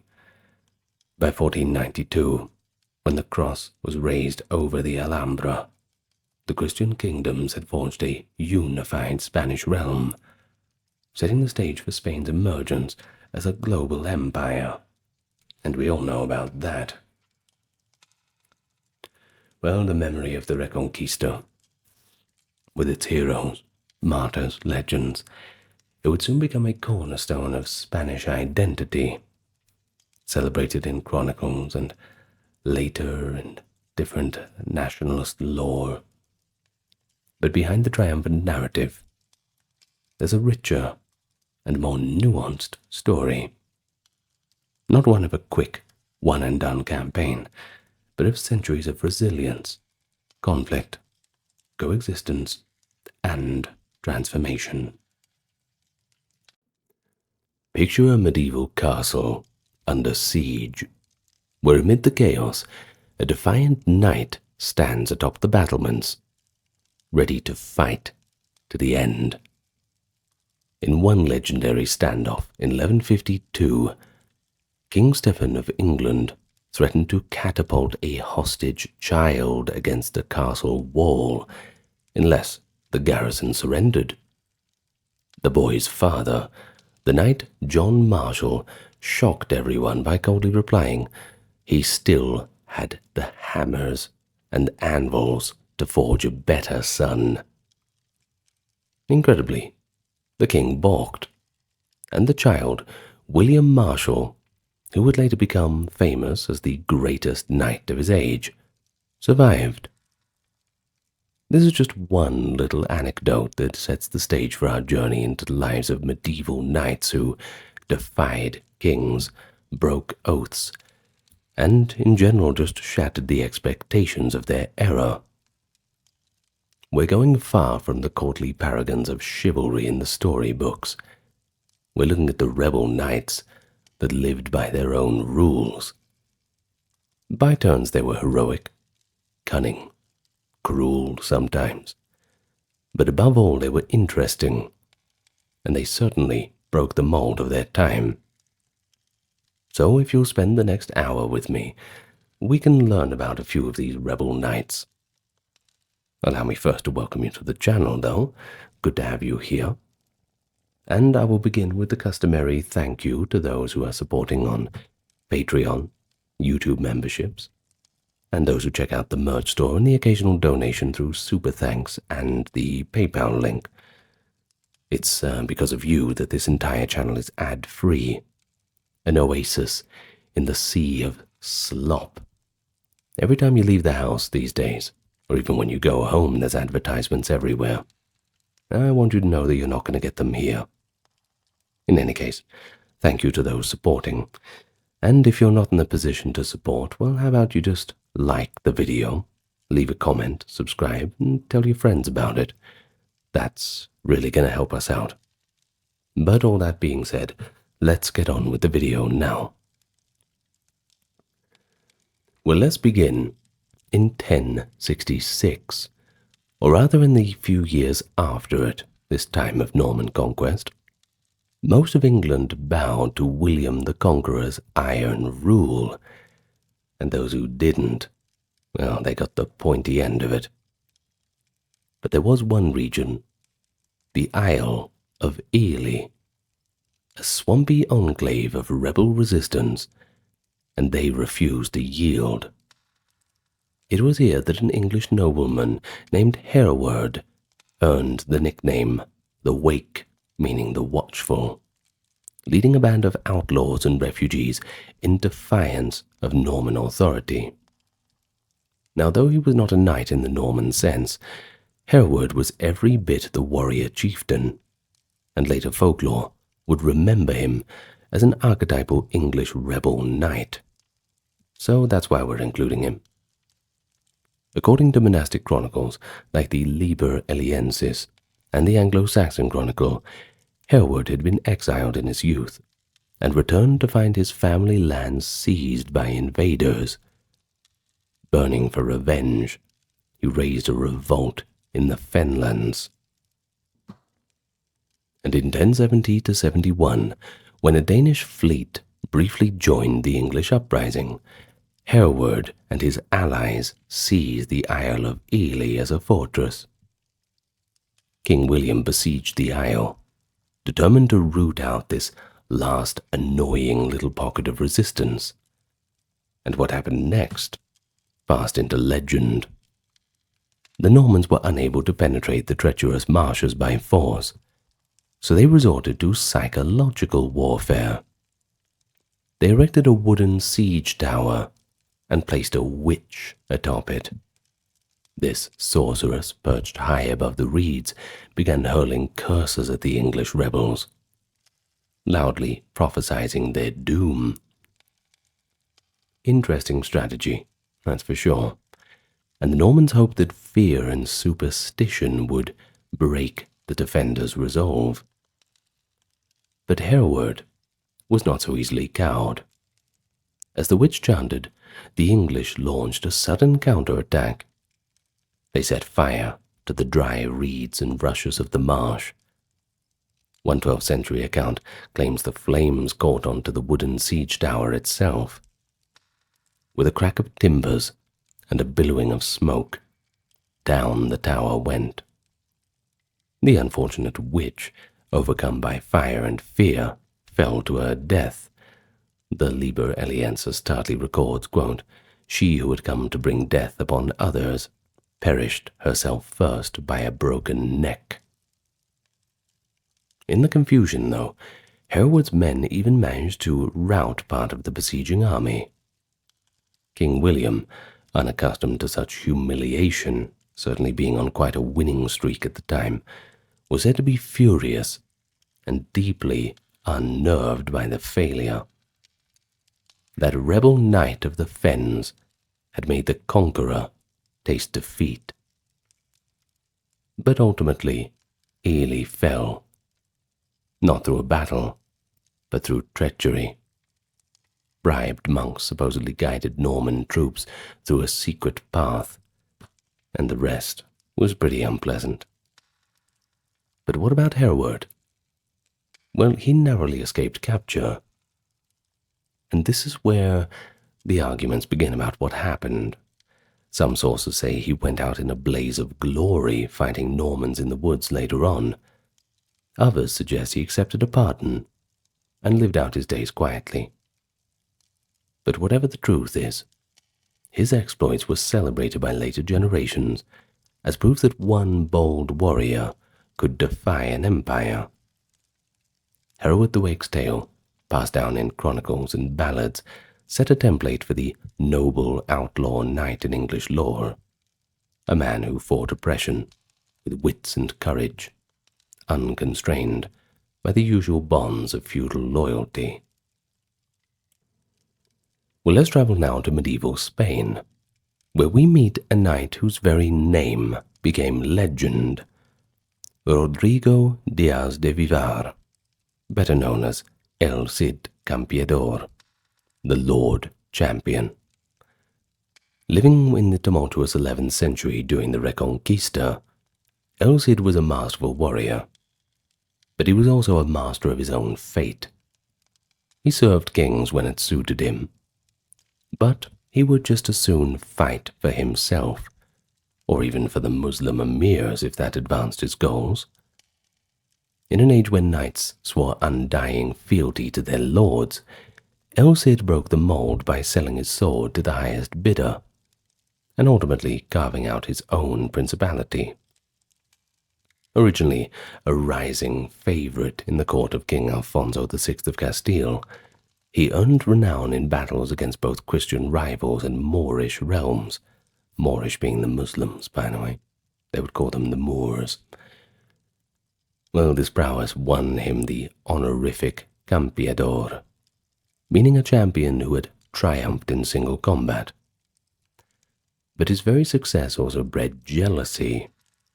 After a dispute involving unauthorized warfare, Rodrigo attacked the Moorish kingdom of Toledo without Alfonso's approval, and earlier had publicly humiliated a powerful noble. King Alfonso exiled him around 1081, and that was when, suddenly cast out from Christian society, El Cid became a knight-errant, leading a band of loyal followers into an uncertain future. But he didn't languish in disgrace. He turned exile into an opportunity. He offered his military genius to the Muslim emir of Zaragoza, and for nearly a decade fought as the emir's champion. So imagine that scene, a Spanish Christian knight commanding an army of Moors against other Christians and their allies. That was practically heresy to some, and fair enough too. But to Rodrigo, warfare was just his job, and political loyalties were negotiable. That being said, the government would throw him under the bus at any turn anyway, so one can hardly blame him for going where the money is. In any case, during these years he defeated formidable enemies, Christian kings of Aragon and Barcelona among them. That enhanced his fame and fortune, while he learned the intricate politics of Al-Andalus. Now the very name El Cid comes from the Spanish Arabic al-Sayyid, meaning the Lord, a title bestowed upon him by grateful Muslim allies. By the late 1080s, our knight had become a seasoned warlord fluent in both Christian and Islamic courts, a rarity that made him all the more formidable. But fate gave El Cid another chance to shape his own destiny, when a new danger, the fanatical Almoravid Empire in North Africa, swept into Spain. King Alfonso VI, desperate after a disastrous defeat by the Almoravids, recalled El Cid to Christian service. Rodrigo returned briefly to Alfonso's side, but the reunion was short-lived and quite uneasy. Soon he was off again on his own, pursuing the greatest prize of his career, the rich Mediterranean city of Valencia. Through shrewd diplomacy, siege warfare, and occasional treachery, El Cid took Valencia from its Muslim ruler in 1094. He then installed himself as effectively an independent prince. Though he paid lip service to King Alfonso, in practice he ruled Valencia as his personal domain, a Christian lord of a largely Muslim city even striking coins in his name. So for the remaining years of his life, El Cid held on to Valencia against all newcomers, the Almoravid armies, the rival Spaniards too, cementing a legacy that straddled the line between outlaw and hero. The famous epic poem, El Cantar de mi Cid, composed not long after his death, recounts how he even in death supposedly won a battle. His corpse, armored and set upon his horse, terrified the besieging Moors of Valencia into flight. Now, in reality, after Rodrigo's death in 1099, his widow surrendered Valencia to the Almoravids in 1102. Must have been turning in his grave. Well, the Cid's autonomous lordship had ended. But the fact remains that for a few shining years, a knight with no crown made himself king in all but name. His story is embroidered with many colorful anecdotes reflecting his wiliness. One legendary tale from the epic describes how upon being exiled with nothing, he needed funds to raise an army. He cleverly filled 2 heavy chests with sand and persuaded 2 moneylenders in Burgos to loan him a large sum, telling them the chests were full of gold and jewels as collateral. Well, after Cid rode off, the lenders discovered the trick. But by then he was long gone, leading his mercenaries eastward. Now, whether that's true or not, it captures a popular image of El Cid as a rogue knight who outsmarted foes and friends alike. And despite bending the rules of chivalry, he's remembered in Spain as a kind of national hero, celebrated for his military genius and independent spirit that allowed him to transcend the petty loyalties of kings and kingdoms. He was a man of his own, getting what he wanted from the world. Now that's a trailblazer, if I've ever heard of one. Personifying the rebel knight as a master of his own destiny, loyal ultimately to honor and gain, not to any one lord. Well, let's move on to Crusader times. There's few medieval knights that have more fearsome of a reputation than Reynald of Chatillon, a 12th century French crusader who earned infamy for his ruthless and rebellious streak. Reynald, who's also called Reginald or Renaud, arrived in the Holy Land during the Second Crusade, and soon proved that he bowed to no authority except to his own ambition. Through marriage he became the Prince of Antioch, and later the Lord of Transjordan. But he quarreled violently with his Christian allies, and gleefully violated treaties with Muslim powers. His lawless actions helped to ignite a war that engulfed the Crusader kingdom of Jerusalem, and it led to catastrophe.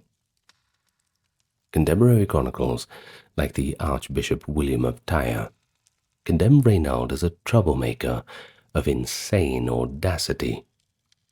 Early in his career as the Prince of Antioch, Reynald's greed led him to torture the Latin Patriarch of Antioch in a grotesque bid for money. The story goes that when the Patriarch refused to finance Reynald's military schemes, Reynald had the old churchman stripped naked, smeared in honey, and left exposed on a rooftop under the blazing Levantine sun. Insects swarmed, stinging and biting the cleric, until he agreed to pay a ransom for his release.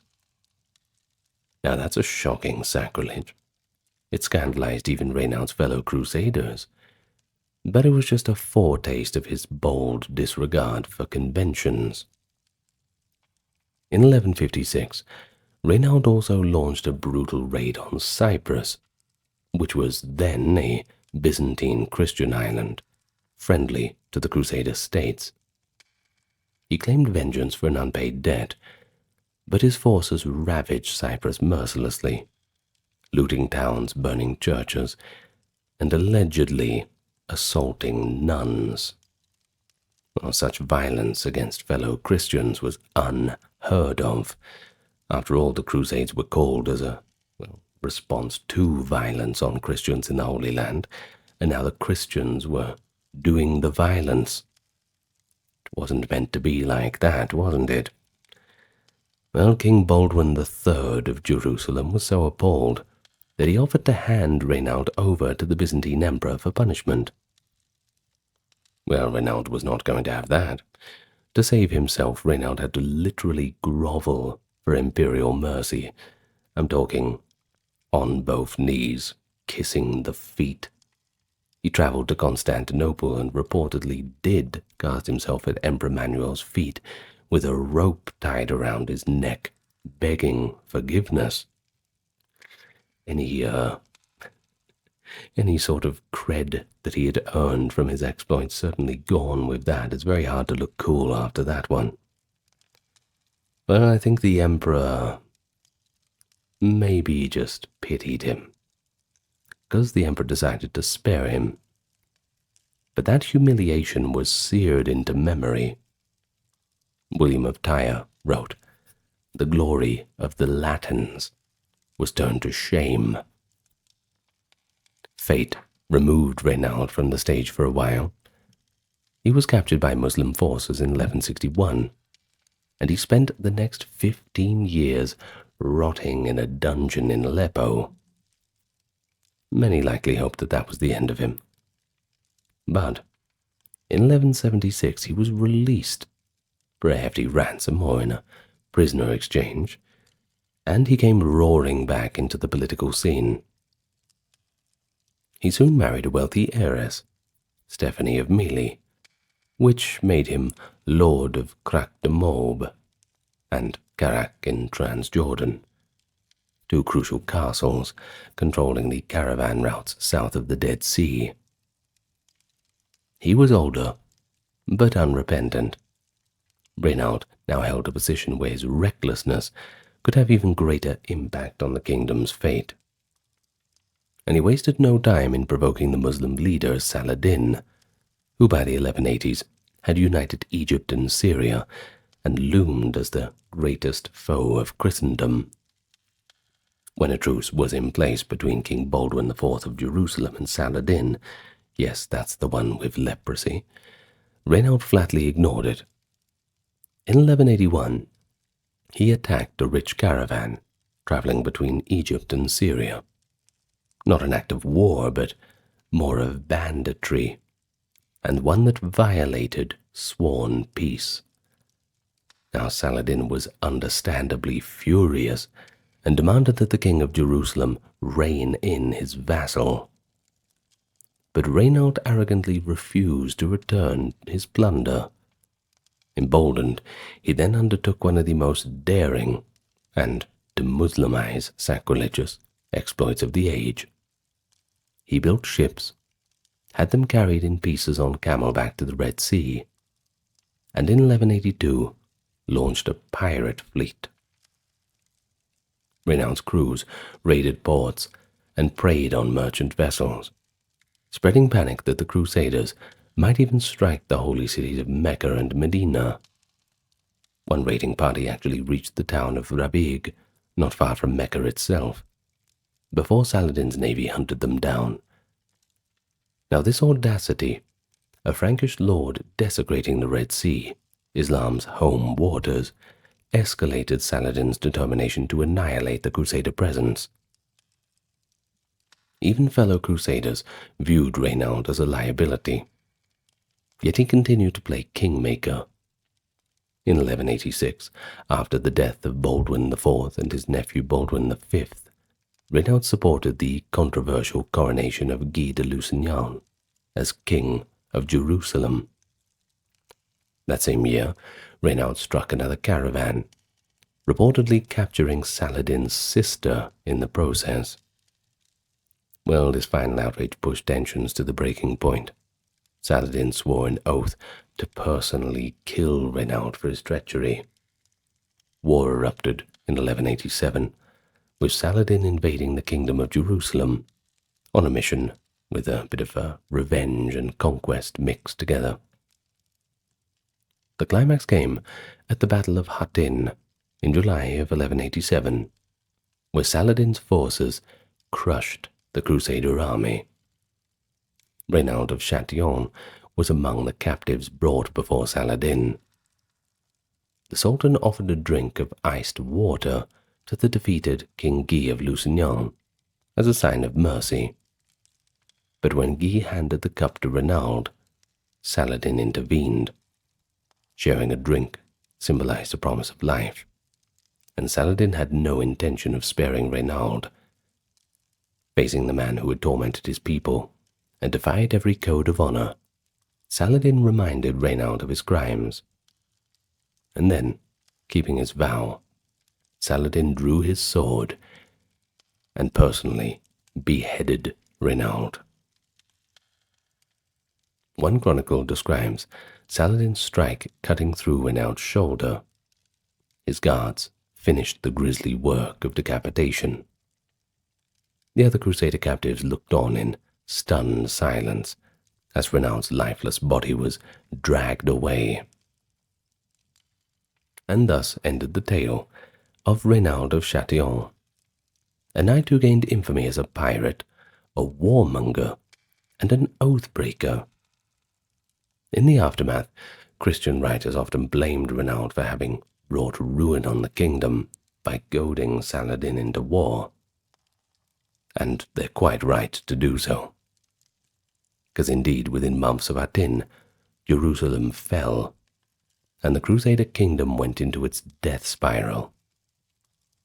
Renaud's rebellious career shows how one unprincipled knight, acting out of greed and arrogance, could ruin the entire plan, altering the course of history forever. He is remembered as the epitome of the rogue knight. Fearless, lawless, but ultimately self-destructive. But not all rebel knights fought solely with the sword. Some wielded words just as lethally. Our next story is about Bertrand de Born, a 12th century Occitan knight from France's Limousin region, famed both as a warrior and as a troubadour poet.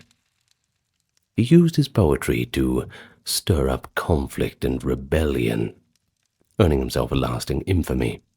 In fact, Dante Alighieri placed Bertrand in hell as a sower of discord in his work The Divine Comedy, which I did do a 14-hour reading of, by the way, if you're interested in that.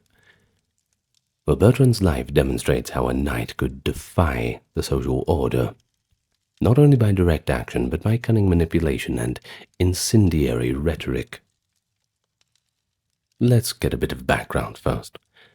Bertrand was lord of the castle of Hautefort, and from the start, he proved to be quite quarrelsome. He fought a protracted civil war against his own brother for control of their family lands. More consequentially, Bertrand involved himself in the tumultuous Angevin politics of King Henry II of England's dominions in France. The Plantagenet royal family was beset by rivalry. Henry's sons, Henry the Young King, Richard the Lionheart, and others, repeatedly rose in rebellion against their father. Bertrand de Born took full advantage of the strife. He became fast friends with Henry the Young King, Henry II's eldest surviving son, by the way, and egged him on in revolt. Contemporary chroniclers accuse Bertrand of being an instigator behind the scenes. He penned verses glorifying warfare, and even satirical political poems mocking peace. In one of his poems, Bertrand exalted that, quote, "I love the joyous time of Easter, that makes the leaves and flowers come out, and I love to see on the meadows tents and pavilions spread." Now, of course, he's referring to an encampment. Seems to revel in the sights and sounds of battlers' delight. This warrior poet idealized the chaos of feudal conflict. According to legend, he addressed the young king as "my lord," and encouraged him not to submit to his father's will. Some later writers even claimed Bertrand's tongue was the serpent that poisoned the bond between Henry and his heir. Though this may exaggerate the role, there were plenty of genuine grievances that drove the rebellions. He just didn't make it any better. Nevertheless, Bertrand fought alongside Henry the young king in the rebellion of 1173 to 74, and again in 1183. And while King Henry II eventually crushed these uprisings, and the young king died of dysentery during the campaign of 1183, on his deathbed, the prince reportedly expressed regret and asked for his father's forgiveness. King Henry, in his grief, came to believe that Bertrand de Born's meddling had helped turn his son against him. There is that old saying, "Your child is only one friend away from complete disaster." One medieval account has Henry II memorably declaring that Bertrand had always sought to kindle war, and that his songs had kindled the fire of strife between father and son. Well, the fallout for Bertrand was severe. After losing his patron and ally, he was besieged by none other than Richard the Lionheart, who at the time was still loyal to his father. Richard stormed Bertrand's castle and briefly sent Bertrand to prison. Facing the wrath of the Angevin king, Bertrand changed tune and begged for clemency. He supposedly composed a humble lament for the king's death that moved Henry II to mercy. According to a possibly apocryphal story, Henry II himself restored Bertrand's lands after hearing his contrite verses, a testament to the power of poetry even in war. So Bertrand de Born thus survived his brush with royal fury, and when Richard the Lionheart later rebelled in turn and became king in 1189, Bertrand served Richard and even went on the Third Crusade with him. The restless troubadour knight continued to stir up trouble in King Richard's quarters with King Philip II of France, writing biting satires urging Richard to war. Only in his old age did Bertrand retire to a monastery, perhaps seeking spiritual absolution for his lifetime of troublemaking. Now, we mentioned Dante Alighieri. He was writing over a century later and delivered the final verdict on Bertrand's legacy. In Dante's Inferno, that is Canto 28, the poet meets Bertrand de Born among the sowers of discord in the eighth circle of hell. Bertrand is depicted carrying his severed head like a lantern, a symbolic punishment for a man whose scheming tongue tore apart the bond between Henry II and his son. Dante has Bertrand's damned soul proclaim, quote, "Thus I carry my brain, alas, separated from its source which is in this trunk. In me you may see the perfect contrapasso," contrapasso being punishment fitting the sin. Well, it's this final gruesome image that immortalized Bertrand as the archetype of the knight who glorified and incited rebellion. But history might treat Bertrand de Born with a little bit more nuance than Dante's poetic justice allows. He was, after all, acting in a feudal world where rebellion was just another tool of ambitious nobles, and many shared blame in the conflicts he joined. Yet his own contemporaries recognized a dangerous cleverness in him.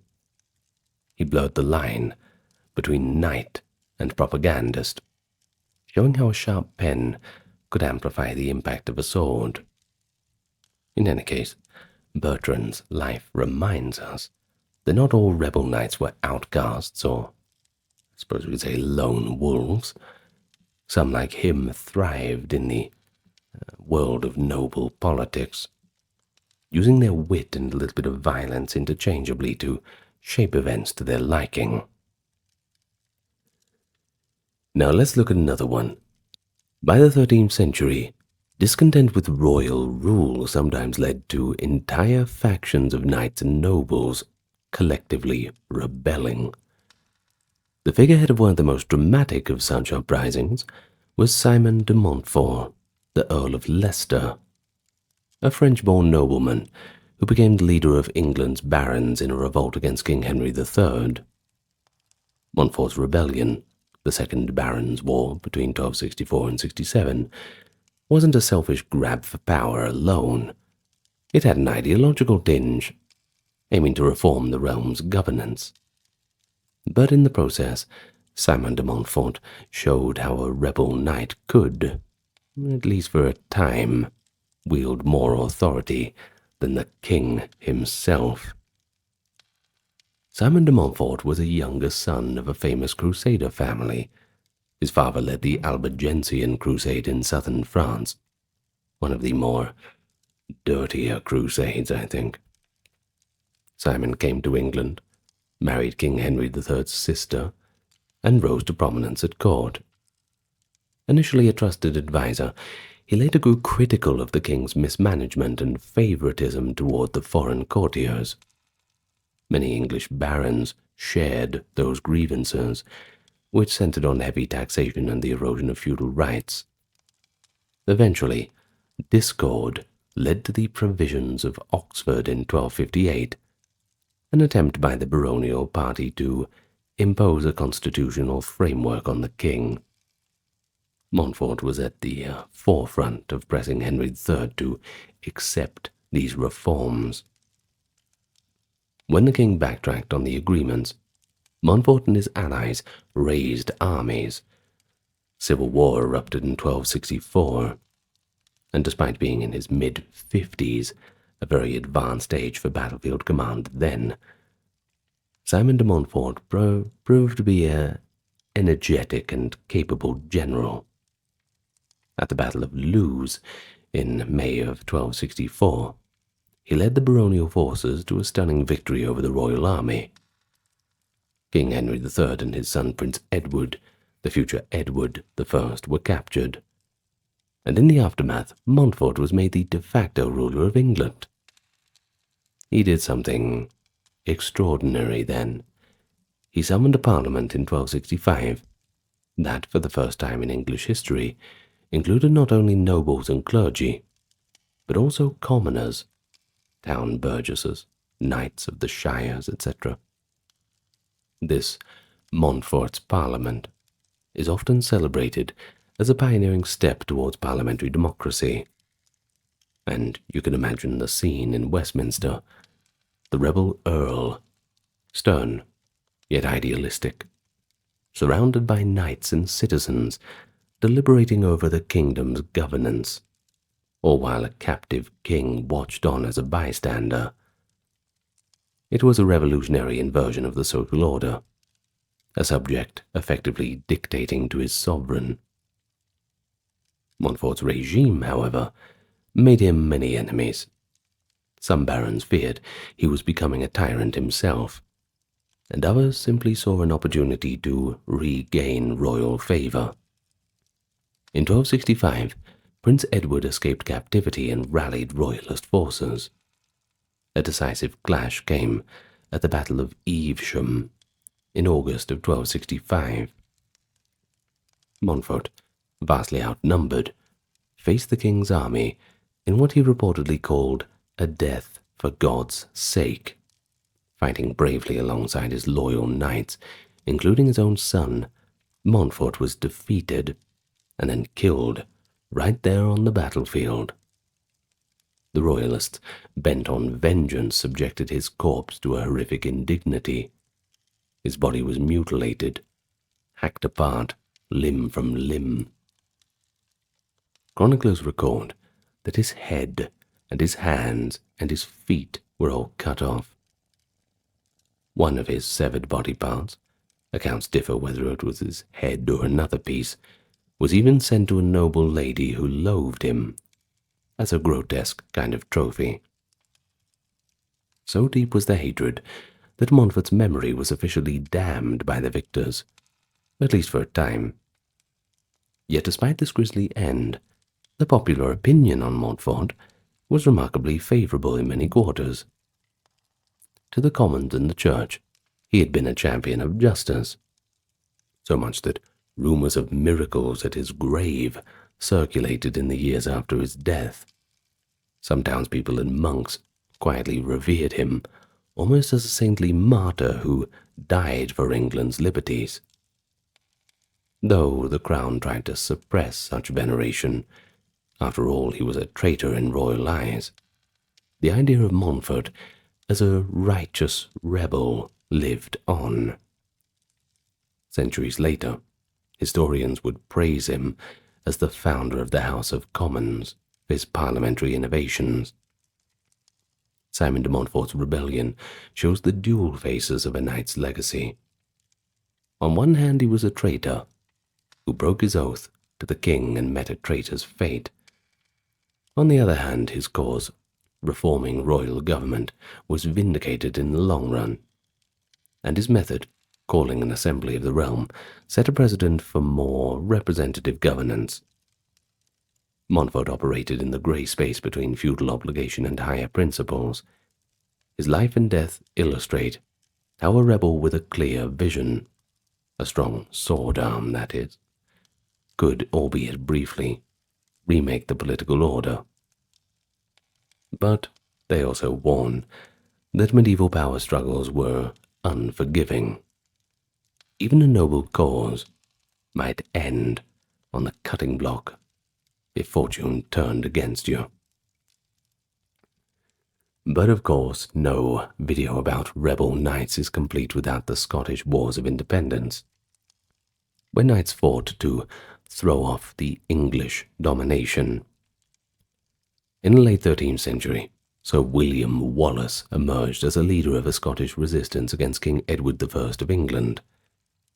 Wallace was a minor noble, some say not even knighted until later.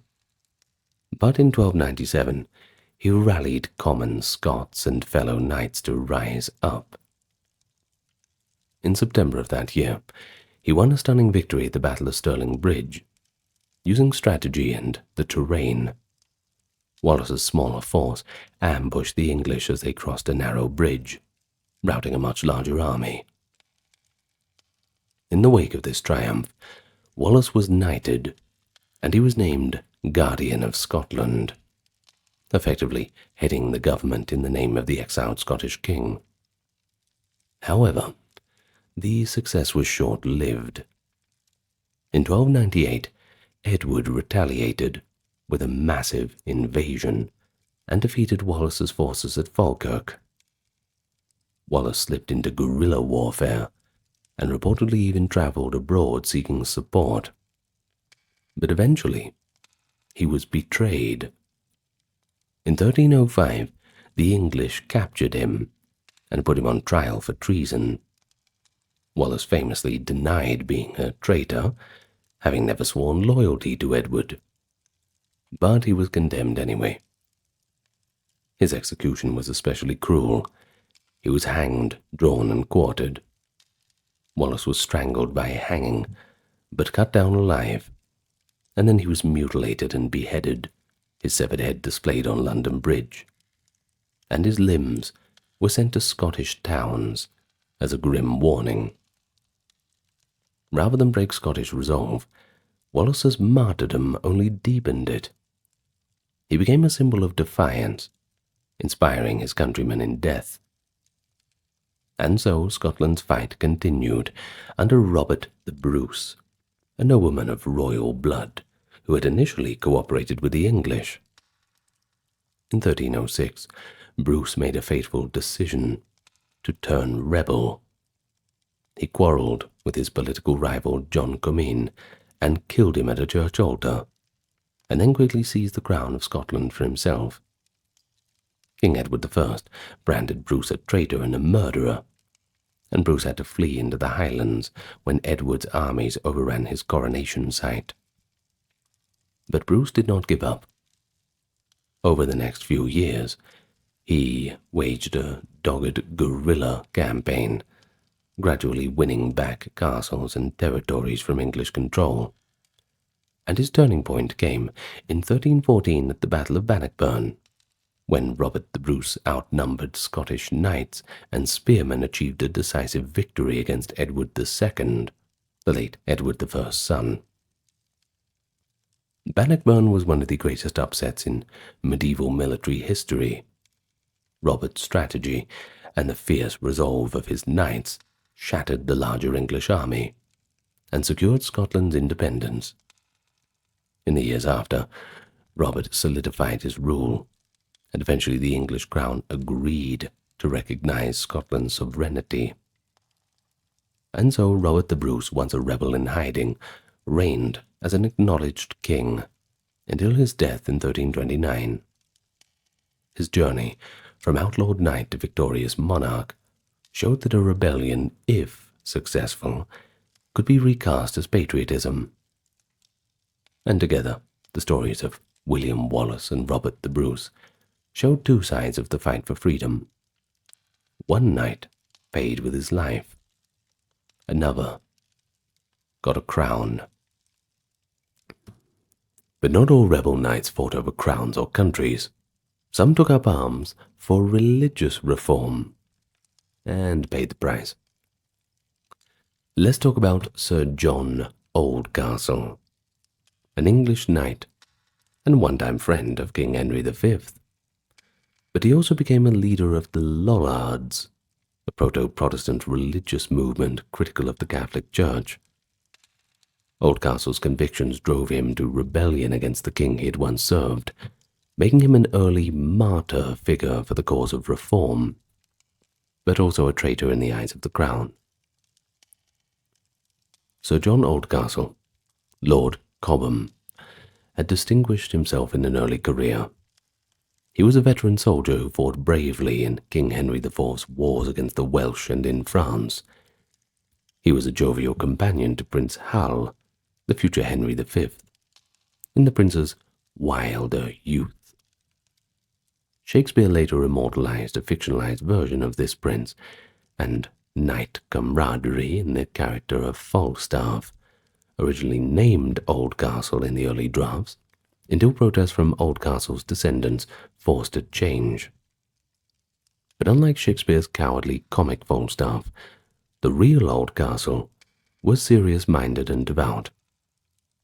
By around 1410, Oldcastle had embraced Lollardry, a movement inspired by John Wycliffe's teachings. Lollards advocated for scriptures in English, criticized the wealth of the church, and questioned doctrines like transubstantiation. Now, transubstantiation, by the way, is basically, from my understanding, you know how they do the wine for the blood and the crackers for the body? Well, they say that, well, once you drink the wine, once it goes into your body, it literally turns into the blood of Christ. Same with the crackers. Once you eat the crackers, you swallow them, well, then it turns into the body of Christ. That's transubstantiation. If anyone wants to correct me in the comments, please go ahead. It's probably a bit more complicated than that. Well, in any case, this put them on a collision course with the church authorities and the monarchy, which saw heresy as a threat to social order. Initially, because of Oldcastle's favor with Prince Hal, he was shielded from prosecution. However, once Henry V became king in 1413, he felt obliged to crack down on heresy to please the church and solidify his rule. In 1413, Oldcastle was arrested and tried for heresy. Presented with articles of faith to recant, he refused. The chroniclers say that in dramatic interrogation, Oldcastle defended his Lollard beliefs unabashedly. He was convicted as a heretic and sentenced to burn. But he managed a daring escape from the Tower of London just a few days before his execution. Now a wanted outlaw, Oldcastle did not flee the country as some might. Instead, he organized a plot to overthrow King Henry V. He and fellow Lollards planned an uprising in early 1414. They would gather secretly at St. Giles Fields, outside London, incite the populace, capture the king and enforce reform, perhaps even instilling a more sympathetic ruler or council. Henry V, forewarned of the conspiracy, ambushed the would-be rebels, and the result was chaos. Dozens of Lollards arrested and later executed. But Oldcastle slipped away, yet again, becoming a fugitive for several years. The king issued proclamations for his capture, painting him as a diabolical traitor. Oldcastle, for his part, allegedly plotted to kidnap the king on multiple occasions, and maintained clandestine contacts with other dissenters. He evaded capture through a mix of luck and the help of sympathetic commoners who sheltered him. Finally, in late 1417, Sir John Oldcastle was betrayed and seized in Wales. And by this time, Henry was in France waging war, the Agincourt campaign and beyond. The English authorities were keen to eliminate this lingering source of sedition, so Oldcastle was brought to London and condemned both as a traitor and a heretic, a double damnation that the Church and Crown reserved for someone who challenged both spiritual and monastic order. In December of 1417, Oldcastle was hanged over a fire and burned alive. This method, simultaneous hanging and burning, was unusual and symbolically potent, signifying punishment for both treason and heresy. You'd be hanged for treason and burned for the heresy, so best of both worlds, I suppose. Oldcastle died, reportedly still steadfast in his faith, forgiving his executioners. To the establishment chroniclers, he was a cautionary tale of prideful insurrection. But later Protestant writers in the Reformation, a century afterward, hailed Oldcastle as a forerunner of the cause. The good Lord Cobham, who died for the true faith against a corrupt church and a tyrant king. Well and truly by the side of the Lord in heaven, as they say. Now, this rebellion was thus rooted in ideology more than in feudal politics or ambition. He wasn't trying to become a king, he wasn't trying to get rich, he was just doing what he thought was right spiritually. But it does demonstrate that the knightly class, typically seen as pillars of the old order, could also harbor new ideas. And when those ideas collided with loyalty to a king, Oldcastle chose principle over allegiance. A pretty unusual and risky stance for a knight. Now I think we've saved the best till last. Chivalry held that a true knight should protect the innocent and uphold virtue. But the next figure grotesquely inverted that ideal. Gilles de Rais, a French knight of the 15th century, went from celebrated war hero to a perpetuator of some of the most heinous crimes imaginable. And while not a rebel in the political sense, Gilles rebelled against every moral and religious law, committing evil on a scale that made him a rebel against humanity itself. Once, Gilles de Rais was the kind of knight young men idolized.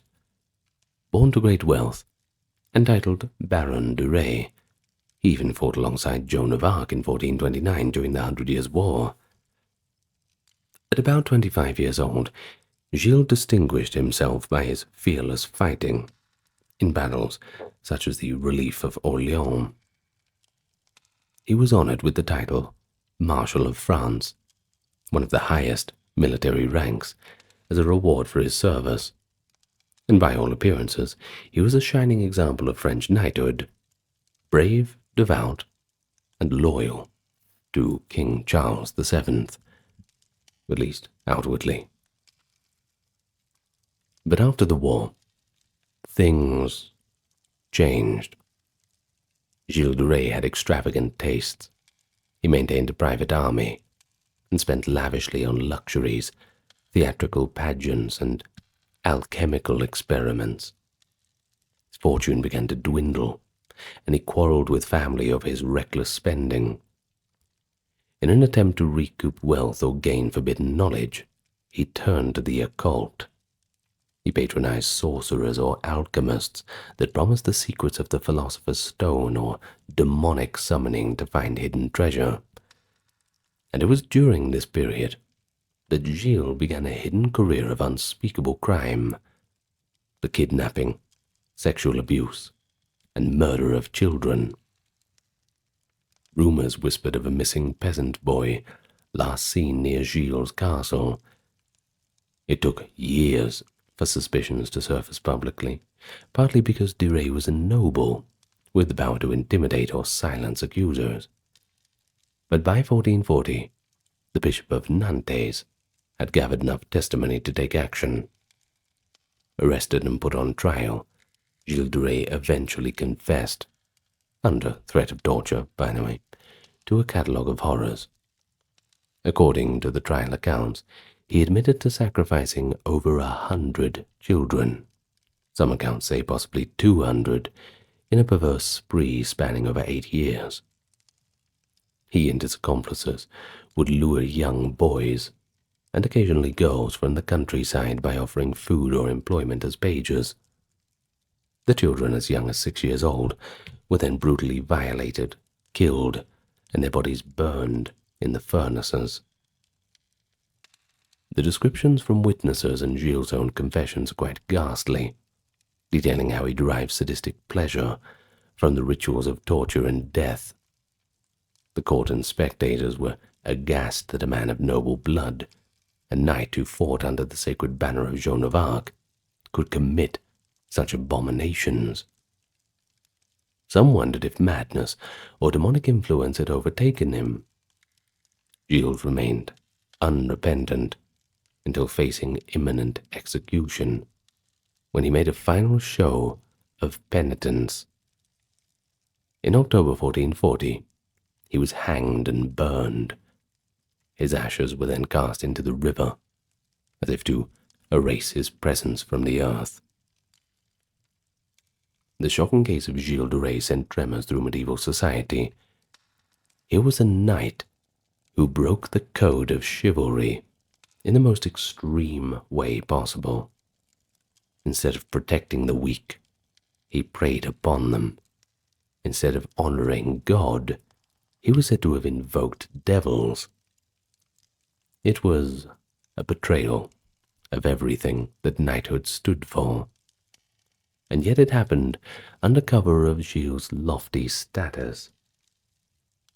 Many historians consider Gilles de Rais as one of history's first documented serial killers, and we've talked about him a bit in the Serial Killers of Medieval France video.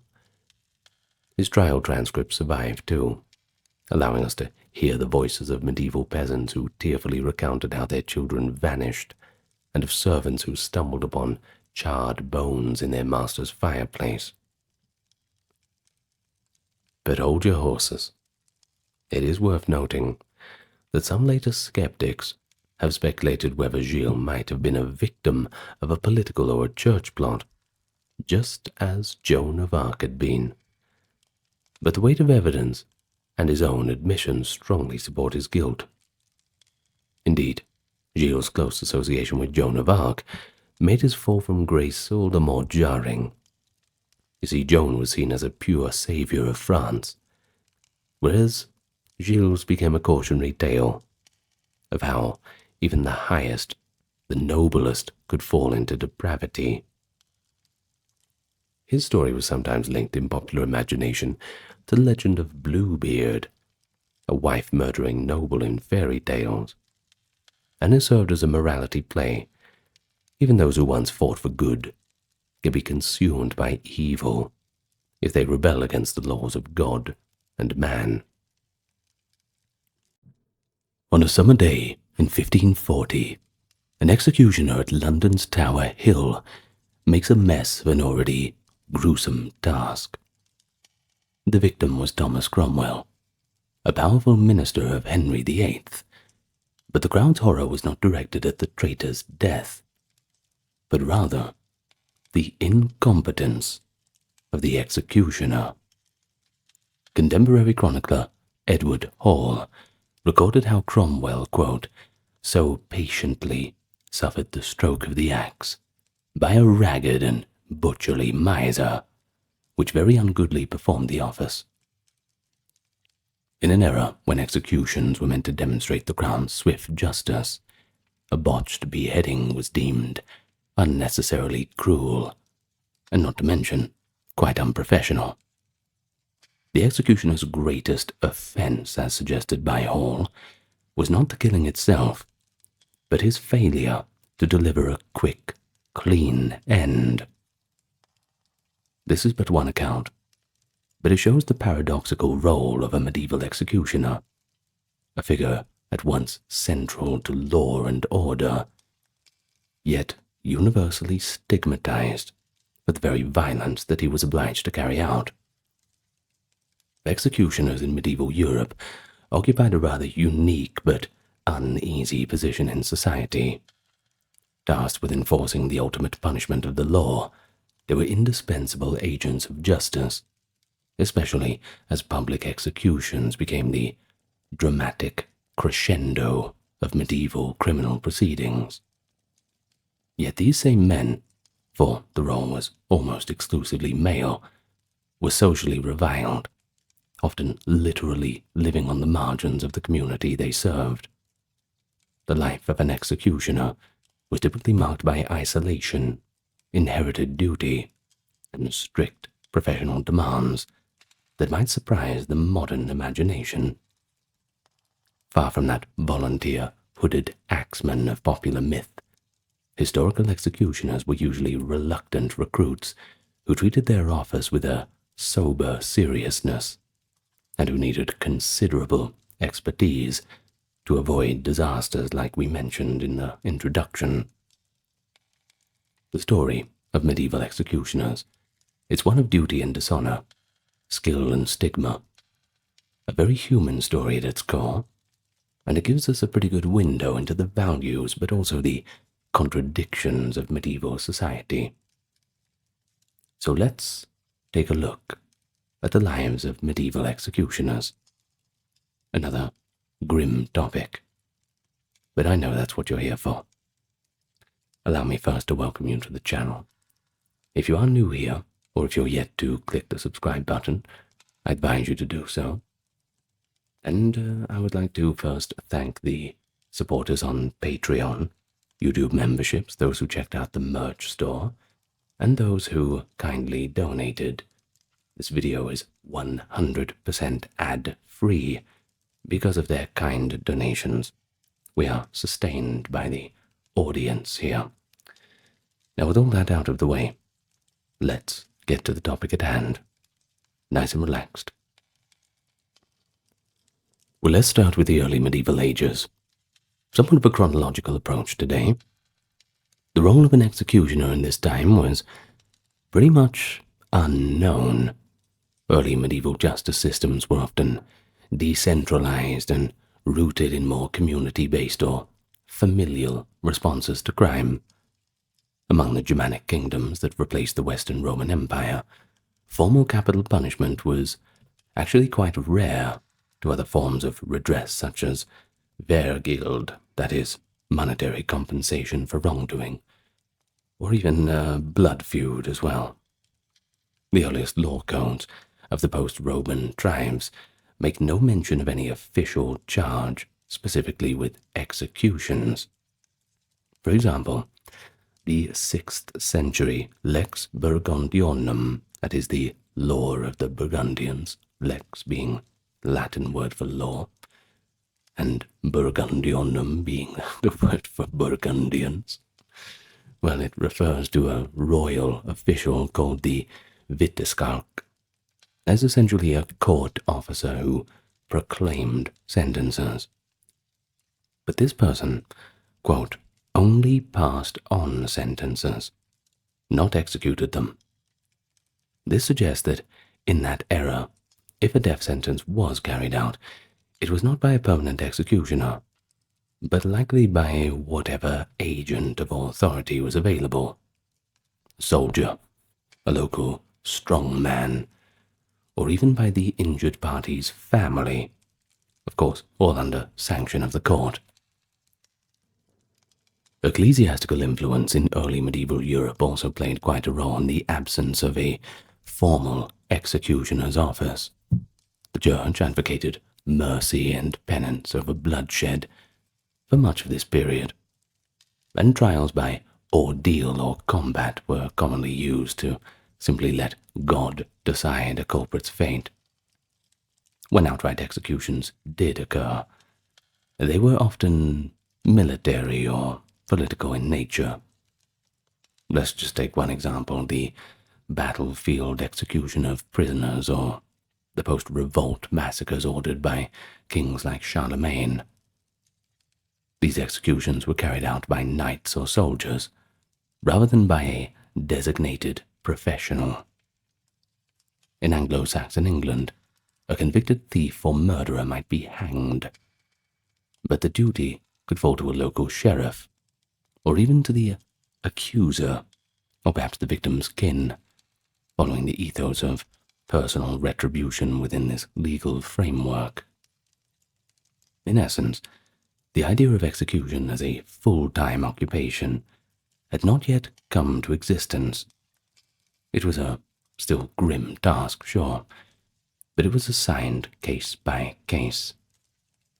On those occasions when an execution needed to be done, medieval communities sometimes resorted to creative coercion to find someone willing to act as the headsman. Chronic anecdotes hint that some early executioners were themselves unwilling participants. One notorious method was to recruit from the ranks of the condemned. If a prisoner slated for execution could be convinced or, perhaps, desperate enough to, quote, swap the noose for the sword, he might even be pardoned, on the condition that he take up the role of the executioner.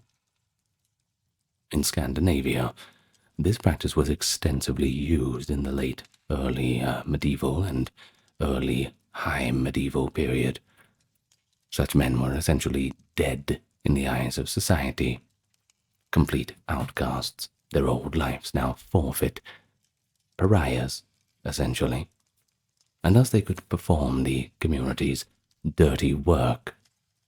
According to a Danish account preserved by the historian Hugo Matheson in 1470, that is on the cusp between the medieval and Renaissance period, a Swedish thief in Ardboga was standing at the gallows when he begged for mercy and offered to become the town executioner.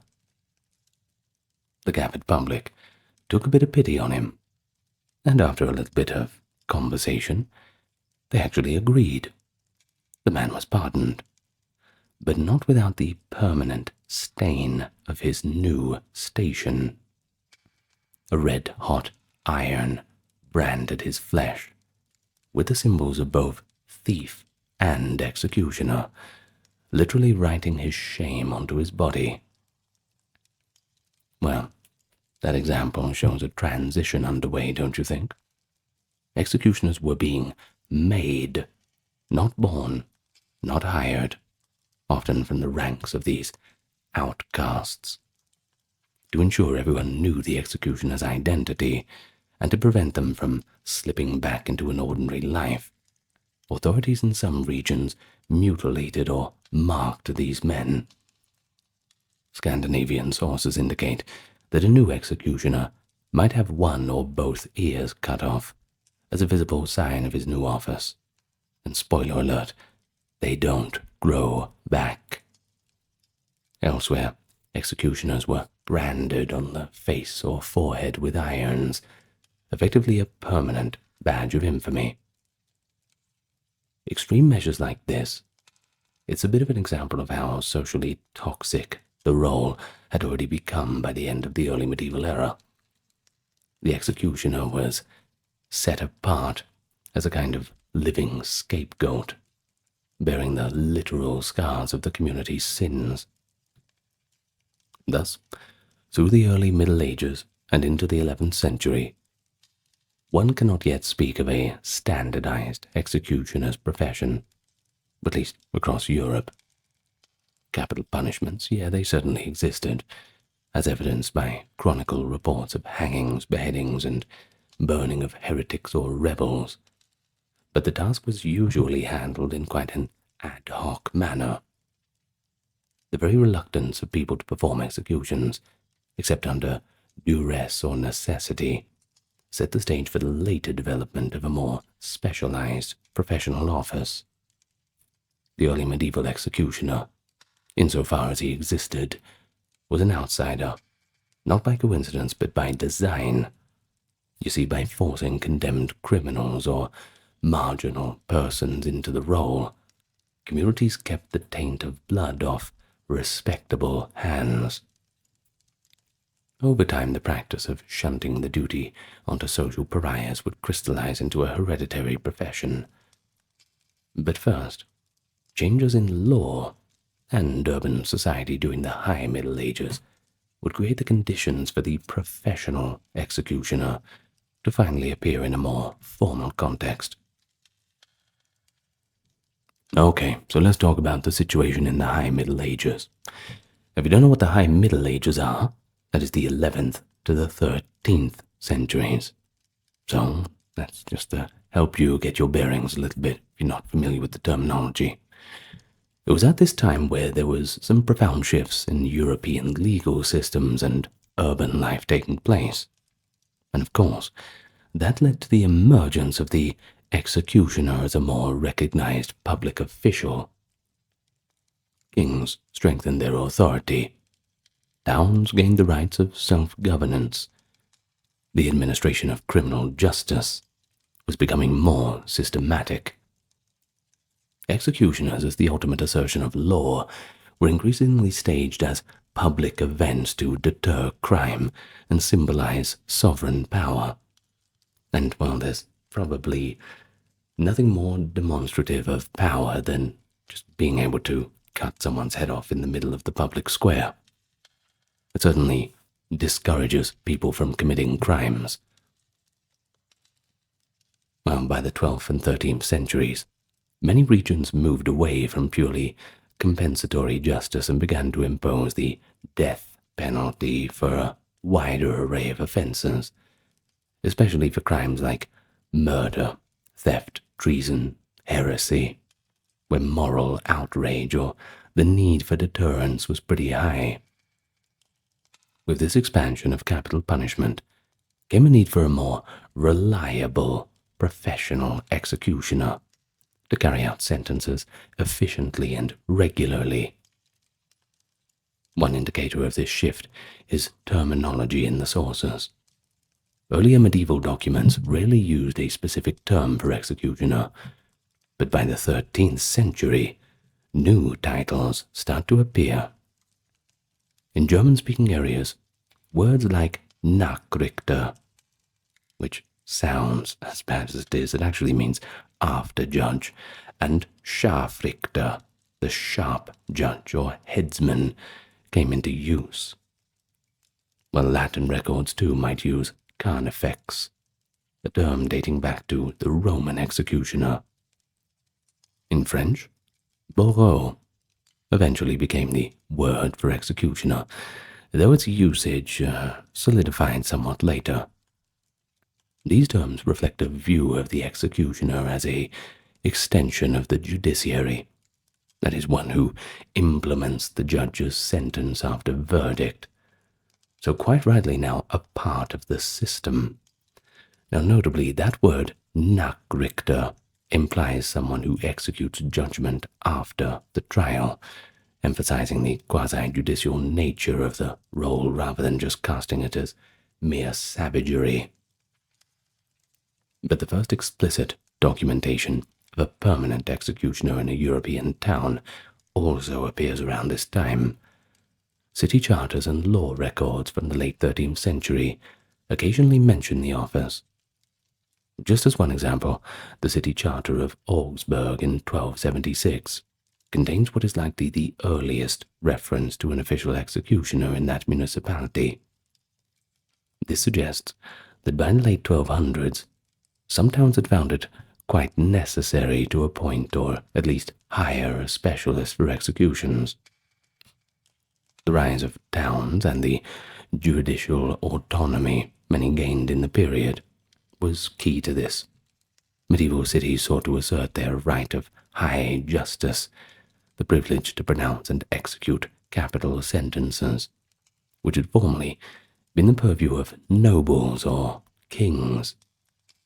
Hiring a professional executioner, but that was all part of that assertion of authority, ensuring that justice could be visibly served within the town's walls.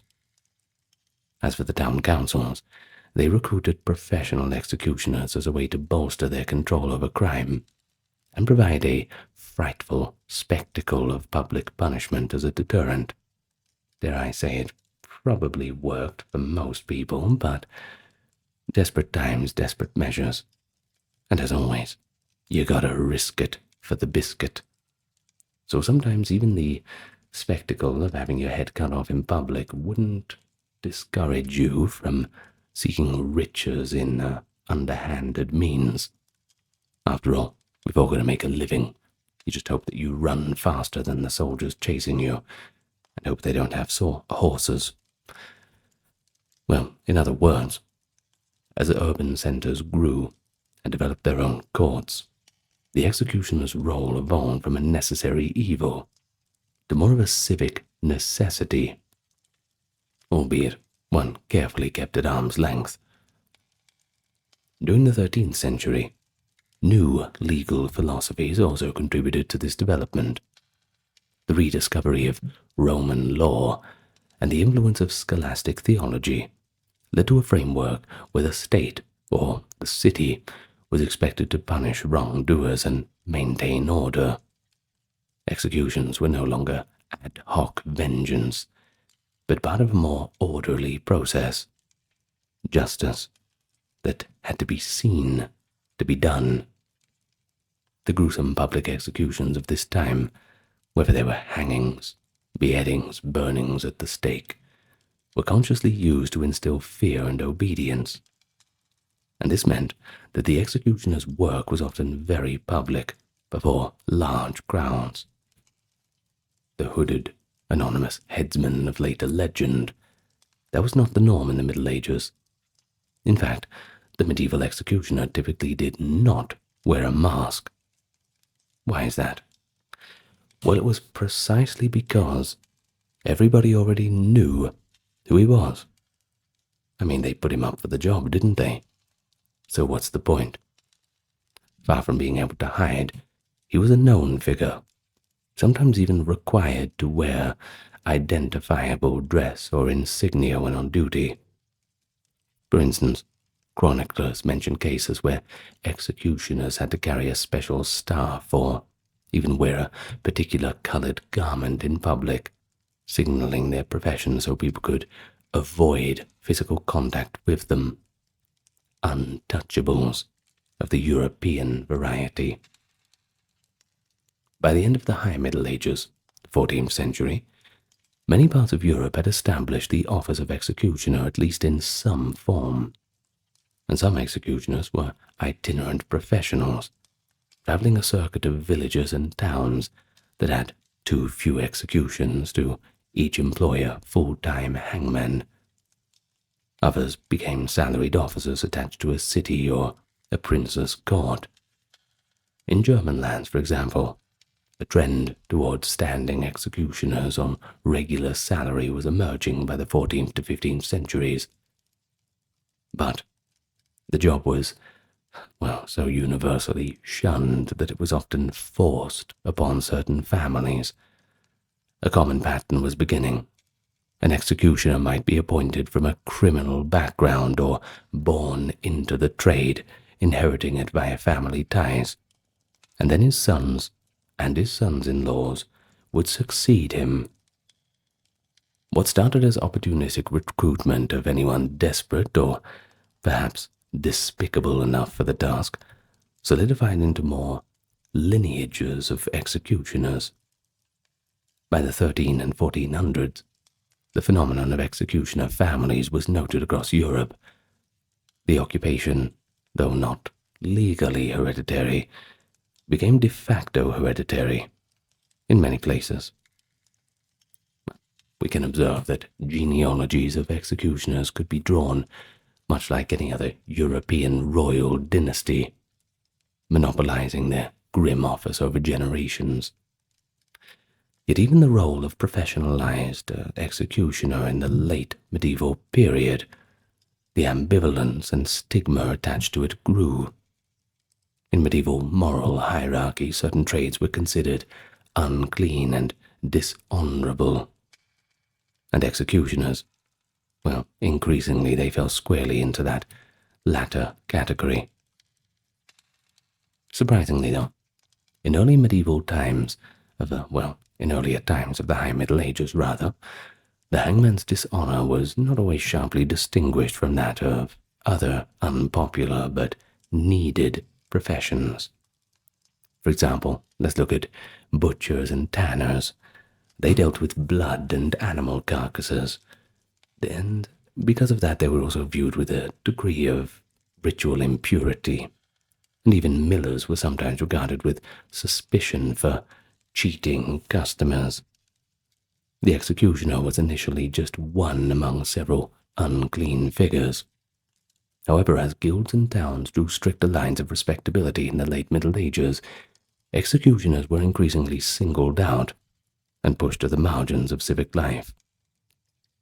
By the late 15th and early 16th centuries, we saw guild articles and city laws explicitly barring hangmen and their kin from guild membership, civic honors, and even church attendance. A sign that by the end of the medieval era, the executioner had firmly become a social outcast. Well, before examining the later medieval social conditions in detail, I want to make it clear to you that by the High Middle Ages, the executioner had emerged from the shadows to become a known functionary in the machinery of justice, simultaneously an agent of government and an outcast of society, necessary and impure at the same time. In the late Middle Ages, we can see this contradiction intensify, producing a fully formed culture of executioners living on Europe's social fringes, even as they performed one of the realm's most vital public services. By the late Middle Ages, and is the 14th and 15th centuries, the institution of the executioner had spread across much of Europe's towns and cities, accompanied, of course, by an elaborate web of customs, privileges, and don't forget the restrictions. The executioner was now typically a permanent post, often held by one family over multiple generations, and his duties had expanded along with the growing sophistication of criminal law. This period provides the clearest picture of the life of a medieval executioner, thanks of course to better documentation in town records, chronicles, and even the rare memoir. Yeah, we'll get to that, don't worry. When this era, executioners became paradoxically both more integrated but more isolated in society. They were integrated in the sense that authorities formally recognized their role as salaries, contracts, exclusive rights. For example, a city might grant its executioner free lodging and exemption from taxes and tolls as part of his compensation. Not a bad deal, right? Well, some archival records show executioners being paid handsomely, and that's per task, by the way, so the more executions you would do, the more you would get. In the 13th century England, an executioner could earn about 5 shillings per execution. Doesn't sound like much, but it was equivalent to several weeks' wages for a skilled laborer. All you need is, well, 2 or 3 of them a month, and you're doing pretty good. By the 15th century, fees of 10 shillings per beheading were recorded in some places, a considerable reward that reflected the importance and difficulty of the act. These payments and perks made the executioner economically better off than many commoners, and that's a fact that is not lost on contemporaries. In fact, we'll find a lot of them often resenting seeing a social outcast reap such financial rewards. Now, if you're a natural introvert, well, it might be a decent career move. And indeed, executioners in prosperous cities could become quite wealthy from their official duties, and a little bit of side businesses too. Because remember, if you were only getting maybe 2 or 3 executions a month, of course you'd be doing other things in the meantime, right? Why not open up a little tannery? Or even a brewery? Oh, there's so many options. Side hustles. I have a video about medieval business, if you want to look at that. And recently I did one about running a medieval tavern. That being said, I don't think anybody would be showing up to the executioner's tavern. Though he could brew the beer himself, or the ale, or wine, whatever it is, and then sell it on, but they'd probably be keeping it a secret where it's sourced from. Anyway, a bit of imagination there. Well, at the same time as all this, late medieval executioners were culturally and socially pushed to the margins harder than ever before. Wherever they served, they and their families were treated as if contagious moral impurity had clung to them. Like I said, proper untouchables. Let's look at France and the Holy Roman Empire. Executioners were typically barred from living inside the city walls. They dwelt on the outskirts, or just beyond the gate.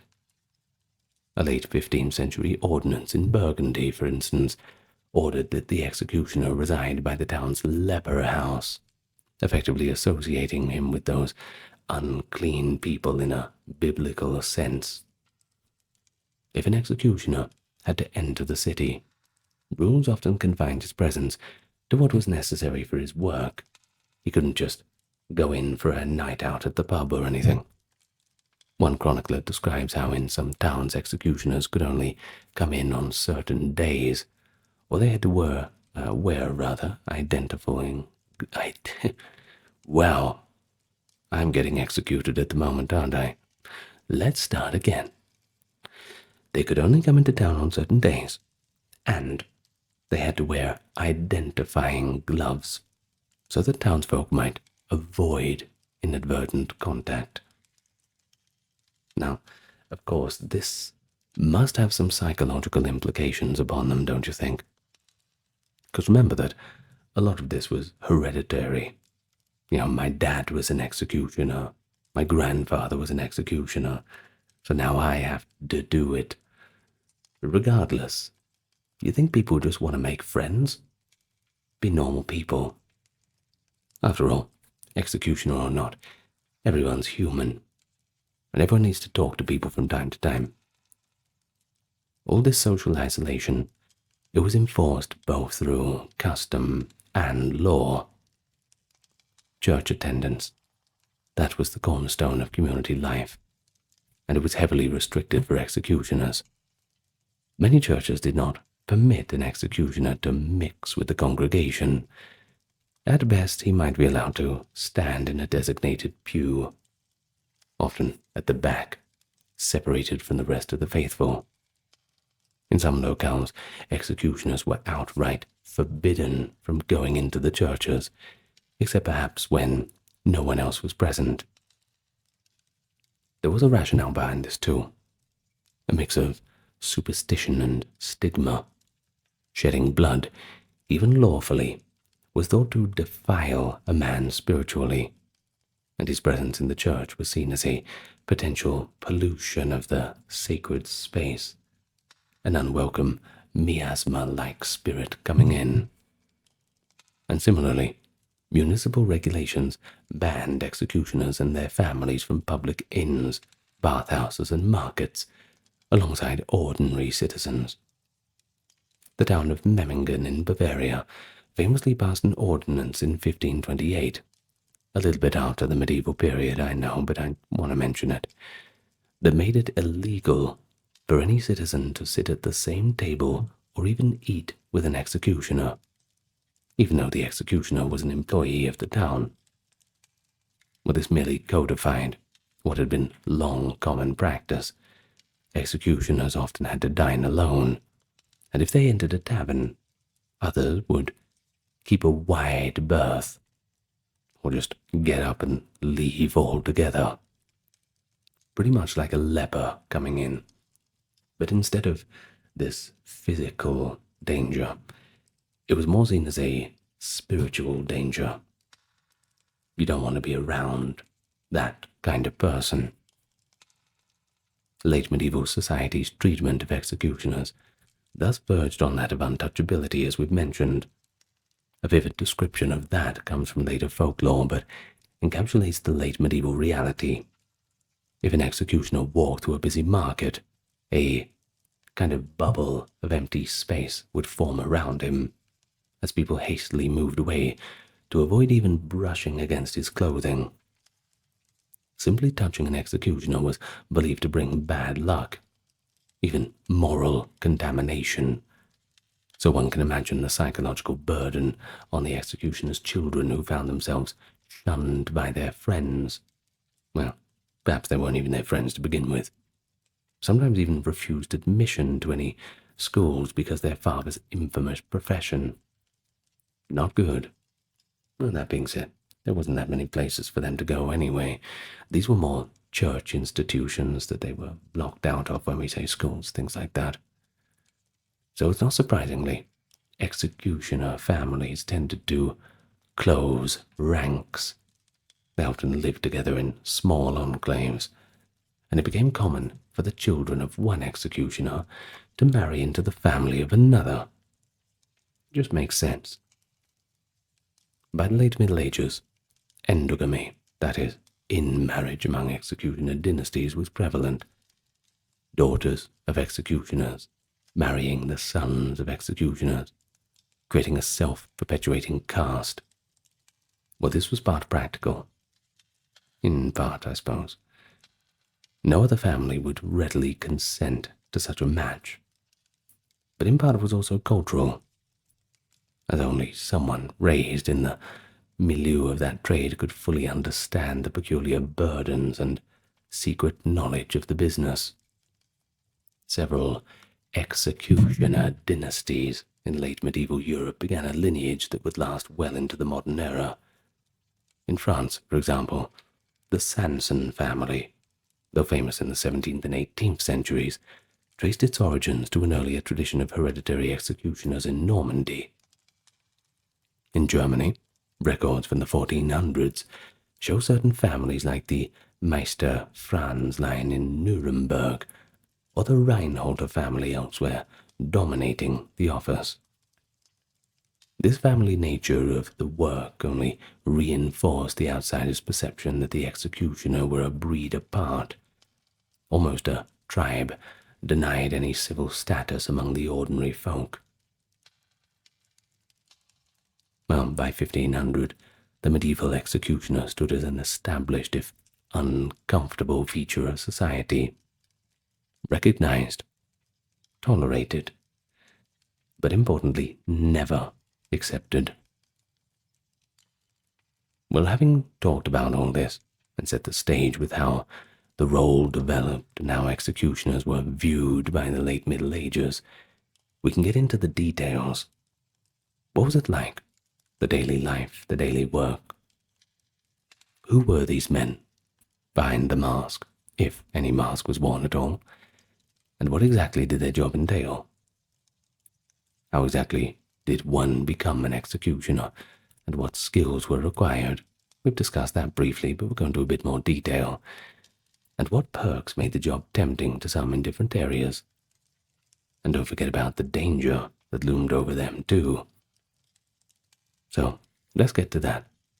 Explore the executioner's professional world, this mix of practical knowledge, precise brutality, and unusual side duties, as well as the personal and familiar sphere of those labeled masters of death.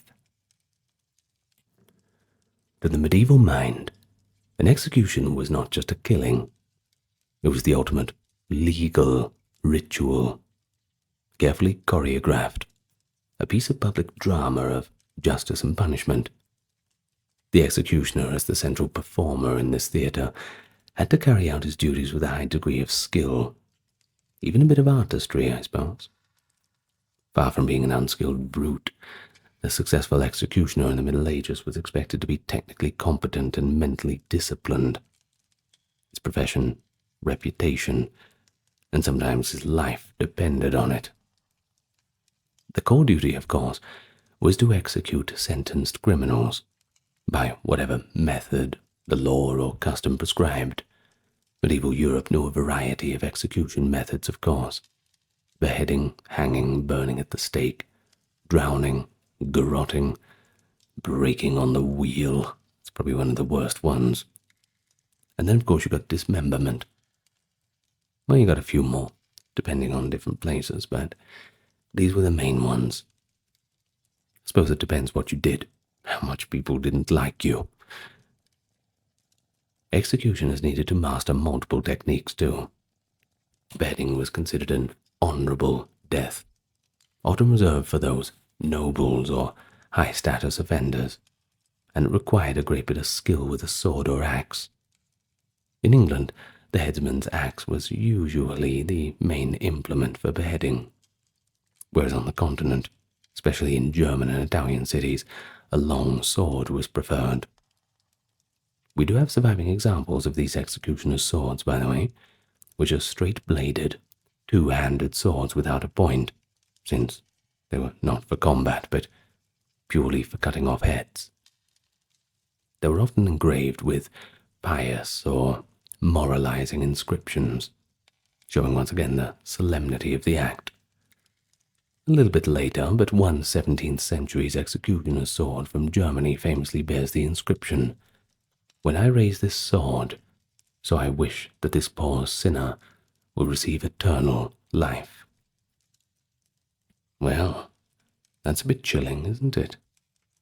Even in delivering death, it seems the executioner should pray for the soul of the condemned, but it also reflects the executioner's self-image, not as a murderer, no, but as an instrument of divine and kingly justice.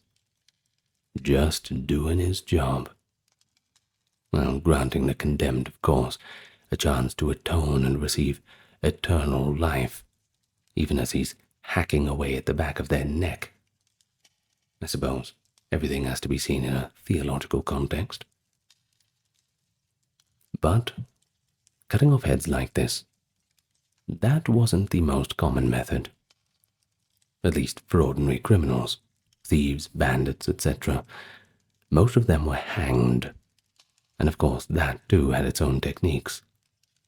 A medieval executioner had to know how to tie the noose and where to position the knot for a quick death. However, unlike the modern long drop hanging, medieval hangings often led to death by slow strangulation, unless the executioner or assistants pulled on the victim's legs to hasten death. Now that must have been a grim task. Sometimes it was done out of mercy, or even a bribe had been paid for a quicker end. Still not good, though. Well, we can't go past the burnings now, such as those of heretics or witches, particularly in the late medieval period. The executioner's role was to arrange the pyre, or often to strangle or otherwise kill the victim before the flames grew unbearable, if that was allowed. It sometimes was. Chroniclers do mention instances where a condemned person was secretly choked or a bag of gunpowder was hung around their neck to ensure a mercifully swift death in the flames. In these acts, when they did occur, were usually thanks to an executioner's discretion, or perhaps a hefty payment from the victim's family. Like we said, side hustles. The punishment of breaking on the wheel, like I said, got to be the worst one, reserved for heinous crimes like aggravated murder by the late Middle Ages, involved the executioner smashing the limbs and bones of a living victim with an iron bar and then threading them through a wagon wheel. They would just hack away at your knees and elbows, any bones that they could find, pretty much just turning you into a bag of walnuts, if we want to use that terminology. Of course, this required physical strength and accuracy to deliver the blows in the prescribed horrific sequence, and some executioners unfortunately became quite notorious for prolonging or even conversely swiftly ending the torture, depending on their character or the expectations of the crowd. But no matter what the method, professionalism was paramount. Authorities and spectators alike demanded that an execution be carried out smoothly, with minimal unnecessary suffering, beyond the punishment itself intended.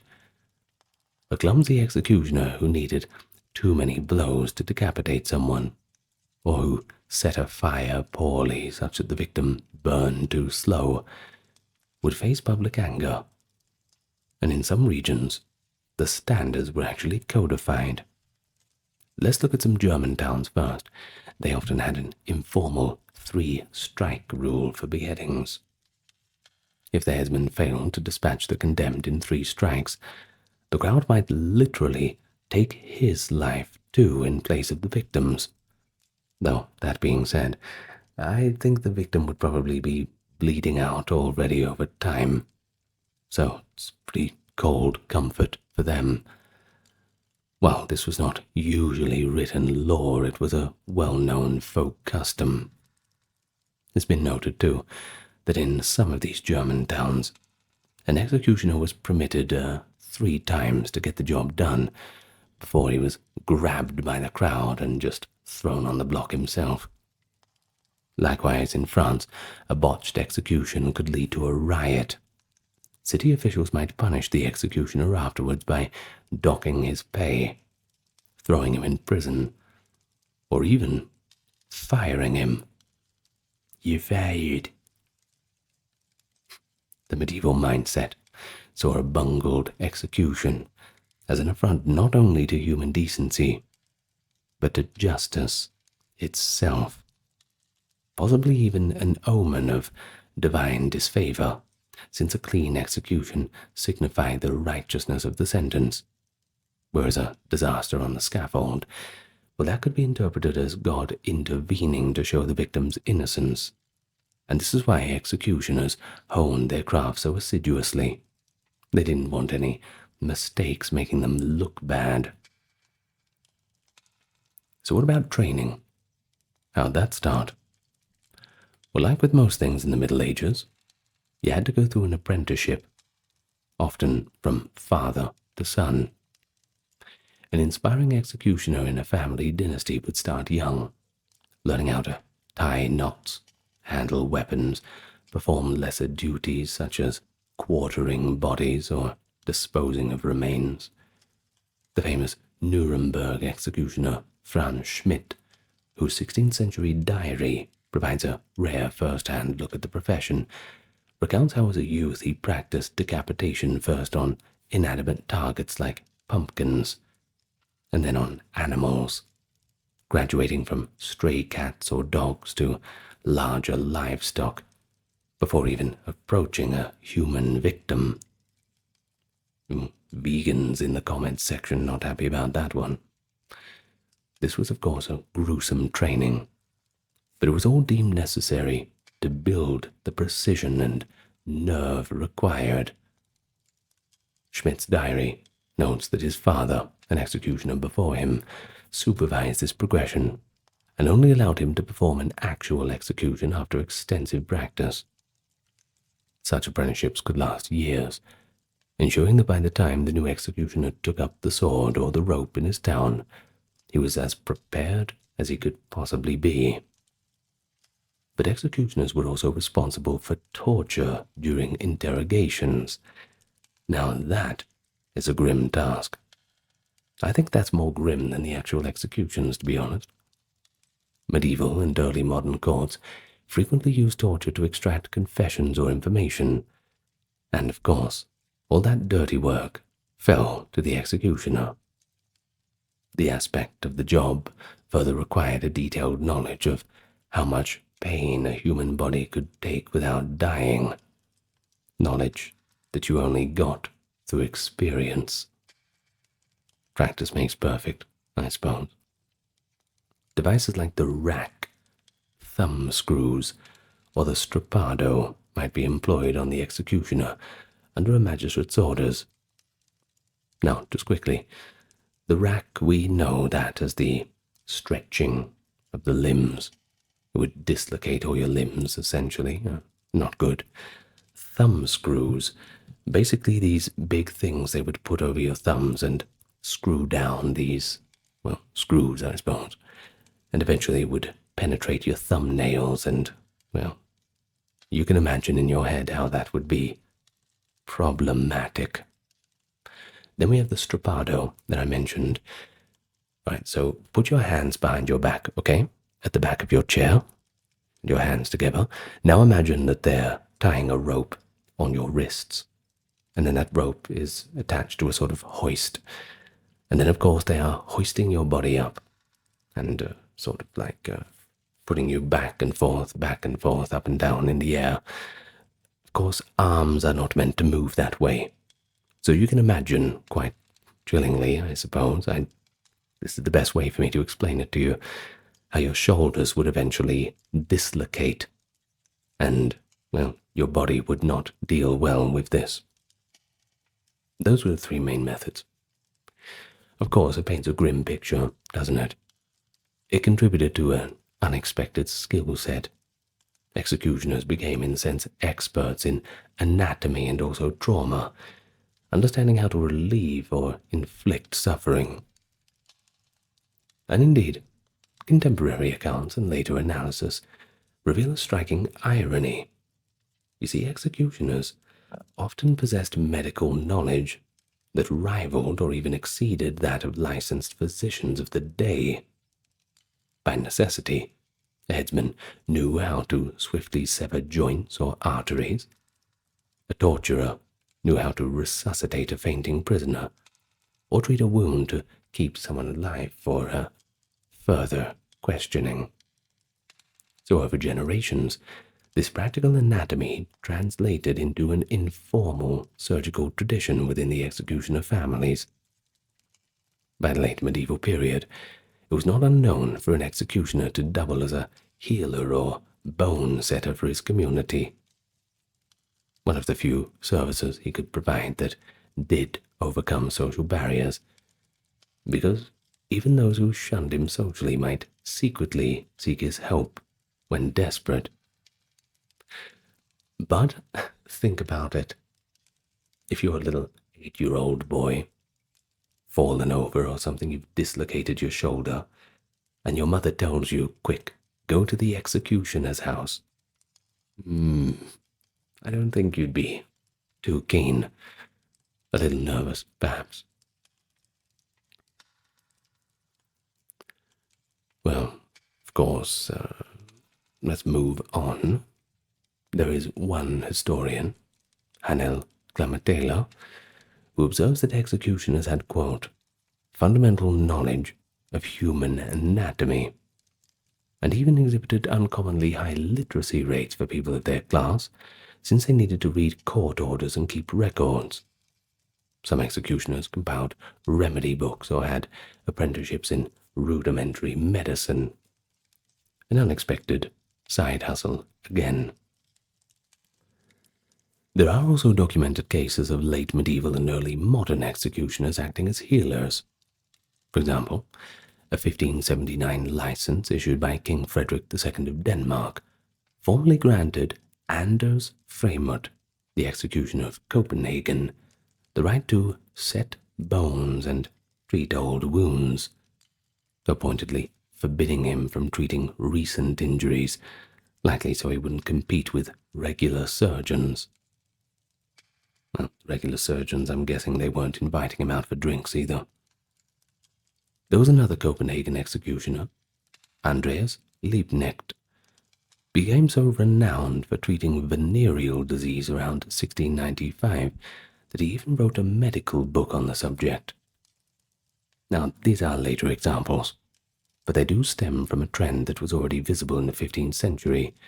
People might avoid the executioner in the marketplace, yet if they had a persistent ailment or a dislocated limb, the executioner's door would be knocked on in secret.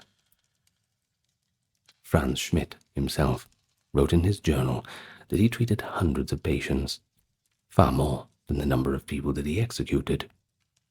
In one tally, across nearly 50 years of service, Schmidt executed 394 individuals, but in terms of providing medical treatment, he claims to have done it for 15,000. He even mused that he would rather have been a doctor by profession, had fate not forced him into that role of the executioner. Thus, the late medieval executioner seems to be a man of dual faces. On the scaffold he was a cold enforcer of death, but behind closed doors he might be a pragmatic healer and a folk doctor. A nice guy at heart, I suppose. Well, this dual role improved his lot only slightly. It earned him a bit of begrudging respect and extra income, but it didn't erase the stigma. As one executioner's contemporaries put it, people who didn't want anything to do with an executioner socially would still come to his house if times were tough. The executioner's knowledge was valued, even if his person was not. Finally, the executioner was responsible for many post-execution tasks. You can't just leave the body there, can't you? After an execution, it was the executioner himself who disposed of the corpse, whether that by burying it, often in unhallowed ground, gibbeting it, that being hanging the body, or just the severed head in an iron cage on a roadside gallows as a warning, or quartering it and sending it to the parts of various city gates. These chores ensured that no ordinary citizen had to handle a traitor's remains. The master of high works would take care of it. Executioners often also acted as grave diggers for people who took their own lives, or for criminals, again, because such bodies were considered to be polluted. Additionally, the executioner was charged with carrying out non-lethal corporal punishments, that is, whipping criminals, cutting off ears, or the hands of thieves. Where such sentences were given, this wasn't universal, and also branding people, a pretty ironic task, given that many executioners bore brands themselves. And then there was also escorting offenders during shame punishments like public pillorying or parading. Now, the pillory is a different word for the stocks. You know, when they put your head and arms in the wooden block and people throw tomatoes at you and all the rest. Well, if they had tomatoes were not native to Europe, but they would throw something at you, or just hurl insults. Well, in many cities, the executioner became a general specialist in all the dirty work of the community, a role that the French came to call les basses ouvriers, the low works. I hope I said that right. Could have French people in the comments yelling at me. I'm trying to improve, really. Anyway, these tasks included being the knacker, removing and flaying animal carcasses, the cesspit cleaner, and even the street cleaner for filth that others would not touch. And the logic was simple. Since the executioner was already polluted by death, additional filthy jobs could be assigned to him without newly tarnishing an innocent soul. Late medieval records from France and the Low Countries and Germany all indicate executioners had exclusive rights to certain unpleasant tasks with hidden profits. For instance, only the executioner could clean the city latrines and cesspools, but he had the right to keep any valuables he found in the sewage. I know, right? It still doesn't sound good. Similarly, any stray dog caught could be taken to the executioner for culling, and he might collect a fee or a bounty for each. Animal carcasses in the streets, they were his to collect too, and with them he gained the animal hides, meat, and bones to sell. Why the bones? Well, bones were often rendered into glue or fat, and that was a common byproduct. Medieval stuff, you know. In a sense, the executioner was a one-man public works department for all those jobs deemed too foul or spiritually corrupt for anyone else to handle. One particularly interesting duty was that in some areas, the executioner had a kind of oversight over other outcasts. He could be put in charge of regulating the women of the night, if you know what I mean. Lepers and gamblers, the fringe populations of medieval society. In the 16th century Troyes in France, for example, the executioner was allowed to collect a tax from women of the night, 5 sous, once from each new worker, and of course from lepers he would take a liard, a small coin. Anyone who entered the city was subject to that. This bizarre arrangement basically made him the sovereign of the underworld. It put a bit of extra money in his purse, while reinforcing his symbolic position of the lord of society's lowest, the prince of the poverty line. In other places, executioners were tasked with expelling vagrants or driving lepers out of town limits when plague or fear of contagion arose, and they often maintained the brothels or gambling houses too on behalf of authorities, since interacting with those kinds of people was considered defiling for most citizens. But the hangman's moral status could hardly sink any lower by doing so. In all these duties, the executioner had to balance on a knife edge, performing essential functions, yet reinforcing his own infamous reputation with each task. It is little wonder that executioners developed a certain pride in their work as a counterweight. Far from the crackling sadists of fiction, many saw themselves as professionals, just upholding justice.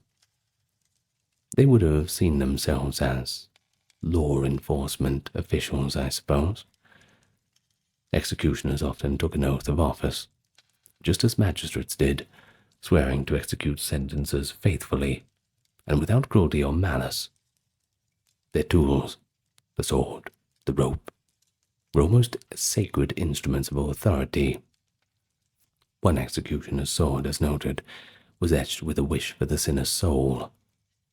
Others bore images of scales of justice or the crucifixion to signify divine order in punishment. These symbolic touches suggest that the executioners coped with their grim work by framing it as a necessary moral surface.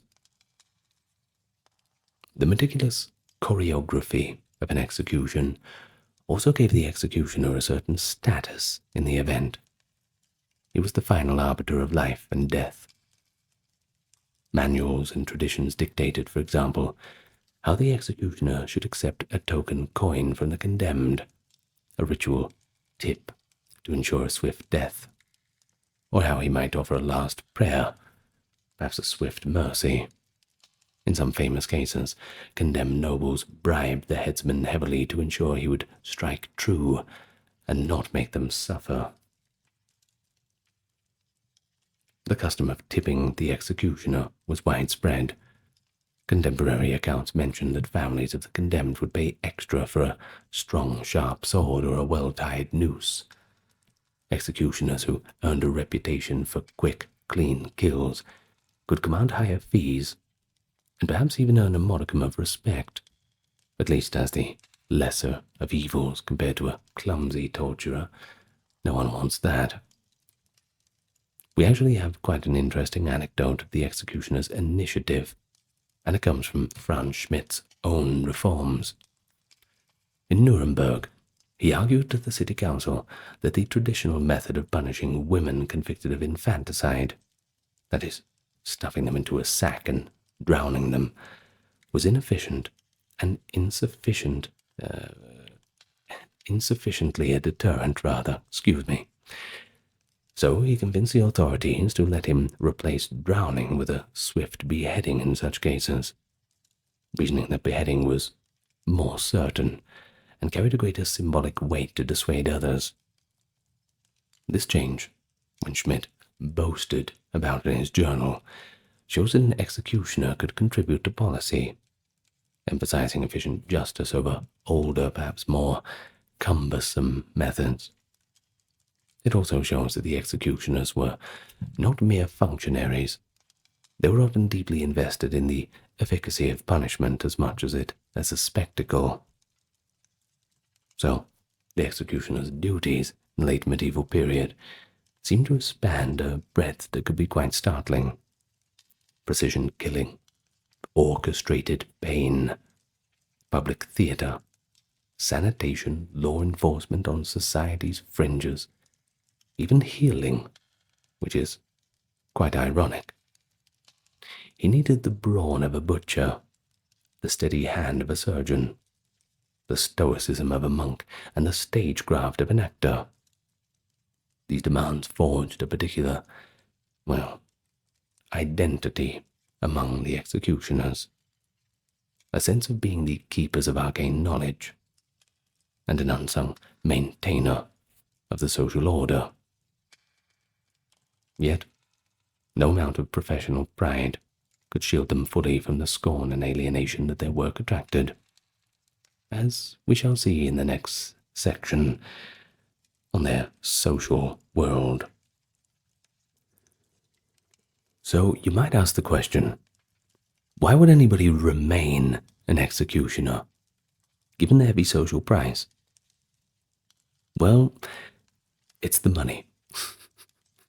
That's pretty much it. The answer at least lies partly in economic incentives and privileges that came with the office, especially by the late Middle Ages, when things were a bit more lucrative. Rulers and town councils understood that to keep an executioner on the payroll, they had to compensate for that stigma. Thus, executioners were often granted special privileges and material perks, fringe benefits, to sweeten a very bitter job. One common privilege was the right of harvage, known in French as the right to dip in, droit de harvage. This was a kind of tax or toll privilege. An executioner could take a portion of goods, that is, drink, food, wares, from vendors in the marketplace or from carts entering the city, ostensibly to feed his family. But in practice, it meant that as the executioner walked through the market, he could just dip his hand into a sack of grain, or select a cut of meat or a loaf of bread, without having to pay. Now, understandably, this did not make him very popular among the merchants, but it was an accepted custom enshrined by local authorities to ensure the hangman never went hungry. The droit de harvage was meant to ease the ostracized life of the executioner and his family by providing them free sustenance, since many townsfolk would refuse to trade with them. Now here's something interesting. The only others who commonly enjoyed this were kings or feudal lords. It was a seigneurial-like right. Now that shows the executioner had a semi-official-like status. So many contradictions with it. Social pariahs with the same rights as kings. Notably, the privilege could make the executioner's household comparatively well provisioned. Of course, a big handful of grain every day certainly adds up over time.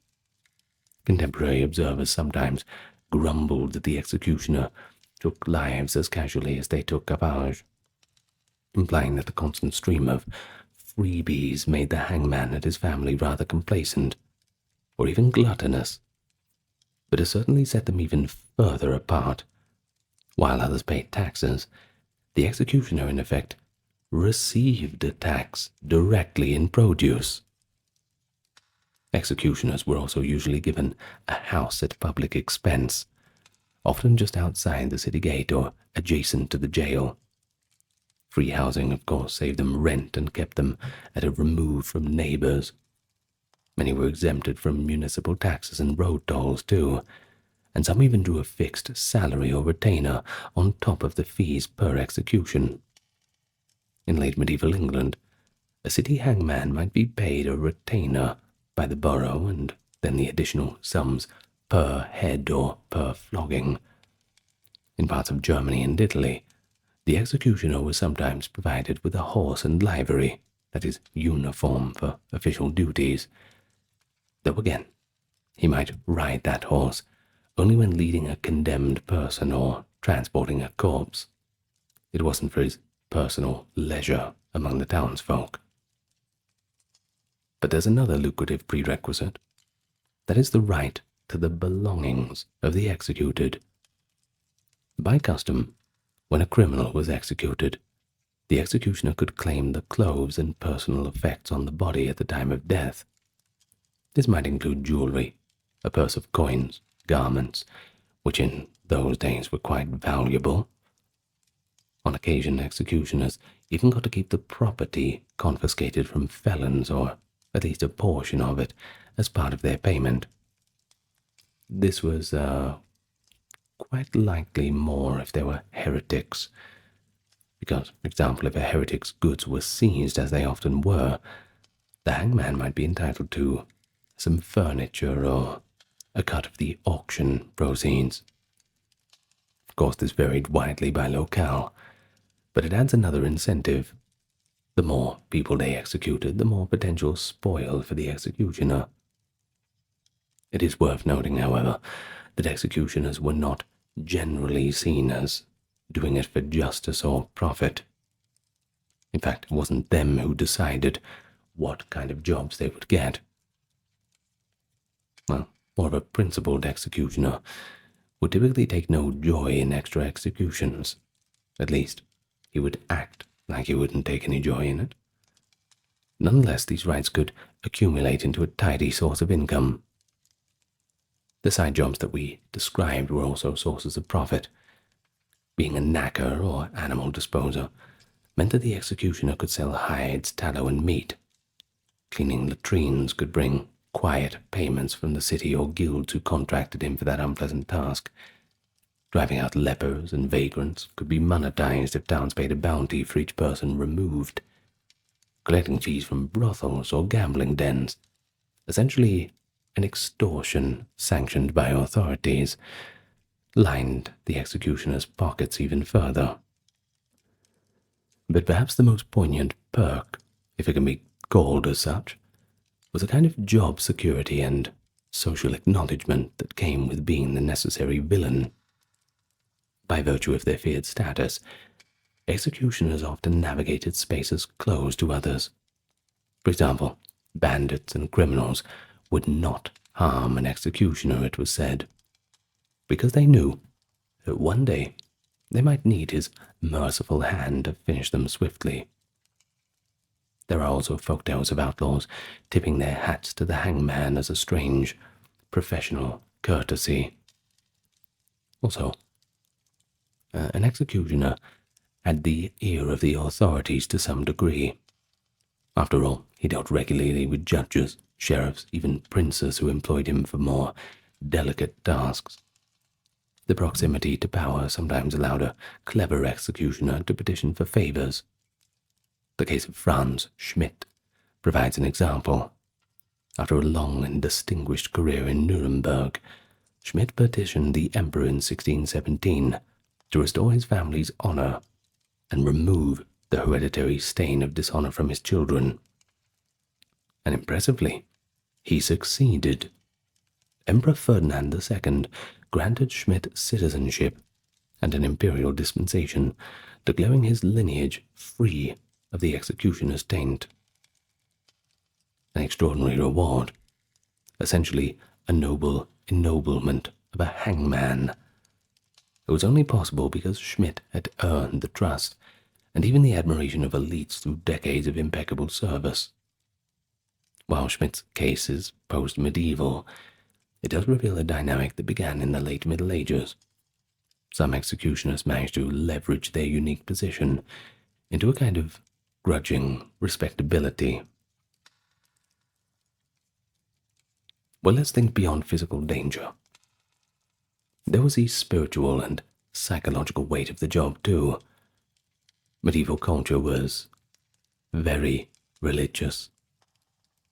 Executioners, though assured by courts and sometimes church decree that they were absolved of the sin for doing their job, often struggled with the prospect of eternal judgment. Many believed, as did most of their neighbors, that they were destined for damnation, simply by the blood on their hands. And this inner turmoil is quite hard to document, but occasionally it surfaces in letters or second-hand reports. Some executioners attempted to atone by acts of charity. For example, anonymously funding masses for the souls of those they executed, or making donations to churches, even if they could not attend the church service inside. A few joined lay religious confraternities if they were allowed to pray for mercy on their own souls. The Catholic Church's stance was that an executioner performing lawful sentences did not commit murder, and several popes and theologians affirmed that such work could be morally illicit, or rather morally licit. But popular sentiment and personal conscience often triumphed official doctrine, leaving the executioner feeling spiritually contaminated. It perhaps explains the pious inscriptions on the swords, and the sometimes scrupulous care given to the condemned person, a last chance to confess or receive rites. The executioner knew that he might soon stand before the same divine judge, and he might soon, too, be the one begging for mercy. So what do you think? Career change? Perhaps not. Well, of course, we still have executioners in the modern world, and they're just as shadowy. Perhaps not in the country you live in, but they are there. Different places around the world. Who's to say? But I'd like to thank you for joining me today. I really do hope that you've learned something. Or if you've just came here to relax, I hope that this has provided some kind of ironic peace to you. Breathe in the damp smell of human misery. A cramped cell, a gaunt prisoner. He huddles in the corner in his ragged clothing on top of a bed of straw, surrounded by scuttling rats. This haunting image of a medieval dungeon, it's one that's captivated our imagination in books and films for some time. But imagination is one thing, history is another. What exactly was the reality of life and death in a medieval English prison? From the early Middle Ages through the late 15th century, the English prison evolved from a rare makeshift holding pen into a grim institution of royal justice. Let's go back together today, and we'll speak of how prisoners lived and died, what they ate or didn't, how they were treated, and how the very notion of incarceration changed over time. And don't forget the damp cells and torture chambers, the corrupt jailers, the long-suffering inmates, and the broader justice system that consigned these people to their fate. It's a story of cruelty and despair, but also of order and reform, peppered with astonishing anecdotes of human endurance and ingenuity. Welcome to the channel. Well, it's good to be back for one of these more macabre topics. They seem to be quite popular. If you're new to the channel and you're still trying to figure out what's going on, well, nice to meet you. I invite you to hit the subscribe button if you've not yet done so. The like button too, and leave your thoughts down below in the comment. You wouldn't believe how good it is for the algorithm. Now, you will notice throughout the breadth of the video there are 0 ads. Not bad, Made possible, of course, by the generous contributions of those on YouTube memberships, Patreons, and the occasional cheeky donation. Thank you all very much. Surprisingly, the kindness of strangers is, well, it's quite abundant. Now, with all that being said, let's get nice and relaxed. Introductions out of the way. Let's go to jail. Well, we begin. The origins.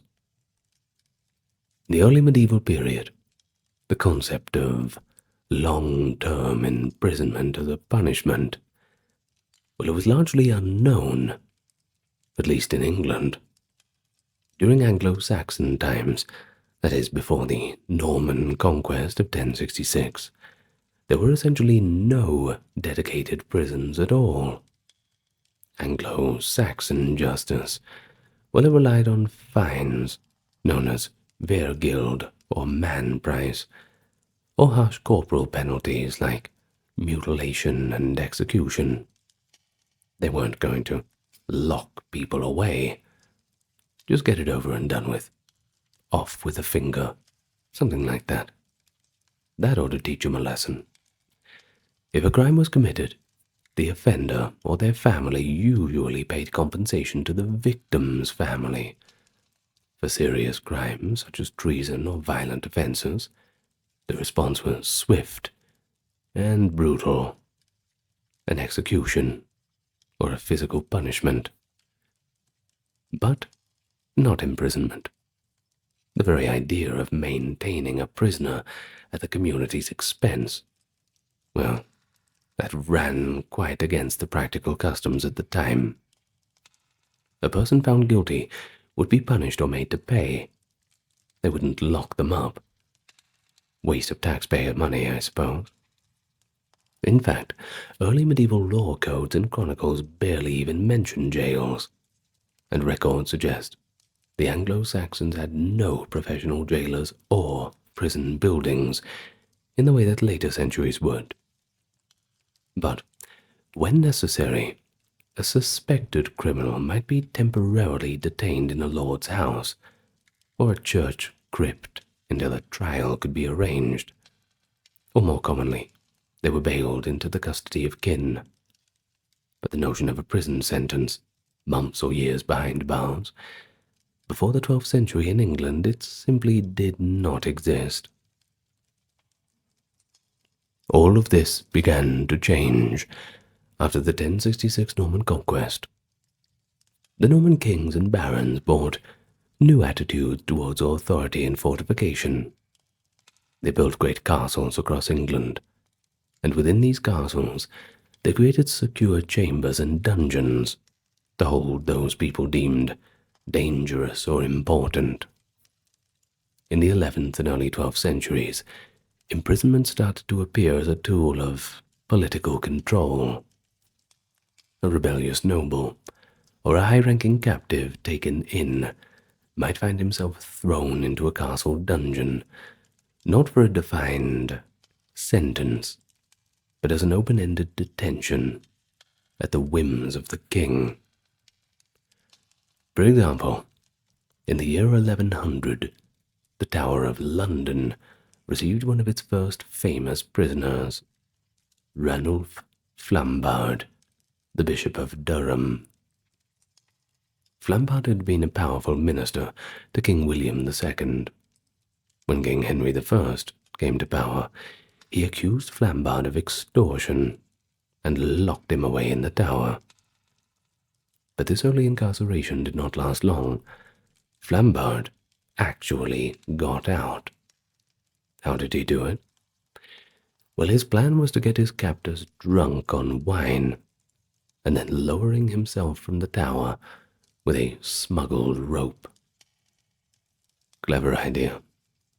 His escape became quite legendary, showing both the presence of these new Norman prisons and the fact that a clever prisoner with resources could still outwit his jailers. Nevertheless, by the early 1100s, the idea had taken root that castles could serve as prisons for the enemies of the realm. It was under King Henry II, reigning 1154 to 89, that a truly systematic network of prisons were established in England. Henry II's legal reforms revolutionized the English justice system. In 1166, through the Assays of Clarendon, the king ordered that those accused of serious crimes be held in custody, while royal judges travelled the circuits to try them. Crucially, this royal decree required that every county in England have a jail for detaining these suspects. If a county had no jail, the sheriff was now obliged to set one up, often by fitting out a room or cellar in an existing castle, or county sheriff's house as a holding cell. The crown even bore the expense of constructing jails where necessary, reflecting how important this system was to Henry to have his reforms and suspects secured. Within a few decades, permanent prisons, usually called jails or castle dungeons, existed in every county. By the early 13th century, nearly all English counties had an official jail in operation. These early jails were often just repurposed keeps or gatehouses. For instance, the City of London began using the old Newgate, one of the city gate's towers, as a prison by 1188, following the mandate by Henry II. Thus, by the High Middle Ages, imprisonment had evolved from a rarity into an integral part of the justice system, albeit initially as a means to hold the accused before trial, rather than as a punishment itself. Now, if I were to tell you that the daily life and the conditions inside these jails were actually surprisingly humane, you would accuse me of being a liar. And you would be correct. It is a lie, because they were far from humane in any definition. Life inside a medieval jail was characterized by filth, discomfort, and insecurity. Most jails were impoverished spaces in old buildings, castle dungeons, gatehouse towers, or cellars repurposed to confine human beings. Comfort was the last thing on the build plan. Conditions, of course, varied from place to place, but a few common features stand out. The typical prison was dark, often windowless, or with only a tiny barred opening admitting scant light. Cells could be stone rooms with nothing but straw on the floor, or sometimes just deep pits or oubliettes, accessible only by a hatch in the ceiling. Of course, think about what they make castles out of. Dampness. That was pervasive. It didn't help that many dungeons lay below ground level, so water would seep in, and prisoners shivered in the cold, clammy air. Torches or lanterns were a luxury, seldom granted, leaving inmates in near perpetual darkness, save for any daylight that might slant its way in. The stench in such a place, well, that was pretty famous too. With primitive sanitation, prisoners often had to relieve themselves in buckets, and as if they had a bucket. Sometimes they just had a corner, and in crowded quarters, waste could overflow or go uncollected, fouling the air. One account from London noted that female prisoners at Newgate had to walk through the men's chamber to reach a privy, an indignity only remedied in 1406 when officials added a separate tower with a latrine for women. Overcrowding itself was a chronic problem. Multiple inmates were crammed together in spaces scarcely large enough, especially during times of social turmoil or when courts were not in session and the backlog of untried prisoners grew. In 1419, the situation at Newgate became so dire, with the building decaying and many prisoners dying from the close quarters, rampant disease, and terrible sanitation, that the city authorities had no choice but to temporarily shut the prison down. Only after the wealthy Lord Mayor Richard Whittington left funds in his will was Newgate rebuilt with slightly improved facilities a few years later. Certainly gives a sense of how appalling conditions could become before anyone really took action. And so within the prison walls, daily life followed no strict schedule beyond what necessity dictated. Prisoners passed the time in idleness, misery, and desperation. There were no organized work or rehabilitation programs. Concepts like that, well, they were a few hundred years away, that's for sure. Most inmates simply just waited for their trial, their sentence, their family to bring aid, or in the worst case for death to just bring some sort of release to them. Those who had money, they might be able to bribe the jailer for small comforts, like a little bit more straw on the mattress, a blanket, or even a little freedom of movement. Those without resources, which was the majority of people, languished on the bare stone floors, often shackled in heavy irons. Chains and fetters were commonly used to prevent escape and to punish. One late 15th century complaint by a prisoner recalled having, quote, great fetters and bolts of iron fastened on his legs, and being locked into wooden stocks in a deep pit. As for clothing, jailers did not typically provide that either, so inmates wore whatever they had upon their arrest until it fell to rags. In winter, the cold could be deadly for those without cloaks. Conversely, in the summer, the unventilated cells turned fetid and stifling. Infestations of lice, fleas, and rats were all just a part of the furniture of the place, I suppose. Prisoners often suffered constant bites from vermin. Indeed, the scurrying of rats across the floor and even sleeping over prisoners at night was a ubiquitous horror.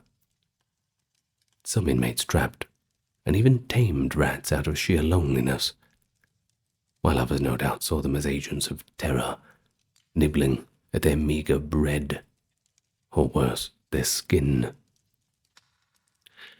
But what about if you had friends in high places? Well, for those of higher social standing, conditions could be mitigated.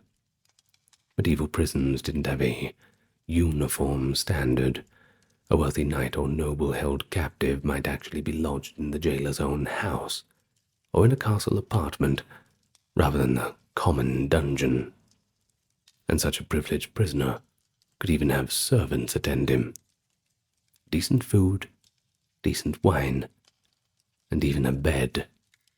For example, during the 100 Years' War, noble captives like the French prince Charles of Orleans, held in England as a prisoner of war for 25 years after 1415, actually had a pretty comfortable life, spending his time writing poetry and walking within the castle grounds. But don't be fooled. These were exceptions. The vast majority, common thieves, debtors, accused peasants, they experienced incarceration at its harshest form, chained in a dark, crowded chamber, sleeping on straw soaked in filth, They lived day to day under the watch of jailers who might be brutal or indifferent, and their survival often depended on what charity they could obtain from the outside. In this oppressive environment, time lost its meaning. One medieval proverb grimly advised, "Go to friends for counsel, to women for pity, to church for pardon, to prison for experience." Experience, yeah, that's one word for it. The prison was certainly a world apart. Ordinary rules of comfort and hygiene ceased to apply, and only the strongest in body and spirit could hope to endure for long. And speaking of endure, what was the menu like? Nice little buffet in the morning, perhaps? Well, not quite. Food, or lack thereof, one of the most critical factors indeed in a prisoner's fate. You see, unlike modern prisons where authorities are obliged to provide meals, medieval jails typically did not guarantee any inmates sustenance at all. If a prisoner had money or friends on the outside, they might eat tolerably.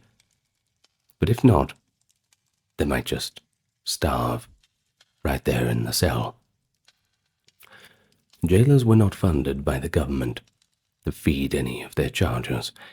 Instead, they often made food a source of profit, selling provisions to prisoners or charging fees for allowing outside food to be delivered. In many prisons, there was effectively a pay-as-you-go system. Those who could pay the jailer or prison cook could buy better food, but maybe a little bit of meat, ale, or cheese. But the penniless, of course, survived on scraps or nothing at all. One chronicler in the 14th century described the plight of inmates calling out through their cell grates to passers-by, begging for scraps of bread. It was not uncommon for local townspeople or charitable church guilds to distribute alms, and especially around religious holidays, precisely because without charity, they knew that those souls locked down there in the dungeon would simply wither away. We even find bequests in medieval wills, leaving small sums, quote, "to the poor prisoners in such and such a jail, for food or fuel in the winter," indicating a community awareness that prisoners desperately needed outside help. Now, for those with absolutely zero support, the default ration might be nothing more than the proverbial bread and water, and often not even on that regular of a basis. The bread and water diets were sometimes explicitly imposed as a form of punishment. For example, errant monks might be sentenced by their abbots to a week on bread and water in a cell. In prisons, receiving only a coarse loaf of bread and a jug of water per day was essentially the lowest sustenance level to keep someone alive, and even that was not guaranteed unless some ordinance required it. And so starvation was sadly a real killer behind bars. Many inmates grew emaciated over long months of confinement. Diseases like scurvy could develop from malnutrition and lack of any fresh foods. A jailer's ledger from one medieval castle prison lists an expense for straw and bread for the prisoners, suggesting that at least in some places, minimal rations were given. But the quality, well, that would be pretty poor. You can imagine it. Dry, blackened barley bread, and water that might be foul or brackish. No warm meals, no fruits or vegetables. It was a diet that barely sustained life. Well, those who could afford it supplemented this meager fare. Family members might bring home cooked food to the prison gates. Some jailers allowed prisoners to send out for tavern meals at the prisoner's expense, plus a hefty bribe to the guard for favor. Prisoners of means might sometimes actually dine relatively well. Historical anecdotes tell of imprisoned nobles who feasted while captive. Renaud Flambard's famous escape from the Tower in 1101 was facilitated by a banquet of wine and meat that he hosted for his guards, a luxury repast for a prisoner. But such cases only show the vast divide between rich and poor. While Flambard could fill his cup with wine, countless unnamed debtors and thieves were lucky to swallow a crust of stale bread a day. In some instances, starvation was not just a byproduct of neglect, but a deliberate tactic of cruelty. One of the most horrifying events of the early 13th century was King John's treatment of Matilda de Braose, that is, Maud de Braose, also named, and her young son in 1210. This noblewoman and her child were held captive in a royal castle, tradition says Corfe Castle actually, as John's prisoners. John reportedly ordered that they be given nothing but a minimal daily ration, a small quantity of raw grain, and maybe a bit of raw bacon, and then no further food at all. After about 11 days locked in the dungeon, Matilda and her son were both found dead. According to a chronicler, the boy's corpse was discovered with the desperate mother's teeth marks on his cheeks, so maddened by hunger that she attempted to feed on her own child. A ghastly tale, that's for sure. It might be somewhat embellished, maybe not, but it still sent shockwaves through the nobility. I suppose the thing is, King John already had a reputation for, not being a nice person. People would willingly believe a story like that. Well, it was cited as one of King John's many tyrannies, and helped inspire provisions in the Magna Carta of 1215 that no free person shall be imprisoned or destroyed without due process of law. While it's an extreme example, it shows that starving prisoners into submission or death, it was indeed within the repertoire of the medieval rulers. Even on a less dramatic level, ordinary prisoners often wasted away slowly if they could not secure enough to eat. Chronic malnourishment made them vulnerable to disease and death long before any formal sentence was carried out. And guess what? Back then the court system was extremely slow. Sounds familiar, right? So you could be waiting for who knows how long. Thus, I think we can say that among the torments of medieval prison, that hunger was one of the most omnipresent and feared. To be a prisoner without friends or coin, well, that was in effect already a slow death sentence.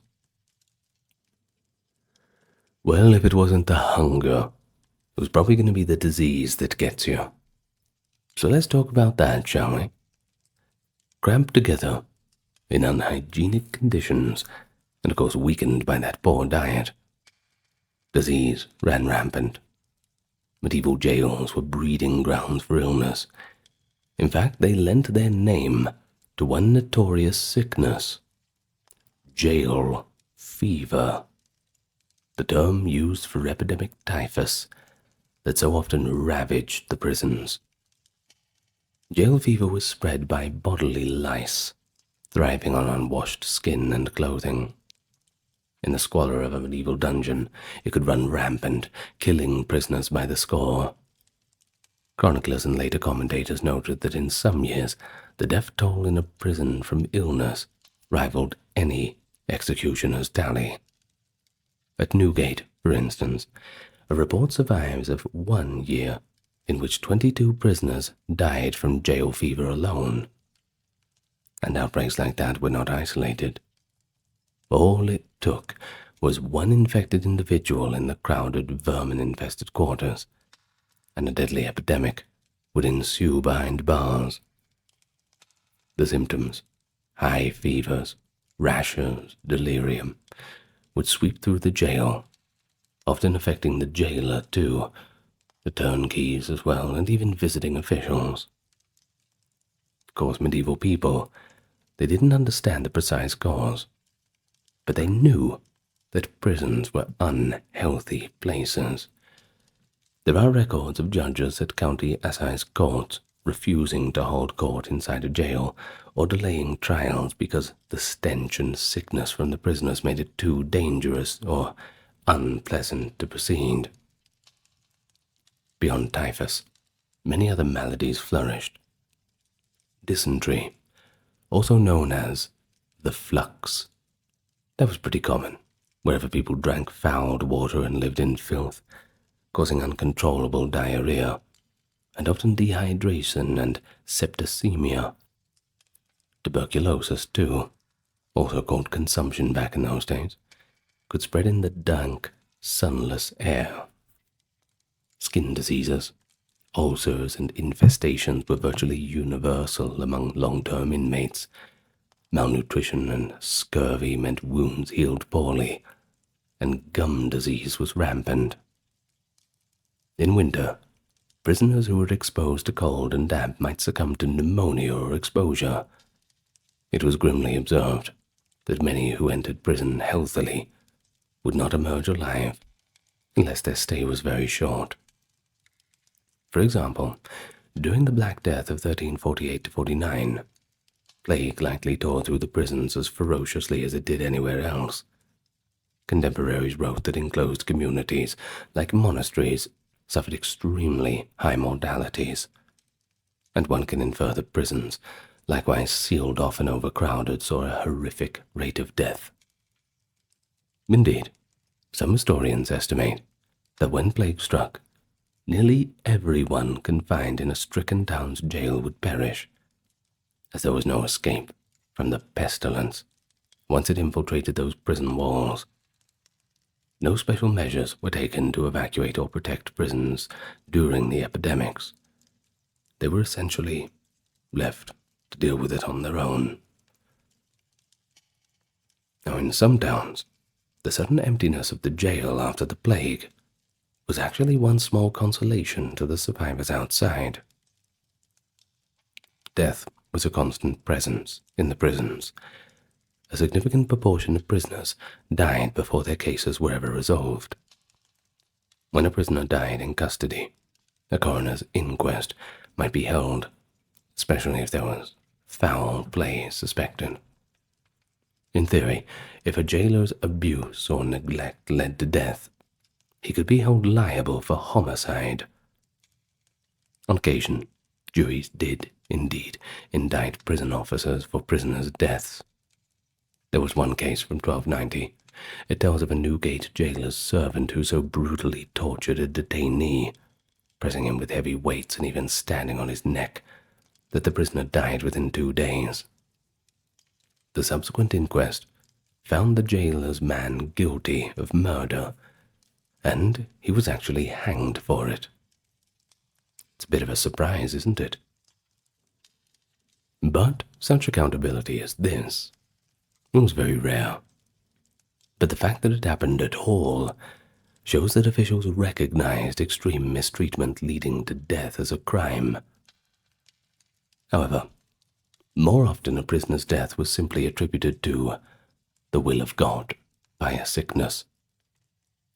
The bodies of dead prisoners were usually unceremoniously removed and buried in unhallowed ground if the families did not come and claim them.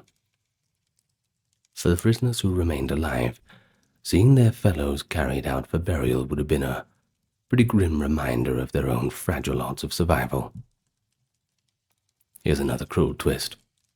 Those who died under a pending felony charge were posthumously considered guilty, since they could not prove their innocence in trial, meaning that their goods, if they had any, were forfeited to the crown, and of course nothing was left for their families. The image of medieval prisoners routinely stretched on the rack or subjected to iron maidens is largely a creation of later imagination. Sorry to disappoint you, But in reality, torture in medieval English prisons, while it did exist, was not an everyday occurrence for the average inmate. English common law did not formally sanction torture to extract confessions in ordinary criminal cases. A point of pride, of course, repeated by legal scholars of the time.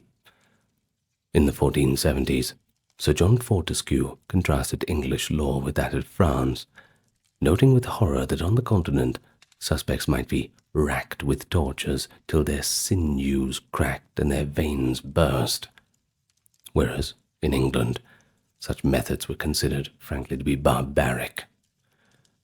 Nonetheless, there were certain situations in which extreme physical coercion was used in English custody, and the medieval prison certainly could be a site of torment.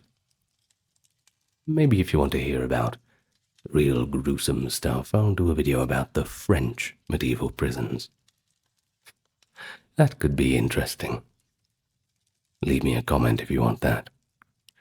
Right, so continuing on, one context for legally sanctioned torture was the procedure known as the peine forte et dure, the strong and hard punishment, introduced in the late 13th century by statute in 1275. This was not torture to elicit a confession, but rather to coerce a defendant to submit to trial. If an accused felon refused to plead guilty or not guilty, perhaps hoping to avoid the verdict and protect their property from seizure, the court could order them put to the procedure. In practice, this meant the prisoner was chained in a low, dark chamber, fed nothing but little bread one day and stagnant water the next, and pressed beneath increasing weights. The idea was to break the person's will to insist on silence. Some yielded and agreed to stand trial. Others tragically died under the slow, crushing weight. This grim punishment was pretty rare, but it did claim victims. On paper, it was a form of legal torture, and it shows that the medieval justice system did have a mechanism to inflict extreme pain on the uncooperative.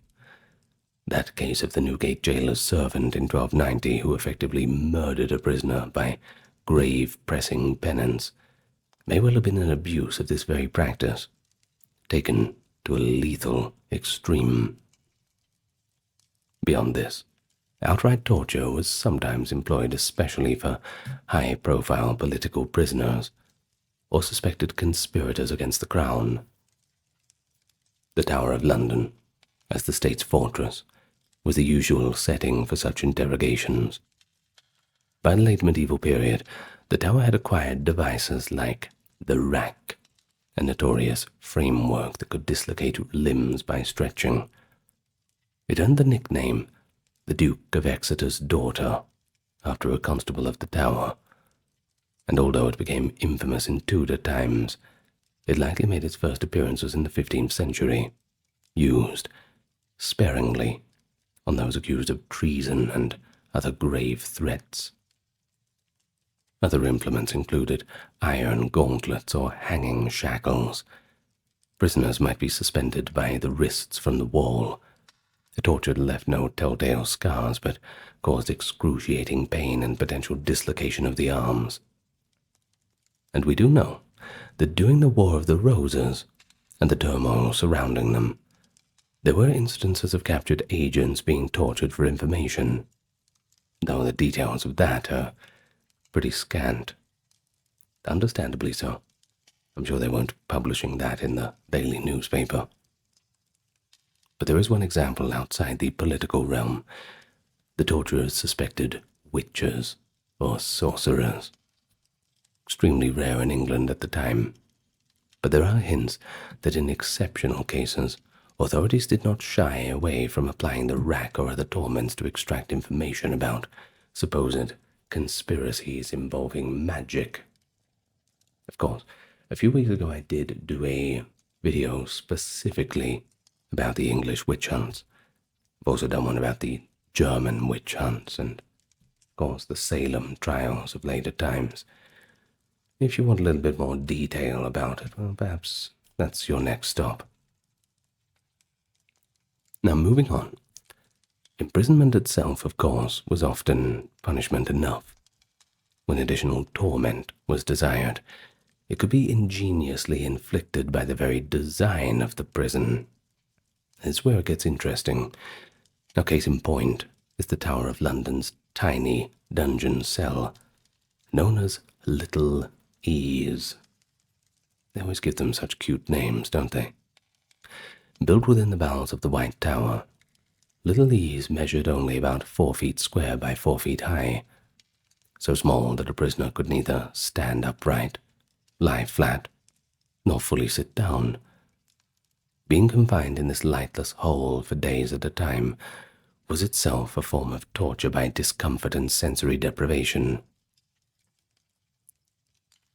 Though documented instances of its use come from the 16th century, Catholic recusants like Edmund Campion were said to have been kept there. The cell existed by the late medieval era, and it represents the psychological torture that architecture alone could inflict. Even without formal instruments, jailers had these cruel options. They could throw a prisoner into a horrible pit, that oubliette, literally forgotten hole, or deliberately deny sleep and warmth as unofficial torments. It's also important to note that while torture occurred, it was not applied arbitrarily to petty offenders. Most common prisoners, thieves, debtors, brawlers, they weren't worth the trouble of torture. They suffered enough through neglect, not active torment. Active torture, that was reserved for those considered enemies of the state, or those who refused to play by the judicial rules. And when it did happen, it was kept behind closed doors. No medieval English jury could convict somebody solely on evidence from tortured confession, unlike in inquisitorial continental courts, which meant torture's role in English law was quite limited and unofficial. But still, the possibility of facing the rack or other horrors loomed in the medieval imagination.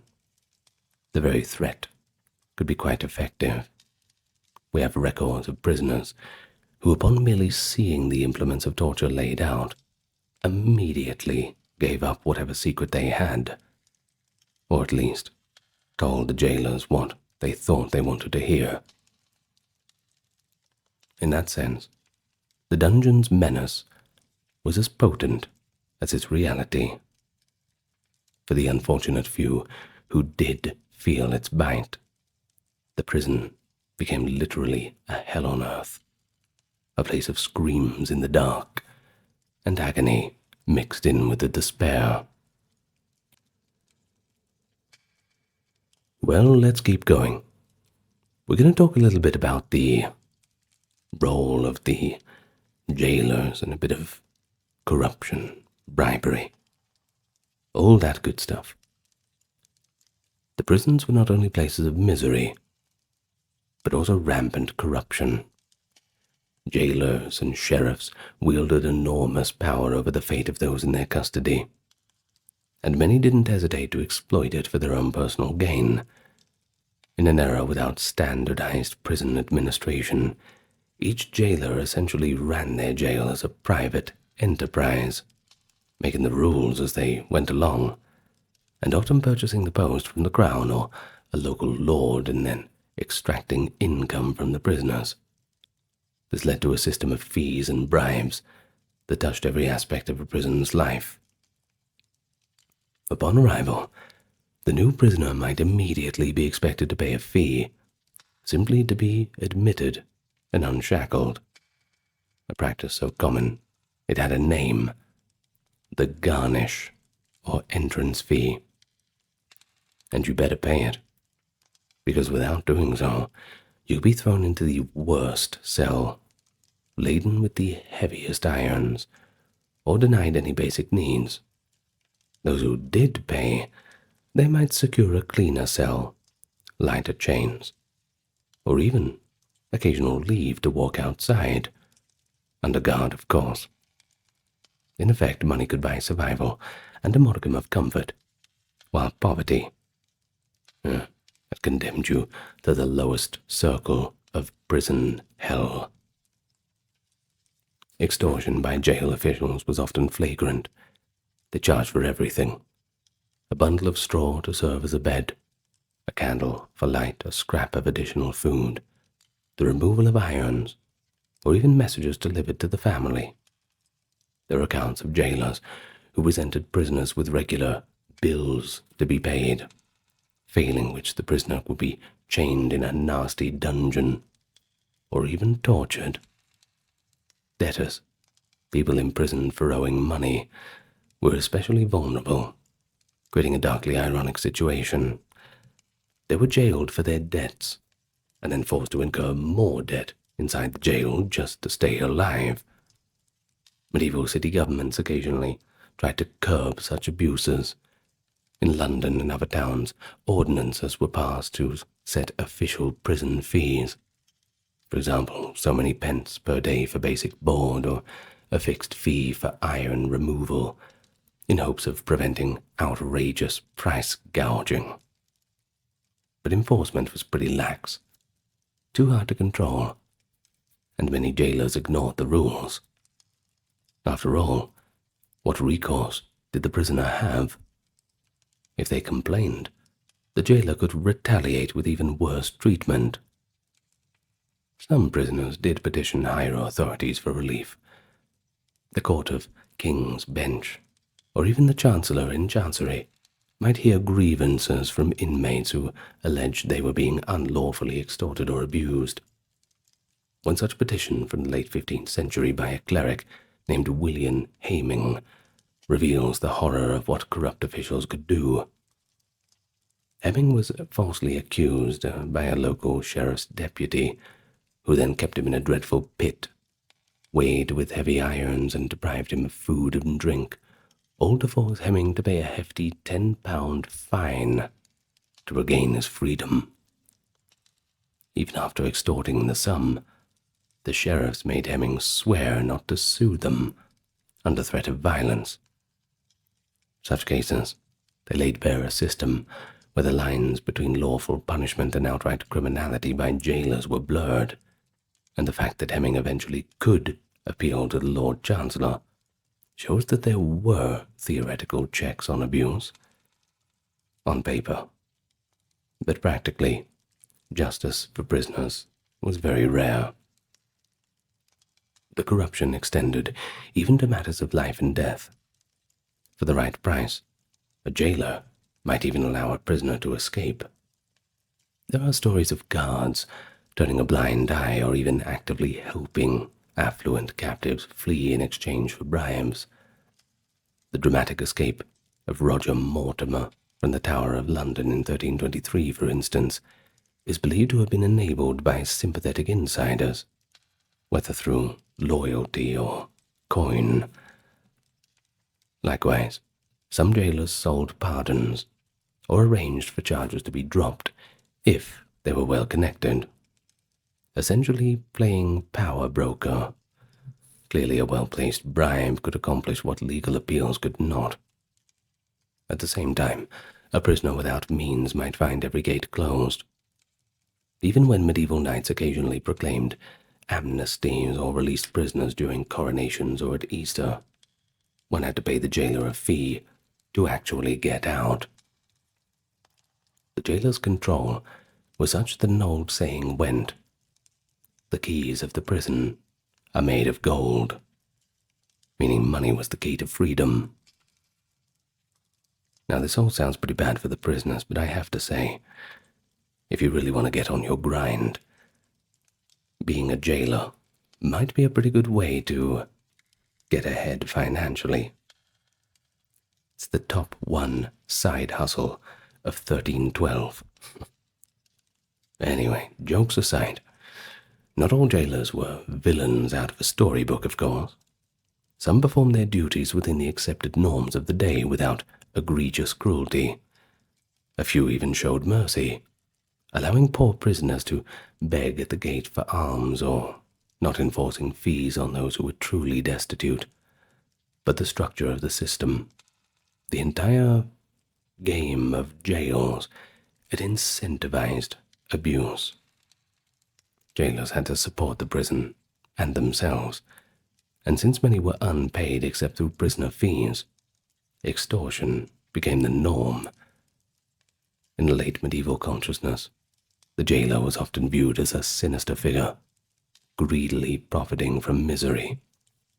Literature and popular stories depict corrupt sheriffs locking people up unjustly and taking bribes to get them out. The Robin Hood ballads, for example, include rescue of comrades from the sheriff's prison, tapping into the common folk's resentment for tyrannical officials. Is there any other kind of official? Well, the prevalence of corruption in medieval prisons shows that for many inmates, justice did not continue once the cell door clanged shut. Instead, they entered a shadow economy, governed by the whims and greed of their overseers. It is often said that in medieval England, prisons were not so much a punishment as a holding pattern. And that's largely true.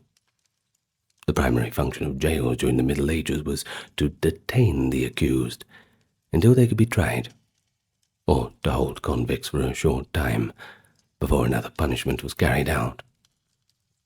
Let's take a thief, for example. He might languish in a prison for months, awaiting the visit of the traveling justices who would judge his case. If he was found guilty, they might hang him. The prison was just the grim waiting room for the gallows. Similarly, a debtor would be locked up until his family paid his debts or he died trying, using incarceration as leverage rather than as a sentence itself.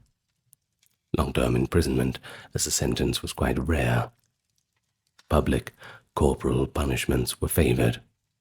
Flogging, the stocks, the pillory, branding, banishment, or execution. However, by the late medieval period, we do start to see, imprisonment creeping in as part of some judgments, especially in towns. Think of a dishonest tradesman or a nighttime mischief maker being ordered to spend a few weeks in jail as punishment. And that reflects a slight shift in attitudes. Still, for most of the medieval era, to be in prison usually meant you were awaiting your trial, or awaiting ransom if you were a hostage or a prisoner of war, or just awaiting some outcome, like a payment of a fine or a royal decision on your fate. Thus, the medieval prisons occupied an uncertain place in the justice system. No one was really sure what they actually were yet. No one had realized what prisons would become. They were absolutely necessary for securing suspects and certain offenders, but not endowed with the moral purpose or bureaucratic oversight that later ages would demand. Simply tools of royal and civic power. The castle dungeon symbolized the lord's ability to crush opposition, and the county jail symbolized the crown's law reaching into every shire. Yet, there were also ad hoc and neglected institutions. Few resources were invested in making them humane or efficient. Prisoners were expected to fend for themselves, and if they suffered or died, well, that was just considered part of the inherent harshness of justice. Only occasionally did humanitarian concerns peek through, as when reform-minded mayors or sheriffs might allow a little better upkeep, or when the church intervened against a more egregious set of cruelties. The church did actually run its own ecclesiastical prisons as well. Convicted clergy or heretics could be confined in monastery cells. Notably, some Lollard heretics in the early 15th century were imprisoned under church authority, and usually with somewhat better conditions than lay jails. But it still wasn't a very nice place to be. The right of sanctuary also provided an interesting counterpoint. A fugitive who reached the sanctuary of a church could avoid the king's prison, at least for a time, showing that imprisonment was feared enough that desperate people would cling to altars to escape it. By the end of the medieval period, the institution of the prison was firmly entrenched in English society, dreaded by all, yet accepted as a basic element of justice. The medieval prison was a place of contradiction. It upheld the law by containing the lawless. Yet inside its walls, lawlessness and suffering often prevailed. It was meant to keep people safe from criminals, yet it provided no safety to those within. Looking back with a more modern perspective, we can certainly see how the medieval jail was a prelude to later reforms. Those horrors endured by the prisoners in these centuries eventually gave rise to calls for mercy and change, though true prison reform would not come until much later. The 18th and 19th centuries, figures like John Howard shining a light on conditions. In any case, the medieval period built the foundation. It established the prison as an instrument of justice, brutal and flawed, but indispensable. The tales of torture, disease, starvation, and corruption that we've explored today, they also serve to remind us of how far the concept of criminal justice has evolved since then. Yet, in some ways, the medieval prison experience has never entirely left. The very word, dungeon, it still evokes darkness, fear, and oppression. These were the realities of life in the medieval English prison. Hope was scarce, suffering was common. The strong arm of justice was often indistinguishable from the cruelty of captivity. It's certainly one chapter of history that once you've learned about, you won't easily forget. Did medieval soldiers get PTSD? We often picture medieval knights as stoic, battle-hardened figures, men-at-arms raised solely on a diet of violence and faith, immune to fear or regret. But the truth is, they were just as human as the rest of us. Take an example from the mid-1300s. A French knight and veteran of the 100 Years' War, Geoffroy de Charnay, wrote a manual for fellow warriors, the Book of Chivalry. And in this book, he warned of unexpected terrors that beset knights off the battlefield. He cautions that, quote, when they would be secure from danger, they will be beset by great terror. Now, that description sounds eerily like the anxiety, hypervigilance, and nightmares that modern PTSD sufferers report. Think about that. A medieval knight openly acknowledging that even far from any physical peril, a soldier might be seized by intense fear. He spoke of the struggle to get through the night, and the feelings as if even nature was going against them. Such words suggest that the medieval fighting man, for all his chainmail and courage, was not psychologically invulnerable. In fact, Charnay implied that mental distress was simply an occupational hazard. This immediately challenges that old notion that pre-modern warriors were too tough or culturally conditioned to suffer trauma. Instead, it invites us to our interesting topic of the day, to dig deeper into chronicles, literature, letters, religious texts of the Middle Ages, and try to find some accounts of haunted nights, fearful hearts, and even a few guilty consciences. But before we get on to that, allow me to welcome you. If you're new here, it's a pleasure to have you in for the first time, and I do hope the video lives up to your expectations. For those who have not yet clicked the subscribe button, I invite you to do so, along with leaving a comment and a like. Tell me your thoughts down below. Let's have a conversation. You will find no ads in this video thanks to the generous contributions of those on Patreon, YouTube memberships, and those who donated, keeping the channel going. Thank you very much for your contributions. And those who checked out the merch store. Lots of nice little goodies on there. Now, with warm welcomes out of the way, let's get nice and relaxed and dig into the topic for today. Medieval Europe. It was a world saturated with violence. Wars, whether small or feudal skirmishes, grand crusades, they were all frequent. And that's not to mention the public executions or deadly plague. It all meant that death was a familiar presence in daily life. Now you might argue that people of the Middle Ages were more desensitized to bloodshed than we are today. We're certainly quite coddled in our modern sensibilities, for better or worse. A peasant could witness animal slaughters, or the aftermath of a battle near his village. A nobleman's training from boyhood involved hunting and fighting, potentially inuring him to blood and gore. This cultural conditioning, along with a worldview that often framed warfare in honorable or religious terms, might have offered some psychological armor.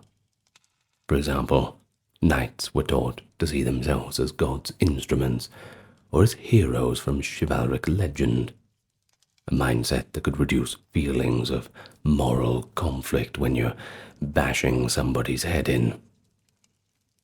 Now, in the Byzantine East, too, soldiers were part of a militarized society, constantly fending off enemies. The Byzantine military manuals emphasized discipline and courage, trying to preempt panic or disorder among troops. Yet, as modern historians have noted, greater exposure to death does not make a medieval warrior superhumanly immune to fear. After all, human physiology and psychology are not things that have changed dramatically. We've still got all the same working parts and ingredients: adrenaline, shock, grief. They all affected medieval people as much as they affect us now. Medieval writers did recognize extreme fear and, quote, madness induced by war. In 15th century France, for instance, there was an understanding that battle could drive a person insane.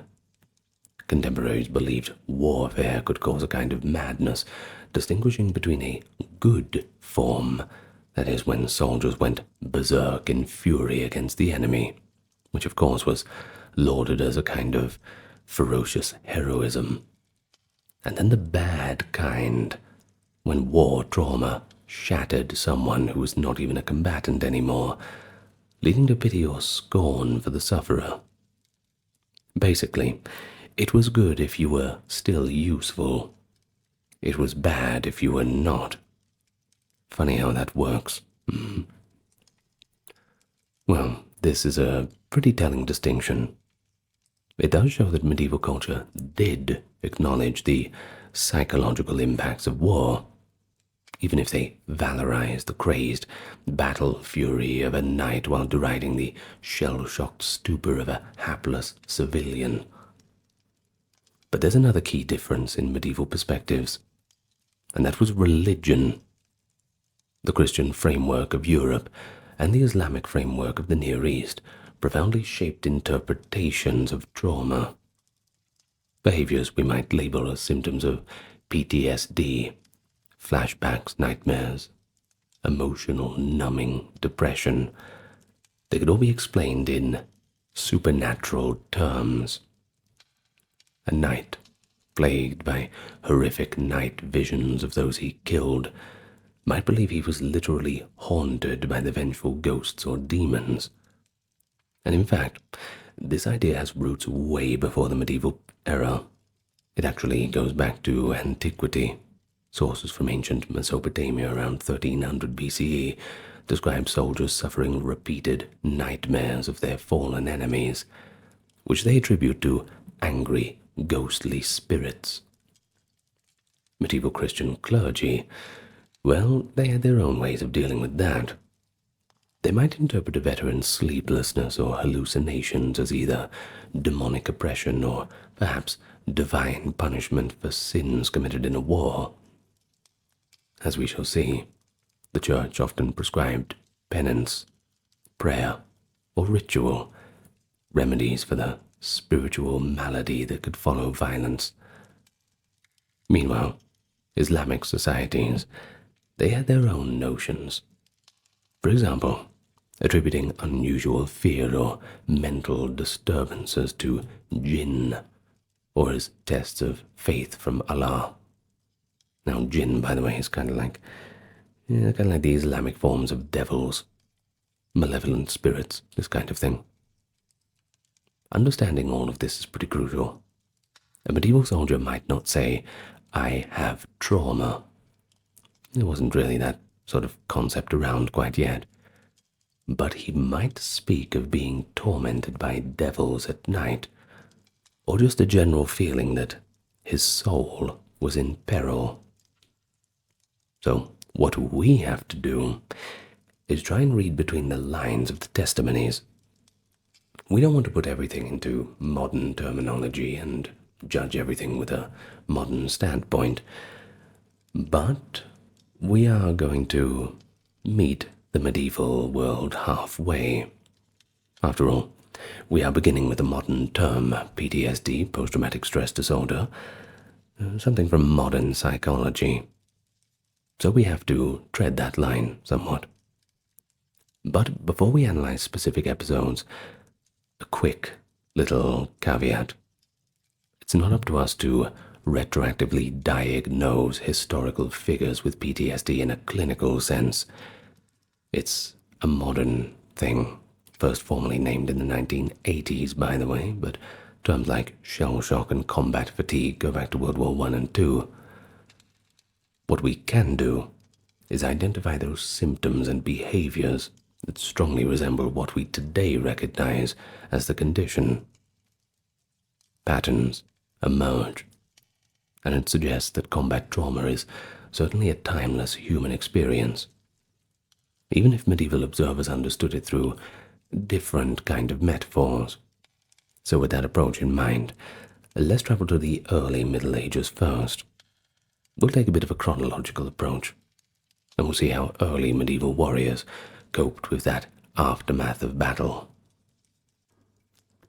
In the early medieval period, that is the 5th to the 10th centuries, detailed personal accounts of soldiers were pretty scarce. Sorry to disappoint you, but don't worry, we can rely on epic poems, sagas, and a few chroniclers for glimpses into that warrior mindset. These sources, though often literary or legendary, contain revealing hints of psychological strain beneath the heroic veneer. One of the most poignant examples comes not from a chronicle of kings, but from an old English elegiac poem known as The Wanderer. This poem, likely composed around the 9th or 10th century, describes an exiled warrior who has survived the destruction of his lord and fellow comrades. Alone and grieving, the warrior speaks of how memories of battle companions haunt his dreams. In a haunting passage, the poem narrates how the lonely fighter falls asleep and imagines himself right back there in the mead hall with all of his buddies, not to mention his lord. But when he awakes, he only finds cold emptiness. The poem goes like this, a few lines from it at least. Then the friendless man wakes again, sees before him the fallow waves, sea birds bathing, spreading their wings, frost and snow falling mingled with the hail. Then the wounds of the heart are heavier, aching for beloved ones, sorrow is renewed. Well, that sounds pretty honest in its expression, doesn't it? These lines, they certainly depict what we might call intrusive traumatic memory, followed by a crescendo of crushing grief. The warrior's joyful dream of reunion vanishes, and the reality hits him with an even greater pain. The wounds of the heart opened afresh. He's essentially experiencing a flashback, albeit in a dream, and profound bereavement for his fallen comrades. The sorrow and weary heart of this exiled fighter speak to a form of psychological trauma. He is unable to move past the loss and war that he lived through. While the poem frames it as the universal plight of one who has outlived his friends, we can easily see how this resonates with the modern notion of survivor's guilt, or at least combat-related depression. Notably, the imagery of being surrounded by ghosts, flying spirits of memory. It shows how the past war dead still occupy the survivor's mind. Such a depiction suggests that even in early medieval times, people recognized that a warrior could be haunted by battle experiences long after the fighting had died down. Moving north, we find ourselves in the land of the Norsemen, and we find another early medieval perspective in the Icelandic saga. These prose sagas, written down in the 13th, 14th centuries, but reflecting earlier Viking Age events, often celebrated fearless heroes. But now and then, there is a glimpse of this psychological fallout from the violent encounters they went through. There is a famous case, Grettir Asmundarson, the hero of Grettir's saga. Grettir is a mighty warrior who fights a Draugr, an undead revenant named Glamr. In their terrifying encounter, Grettir manages to slay the monster, but Glamr curses him with his dying breath. The result of this traumatic fight is that the fearless Grettir is suddenly afflicted with an unshakable fear of the dark. The saga plainly states that after battling the monster, Grettir might scarcely be alone, for he so feared the darkness. This is a remarkable admission. A Viking hero, renowned for his strength, develops what we might call a nighttime anxiety and persistent fear, essentially a phobia, due to a horrifying experience. The text even notes that Grettir henceforth always needed someone with him at night, or some kind of light burning, as he was tormented by visions of Glamr's staring eyes in every shadow. In modern terms, Grettir suffers from what is called hyperarousal, that is, constant fear in darkness and visual flashbacks of the traumatic event, seeing the dead Glamr's eyes again. The saga, of course, explains this as a curse, not a psychological condition. But functionally, the effect is the same. The warrior is traumatized to the point of altering his behavior and emotional state permanently. Norse literature also gives us the concept of the berserker, warriors who would enter a frenzied, trance-like rage in battle, feeling no pain and performing superhuman feats. After the frenzy, however, it is said that berserkers would suffer a period of exhaustion and weakness. Some scholars have speculated that the berserker fury might be a culturally sanctioned way to channel and release psychological stresses, or perhaps an altered mental state that could shield the mind from trauma during battle, at a cost to one's stability afterwards, of course. While evidence is scant about what the long-term mental state berserkers had, the sagas aren't exactly sympathetic to them, by the way. The existence of these figures shows that medieval people observed rather unusual psychological behaviors in warriors under extreme stress. Outside of poetry and saga, What do the early medieval historical records say? Well, unfortunately, chronicles from, let's say, the age of Charlemagne or the Viking conquests, they rarely go into the individual soldier's emotions. Rather, they focus on events, victories, losses. They didn't really write down the inner turmoil and feelings of the combatants. However, we do find hints of collective trauma in the way chroniclers describe the aftermath of particularly brutal campaigns. For example, the Anglo-Saxon Chronicle, which I've done a full reading of, by the way, if you want to look in the readings section, and later writers record the Viking raids and wars in England. One account of a gruesome battle, there is mention of many widows making lamentation, and that even survivors were sore wounded in spirit. Phrases like that are pretty general, but they imply that those who lived through the carnage carried deep emotional scars. Similarly, after the Battle of Maldon in 991, a famous Old English poem commemorates the fallen. It celebrates heroic sacrifice, yet one can sense in its elegiac tone an undercurrent of mourning, perhaps the shell-shocked disbelief of a community now decimated by violence. Interestingly, some early medieval warriors sought refuge in religion after experiencing the horrors of war. There are cases of battle-weary fighters who became monks or hermits. A notable example, the Anglo-Saxon nobleman St. Guthlac of the 7th to 8th century. Guthlac had been a warrior in his youth, allegedly leading mercenary war bands that committed violent and bloody raids. According to the legend, Guthlac repented of his violent past, renounced soldiering, and retreated to the wilderness to live as a hermit. In his solitude, he is said to have been tormented by demons, vivid, frightening apparitions that attacked him at night.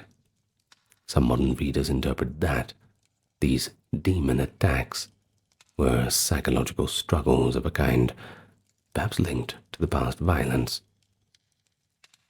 These demons, the hagiography tells us, taunted Guthlac with visions of his old comrades and victims, and they tried to drive him to madness. But Guthlac fought them off with prayer. This, of course, can be seen as a spiritualized depiction of what we might call combat trauma, nightmares, or guilt, with the remedy being religious devotion. Whether or not we accept that interpretation, the pattern of a soldier turned saint suggests that moral injury, the guilt from killing and plundering, pushed them to seek a drastic life change. The Church, of course, welcomed such men, offering them penance and absolution. The Church was pretty much the only place they could go. Well, of course, this theme will recur. The idea that a warrior's soul was wounded by violence and needed healing through faith. That was a cornerstone of medieval religious response to trauma. In the Byzantine Empire of the early Middle Ages, sources also hint at awareness of a war's mental toll. Byzantine historians like Procopius of the 6th century recount soldiers struck by fear or inexplicable panic during battles, something we might liken to acute stress reactions. One account from a 10th century Byzantine campaign notes that after a catastrophic defeat, many soldiers were benumbed with terror. Some could not even speak of what they had seen. We see a quasi-clinical term. Byzantine commanders writing about warfare mention nostalgia, in Greek pondos, an intense homesickness and melancholy that could afflict troops on long campaigns. Now this does resemble what early modern doctors later labeled nostalgia in Swiss mercenaries, a condition kind of akin to depression. The Byzantines tried to manage such issues, sometimes by rotating troops home or by using religious icons and ritual to boost morale. And while no Byzantine text explicitly describes a veteran's post-battle nightmares, their military manuals acknowledged that fear is universal, and it needs to be addressed.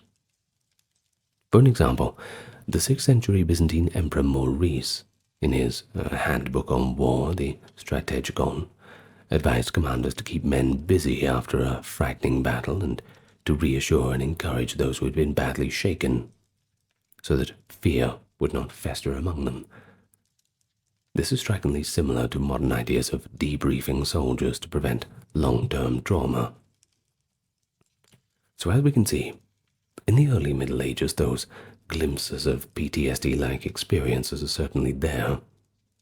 A lone survivor, haunted by memories, a hero cursed with a lasting fear, warriors seeking penance for bloodshed, and commanders grappling with their men's morale and mental state. The cultural language was different.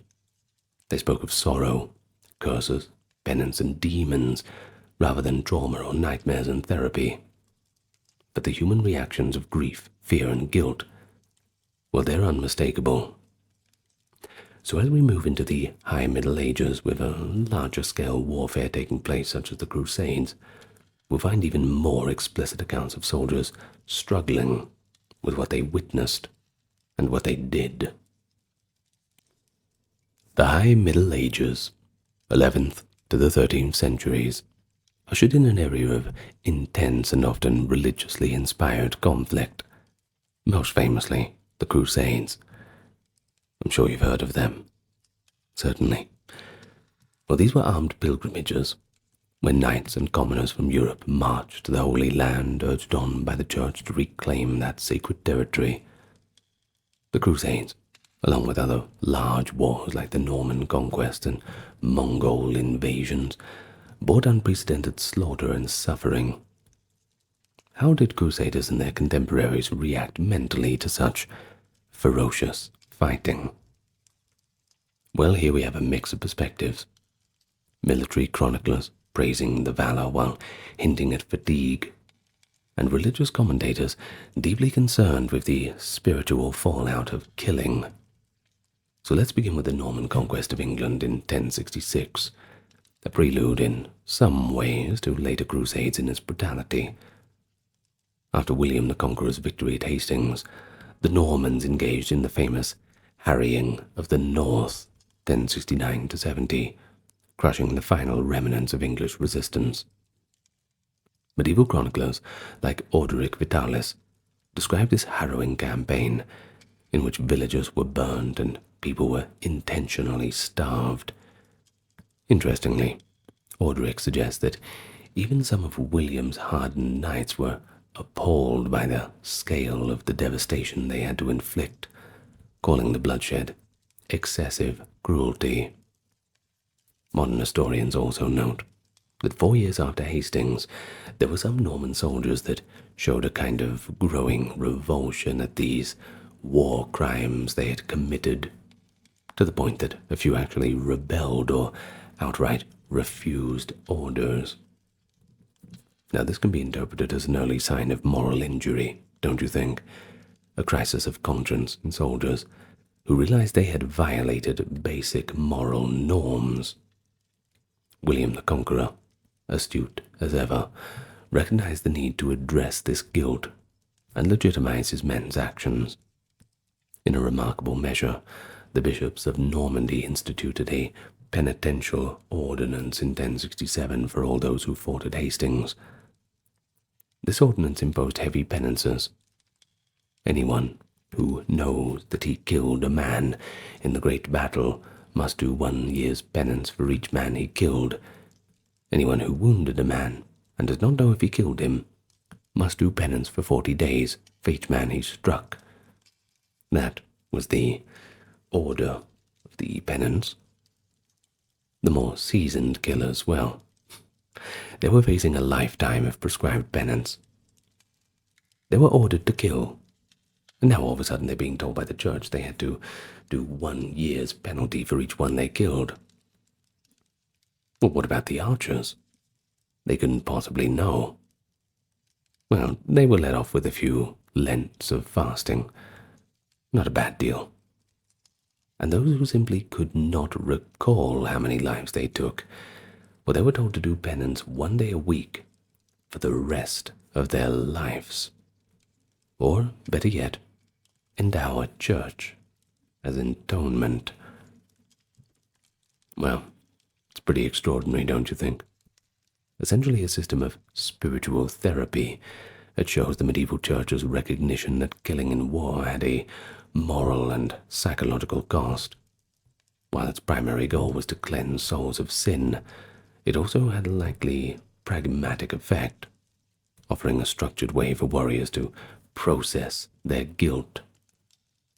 By undertaking penance for each kill, a knight could at least do something to make amends, and thus perhaps alleviate some of that haunting guilt. The Normans, it seems, needed this. Accounts indicate that William's men were disturbed by certain atrocities, one being the mass famine that their campaign had caused, which even hardened soldiers found shocking in its scale.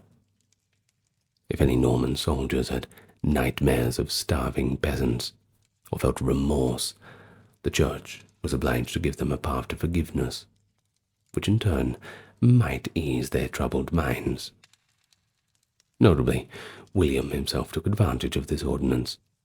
He founded Battle Abbey at the site of Hastings, both to commemorate the victory, but also to atone for the bloodshed.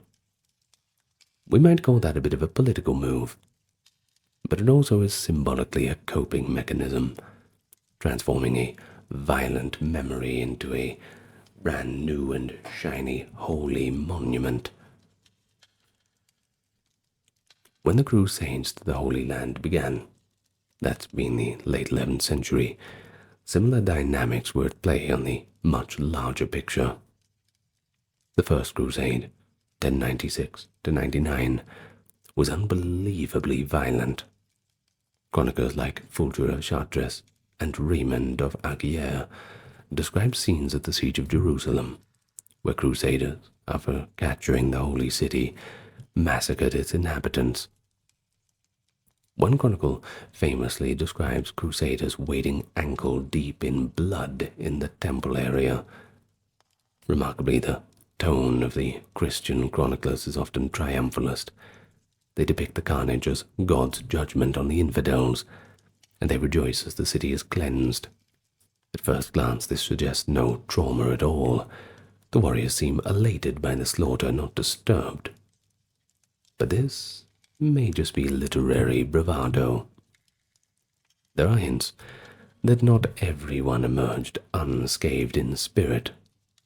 For instance, some leaders, like Raymond of Toulouse, refused to personally enter Jerusalem immediately after the massacre, perhaps out of a sense of horror or humility at what had been done. And shortly after, many crusaders, having fulfilled their vow, hurried back home. Why would they do that? Some were simply exhausted or ill. Others, perhaps, were deeply shaken. We know that hundreds of crusaders died on the journey home from sickness, or simply collapsed from stress once the adrenaline of holy war had wore off. There's an anonymous account of a knight on the return voyage who would wake up screaming during storms, believing God was punishing him for the lives that he took. Well, if true, that's a classic PTSD nightmare scenario, interpreted of course via religious guilt. And here's a fascinating case. A knight named Radulf of Caen, who participated in the First Crusade and later wrote the Gesta Tancredi. He recounts how, after one particularly savage battle, a Frankish knight went into a frenzy, slaughtering enemies beyond any reason. Radulf suggests that this knight was never the same after, as if he had been consumed by a furor that he could not shake off. This reads almost like a description of a combatant who had a psychotic break, or at least a profound psychological shift due to the extreme violence, while Radulf wraps it in a language of holy zeal, writing that the knight was drunk with God's vengeance. One wonders if fellow soldiers simply saw a man who had snapped under stress. The Crusades also gives us the perspective of the Muslim warriors who fought the invading Franks. One invaluable source is Usama ibn Munkid, a Syrian nobleman, warrior, and poet, who left behind a memoir called The Book of Contemplation. Usama's tone is often witty and observational, and he doesn't dwell on his own fears, but he provides revealing anecdotes. In one story he notes how one of the wonders of the human heart, that a man may face death in battle unflinchingly, yet the same man will scream in terror at the sight of a snake in his tent. This remark shows that Usama recognized how odd triggers and phobia can coexist with bravery. It humanizes the warriors. Even a veteran knight could have a panicked reaction in peacetime that seems to be disproportionate, possibly due to nerves on edge. And here's another anecdote. Usama admits that when tensions were high, he sometimes felt the urge to strike preemptively out of fear of betrayal, essentially describing hypervigilance.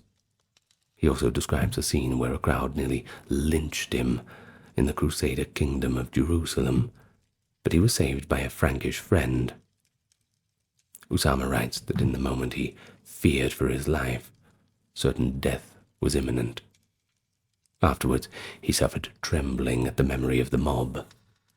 While not a long-term trauma case, it does indicate how vividly such incidents had stayed with him. Usama also writes lovingly of hunting and raids, but he does mention that older warriors often became quite a bit more anxious. He tells how his father, a seasoned fighter, would insist on over-fortifying their castle at any rumor of a Frankish attack, perhaps showing a kind of anxious overreaction born of many battles. But Crusaders also had to attend with extreme physical hardship. Long marches, hunger, disease, which modern research suggests can worsen the risk of PTSD. One first-person account comes from the knight Ralph of Coggeshall, who joined the Third Crusade, 1189 to 1192. In his chronicle, he mentions how after months of siege warfare in the heat, many Crusaders were sick in mind and body, seeing visions of their homes or convinced that they were cursed. Though he attributes this to demonic temptations or the desert sun, you can certainly read between the lines. The soldiers were hallucinating or suffering mental breakdowns under the stress. Some deserted, wandering off into the wilderness, a dangerous form of avoidance behavior, perhaps. But now not all was despair. Of course, there was faith, too. That was really the only coping mechanism you had. Better than nothing, I suppose. Many Crusaders had found comfort in believing that they were on a holy quest, and that any suffering had a kind of spiritual merit behind it. This conviction, of course, could be a double-edged sword. On one hand, it gave us psychological resilience. If a knight believed that every comrade slain was a martyr destined for heaven, it might alleviate the grief of loss. If he believed his own violent deeds were righteous, perhaps he avoided crippling guilt. In modern psychological terms, this is cognitive framing. Crusaders reframed the horrors of war as the glories of God's work. Contemporary accounts certainly show an exultant mood after victories, with Crusaders singing psalms amid the carnage. Their faith acted kind of like a psychological shield. But on the other hand, when things went wrong, defeats, witnessing atrocities that seemed less justifiable, the same faith could become a burden of doubt. The Second Crusade ended in failure, and many returning Crusaders were ashamed and confused. Had God abandoned them? Some, like the monk chronicler Odo of Duil, described knights who fell into despondency and felt God was punishing them for their sins. Now that is reminiscent of PTSD sufferers who blame themselves for their trauma, whether it be, I deserve this pain for what I did, or I survived because I'm a bad person, I should be with them. In a medieval key, a knight might think he wasn't pious enough, and that's why he is tormented by inner demons. There is one tragic illustration of Crusader trauma. That's the story of Margaret of Beverley, an English woman who survived the brutal siege of Jerusalem, not as a combatant, of course, but as a civilian caught in war. 1187, by the way, when Saladin retook the city. After her escape, she eventually became a nun. She would wake up fellow sisters at night with her screams, reliving the siege. Her story, recorded by her brother, highlights that it wasn't only the professional soldiers. Non-combatants exposed to war could exhibit the classic symptoms of nightmares and hyper-startled responses. People reportedly pitied her too, yet some found it faintly ridiculous that a nun should behave so, illustrating that medieval attitudes could be unsympathetic to trauma in those expected to endure war, that kind of bad madness ridiculed in non-combatants, a kind of unproductive energy, I suppose. By the 13th century, the Crusades had become quite more institutionalized, with military orders like the Knights Templar and Hospitallers. These knights lived under strict monastic-style rules and intended to keep them spiritually and mentally disciplined. The Order of the Temple, for instance, enforced daily prayer, silence at meals, confession of sins, and a communal lifestyle. One could argue this regimen helped members process the violence they dealt out. Through confession, they could unload guilt. Through prayer, they could seek peace. There's even records of Templar chaplains noting that some brothers were, quote, troubled in spirit after battles, and prescribing penitential psalms to help them. In effect, the Templars and Hospitallers had an early form of a peer support group, the Brotherhood itself, where veterans of many fights supported each other spiritually. This likely mitigated a few of the traumatic effects, although we also hear of Templars who became overly severe or ascetic, possibly a sign of psychological strain manifesting in extreme piety or a kind of emotional numbness, except for religious zeal. Well, in summary, the era of the Crusades furnishes evidence that medieval soldiers indeed did suffer psychological trauma, though it was interpreted through a religious lens. They believed strongly in the justness of their cause, and that gave many of them a resilience, but it did not erase fear, shock, or guilt. When those feelings surfaced, they were often explained as crises of faith or attacks of the devil. The Church's response? Penance, prayer, holy ritual, all aimed to heal the wounds of the soul. We see a clear thread of moral injury, crusaders and knights grappling with the moral implications of killing. Theologians like St. Thomas Aquinas weighed in on this in the 13th century. Aquinas, discussing just war, warned that even in a just war, a soldier could sin if he fought with cruel intent or excessive rage. He acknowledged that war can actually corrupt the soul, and that soldiers must guard against hatred and avoid targeting innocents. Aquinas essentially recognized the potential for psychological harm, but he framed it as spiritual harm that needed repentance. This scholastic acknowledgement that warfare has a moral limit shows an understanding that going beyond that limit could devastate a person internally. And indeed, Aquinas and others advocated that returning warriors undergo purification. In Eastern Christendom, a similar stance existed. St. Basil of Caesarea, though much earlier, actually, 4th century, set a precedent followed in medieval Orthodox practice. Basil recommended that any soldier who kills in war, even lawfully, should abstain from communion for 3 years because, quote, his hands are not clean. Now, this wasn't a punishment per se, but rather a time of healing and penance. The Eastern Church in the Byzantine era applied this rule at times, indicating an official recognition that a soldier needed a kind of spiritual rehabilitation after shedding blood. The act of killing was not counted as murder, yet it was treated as something that stains the soul. Think of it as an ancient analogy to counseling and decompression time.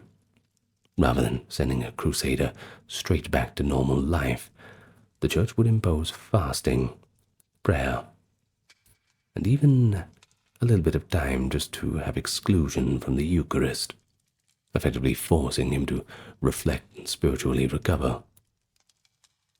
Maybe you can see it as harsh, but perhaps it gave the soldier a structured way to process his wartime experience, at least within a supportive religious framework. Well, as we enter the late Middle Ages, the 14th, 15th centuries, warfare in Europe changed in scale and nature. The 100 Years' War between England and France, 1337 to 1453, dragged on for generations.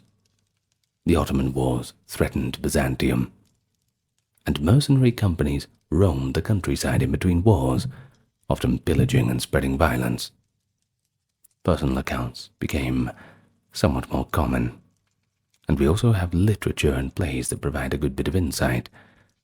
Now, critically, this period gives us explicit testimony from knights themselves about the psychological toll of combat, none more compelling than the aforementioned Geoffroy de Charnay, and the indirect evidence from chronicles like Jean Froissart's. Charnay's reflections in the mid-14th century shows that by this time the concept of chivalry had been developed a keen awareness of knights' inner struggles. Chivalric writers basically expected knights to suffer hardships of the mind and spirit, and they wrapped these up in the mantle of honor. Enduring them was just part of one's duty. Geoffroy de Charnay, who died in 1356 at the Battle of Poitiers, wrote of knights who, when they would be secure, would be beset by great terrors, as we noted earlier.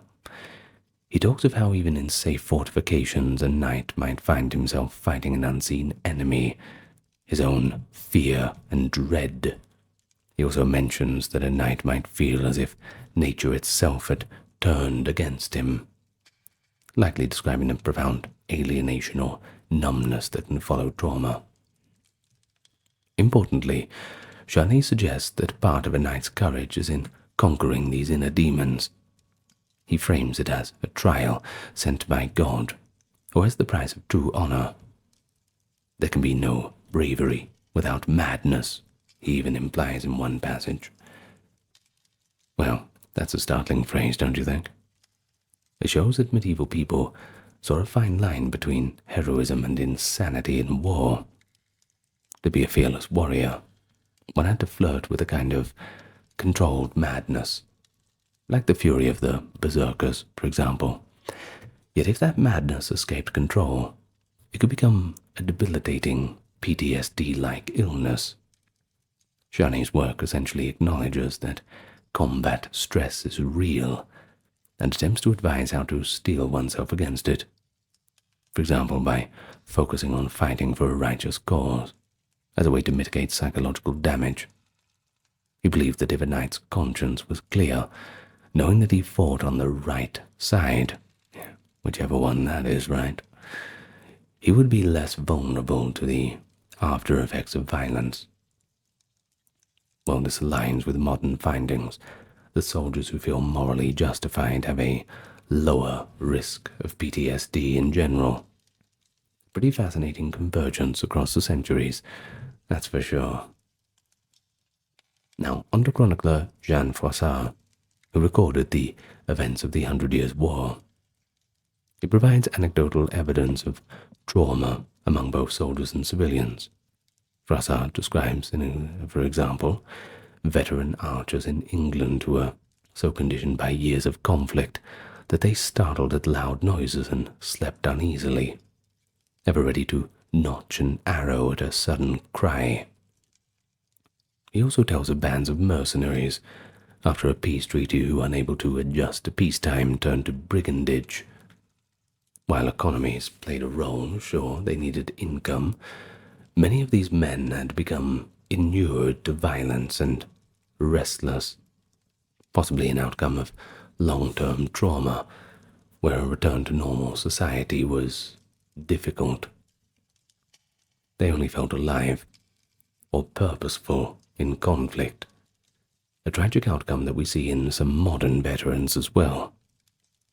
But Froissart doesn't use psychological analysis, but he often notes when individuals seem disturbed or broken in spirit, for example after the traumatic Battle of Poitiers of 1356. He writes of one French knight who was found dazed on the battlefield, alive but so shocked by the defeat and the pile of his slain friends that he was, quote, like a man out of his wits, unable to speak or even react. Only after being taken home and tended for weeks did this knight recover his senses. Froissart's matter-of-fact report of this indicates that such battle shock was known to occur. In modern terms, the knight had acute combat stress reaction, what in World War I you would call shell shock, temporarily losing cognitive function due to trauma. And we also have, from the late 14th century, a remarkable literary depiction of a knight's trauma in Shakespeare's play Henry IV, Part 1. While Shakespeare wrote in the 1590s, he portrays the events of 1403. Well, Shakespeare was not medieval, but he did draw on older traditions, and likely real stories passed down about warriors. In the play, Lady Percy describes her husband, Sir Henry Hotspur Percy, a seasoned young war hero in terms that perfectly fit a PTSD profile. Hotspur is an insomniac. He awakes at night, screaming about battle. He is irritable and emotionally distant, and he is no longer finding any joy in the pleasures of home. Lady Percy laments that he is always restless, hearing phantom trumpets and imagining himself on the battlefield even in the middle of the night. While it's a dramatic work, Shakespeare had an acute sense of human nature, and he's essentially saying, this is how a war veteran can behave. His Elizabethan audience would have recognized it too. They themselves lived in a society with warfare. The Wars of the Roses were in living memory, and many had seen soldiers return from those civil wars exhibiting such symptoms.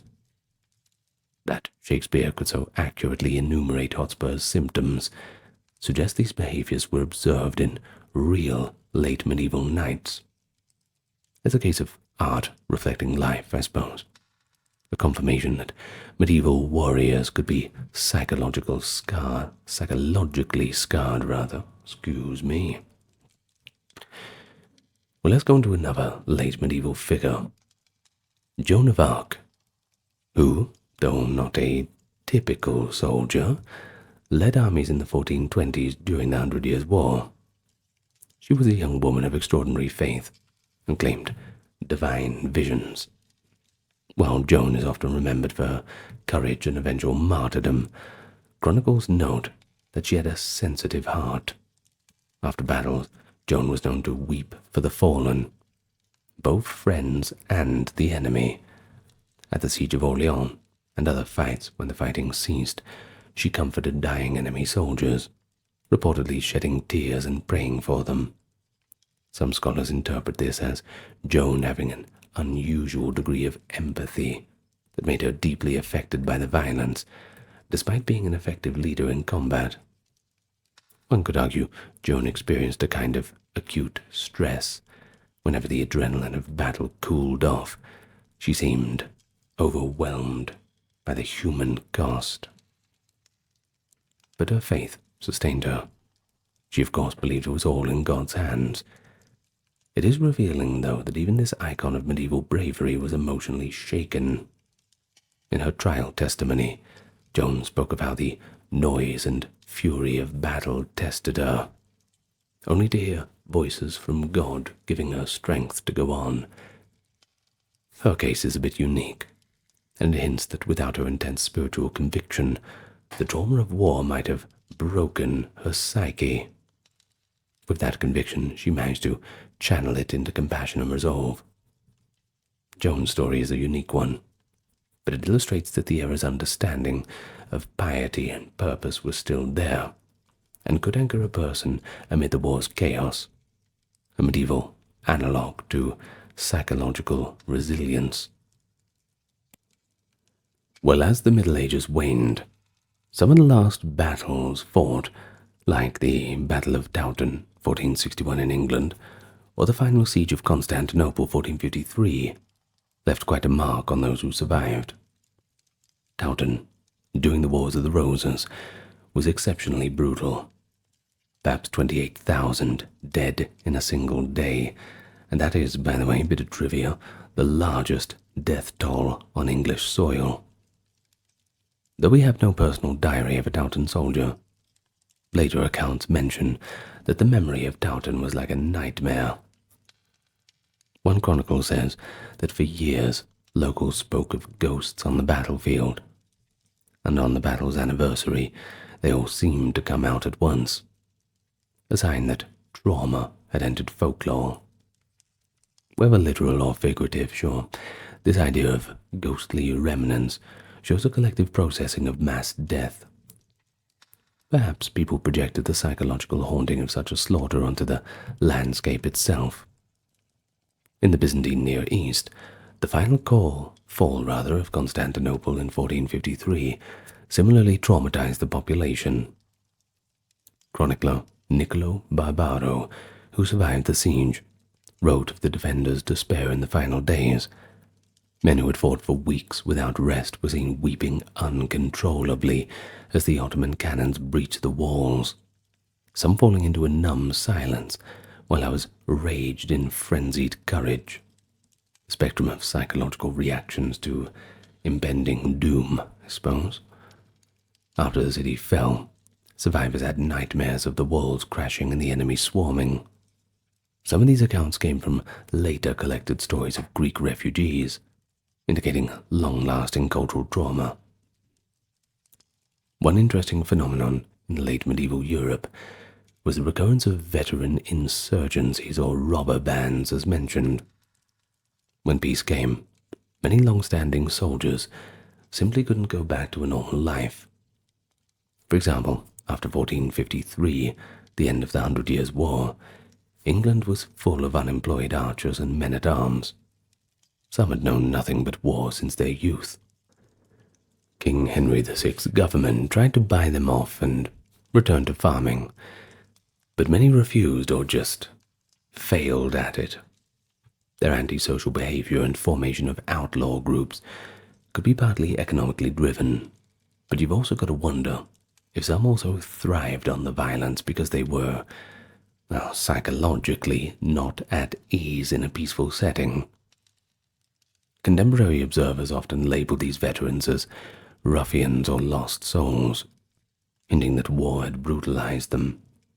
And we might see this in the long-term effects of untreated trauma, aggression, difficulty adapting to normal life, marginalization. It's all there. So how exactly do we sum up the late Middle Ages? Well, we have direct testimony, Shani, Froissart, etc., that fear, nightmares, emotional disturbance certainly affected soldiers. The ethos of chivalry in this era put a high value on enduring mental anguish as part of honor. Knights were expected to be stoic, but the very need to exhort them to stoicism was evidence that many had struggled. The religious perspective remained crucial. Knights continued to be guided towards prayers and penance, One popular late medieval text, Christine de Pizan's Book of Deeds and Arms of Chivalry, 1410, synthesizes classical and medieval military wisdom. It advises that a good knight should confess his sins and seek God's grace before and after battle, implying that the act of war could endanger one's soul and sanity. It even mentions that knights returning from war should give alms and undertake pilgrimages of thanks, not just to thank God for survival, but to cleanse themselves of war's stains. We can interpret this as a ritualized way to transition back to normalcy, much like modern armies have a decompression period. Pilgrimage in medieval times, well, that often served as another therapeutic journey for veterans. If you don't get ambushed along the way, that is. So, to answer the question posed at the start of the video, did medieval soldiers get PTSD? We can pretty much answer yes, they did. In modern terminology, we would say many medieval warriors undoubtedly experienced that cluster of symptoms that we now define as PTSD, that evidence drawn from a broad span of medieval ages and across cultures. It's pretty compelling. But in saying yes, they had PTSD-like experiences, you've got to also appreciate how medieval society made sense of it all. Unlike the modern era, which treats PTSD as a medical condition to be treated with therapy and medication, medieval people framed these struggles in a moral and spiritual and social lens. A knight's nightmares might be his conscience grappling with sin. His flashbacks might be described as phantoms of those he slew, and his emotional withdrawal could perhaps be seen as a kind of worldly weariness. Of course, it's worth noting that not all medieval soldiers were traumatized. Just as today resilience varies, so do experiences. Some knights relished war their whole lives and left memoirs boasting of slaughter with little indication of remorse.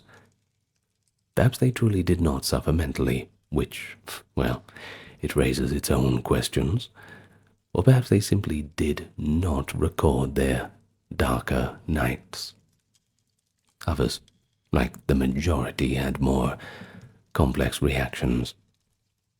But the vast majority of medieval combatants were not knights, but rather ordinary men-at-arms or levied peasants.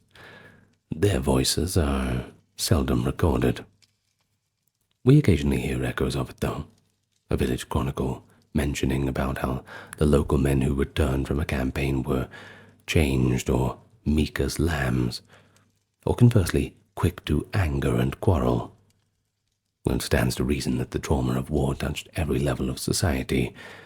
The poor archer who lost his friends at Crecy might have nightmares, just as the noble knight would, even if the knight could afford a chantry for solace while the archer only had ale and time to talk to his wife. Indeed, the impact on families has to be considered. Wives like Shakespeare's Lady Percy noted the personality changes in their soldier husbands. Medieval literature also has many instances of the veteran returned home motif, sometimes positive, but often showing a man grown harsh or taciturn. Let's think of Odysseus, actually, slaying the suitors in rage. That's an old example, a classical one, yeah, sure, but you'll see it retold in a different flavor and context, resonating that archetype of the rough veteran. Well, I think that's about it for today. Thank you very much for joining me. I'd like to thank my top-tier patrons: Kimberly, Christine, Sally, Ember, Susan, Cameron, Legitmus, Gary, Charlene, Lynn, Therese, Katiana, Nicholas, Ulfednir, Charles, Christine, Dr. Neuronerd, Erin, Jaden, Jim, Jeffrey, Jessica, Madeline, Melissa, Orthodox Review, Scott, Shell, Wendy, Josie, Sarah, Ryan, Thor, Cameron, Stefan, Kevin, HMSHH, Crystal, Talvery, Anthony, Lucy, Brandon, Gugu Bubonic, Nicholas, Craig, Nephthys, Alexander, Gokhan, Dorsey, Benita, Claire, Cortesi, Carol, and Robert. There we go. All right, well, thank you so much for joining me. I hope you learned something. You know, I really hope you did. And anyone out there who's watching this video because they are suffering from the aforementioned maladies, you do have my sympathy, and I hope that everyone can find some peace, whether it be soldiers or whether it be anyone who has experienced some traumatic event. The main goal in our lives is to build a paradise for ourselves and find peace within it. Perhaps it's the biggest goal and also the biggest challenge. But I'm not here to lecture you on that. Good night, everyone. Lots of love to you all, as always, and farewell for now.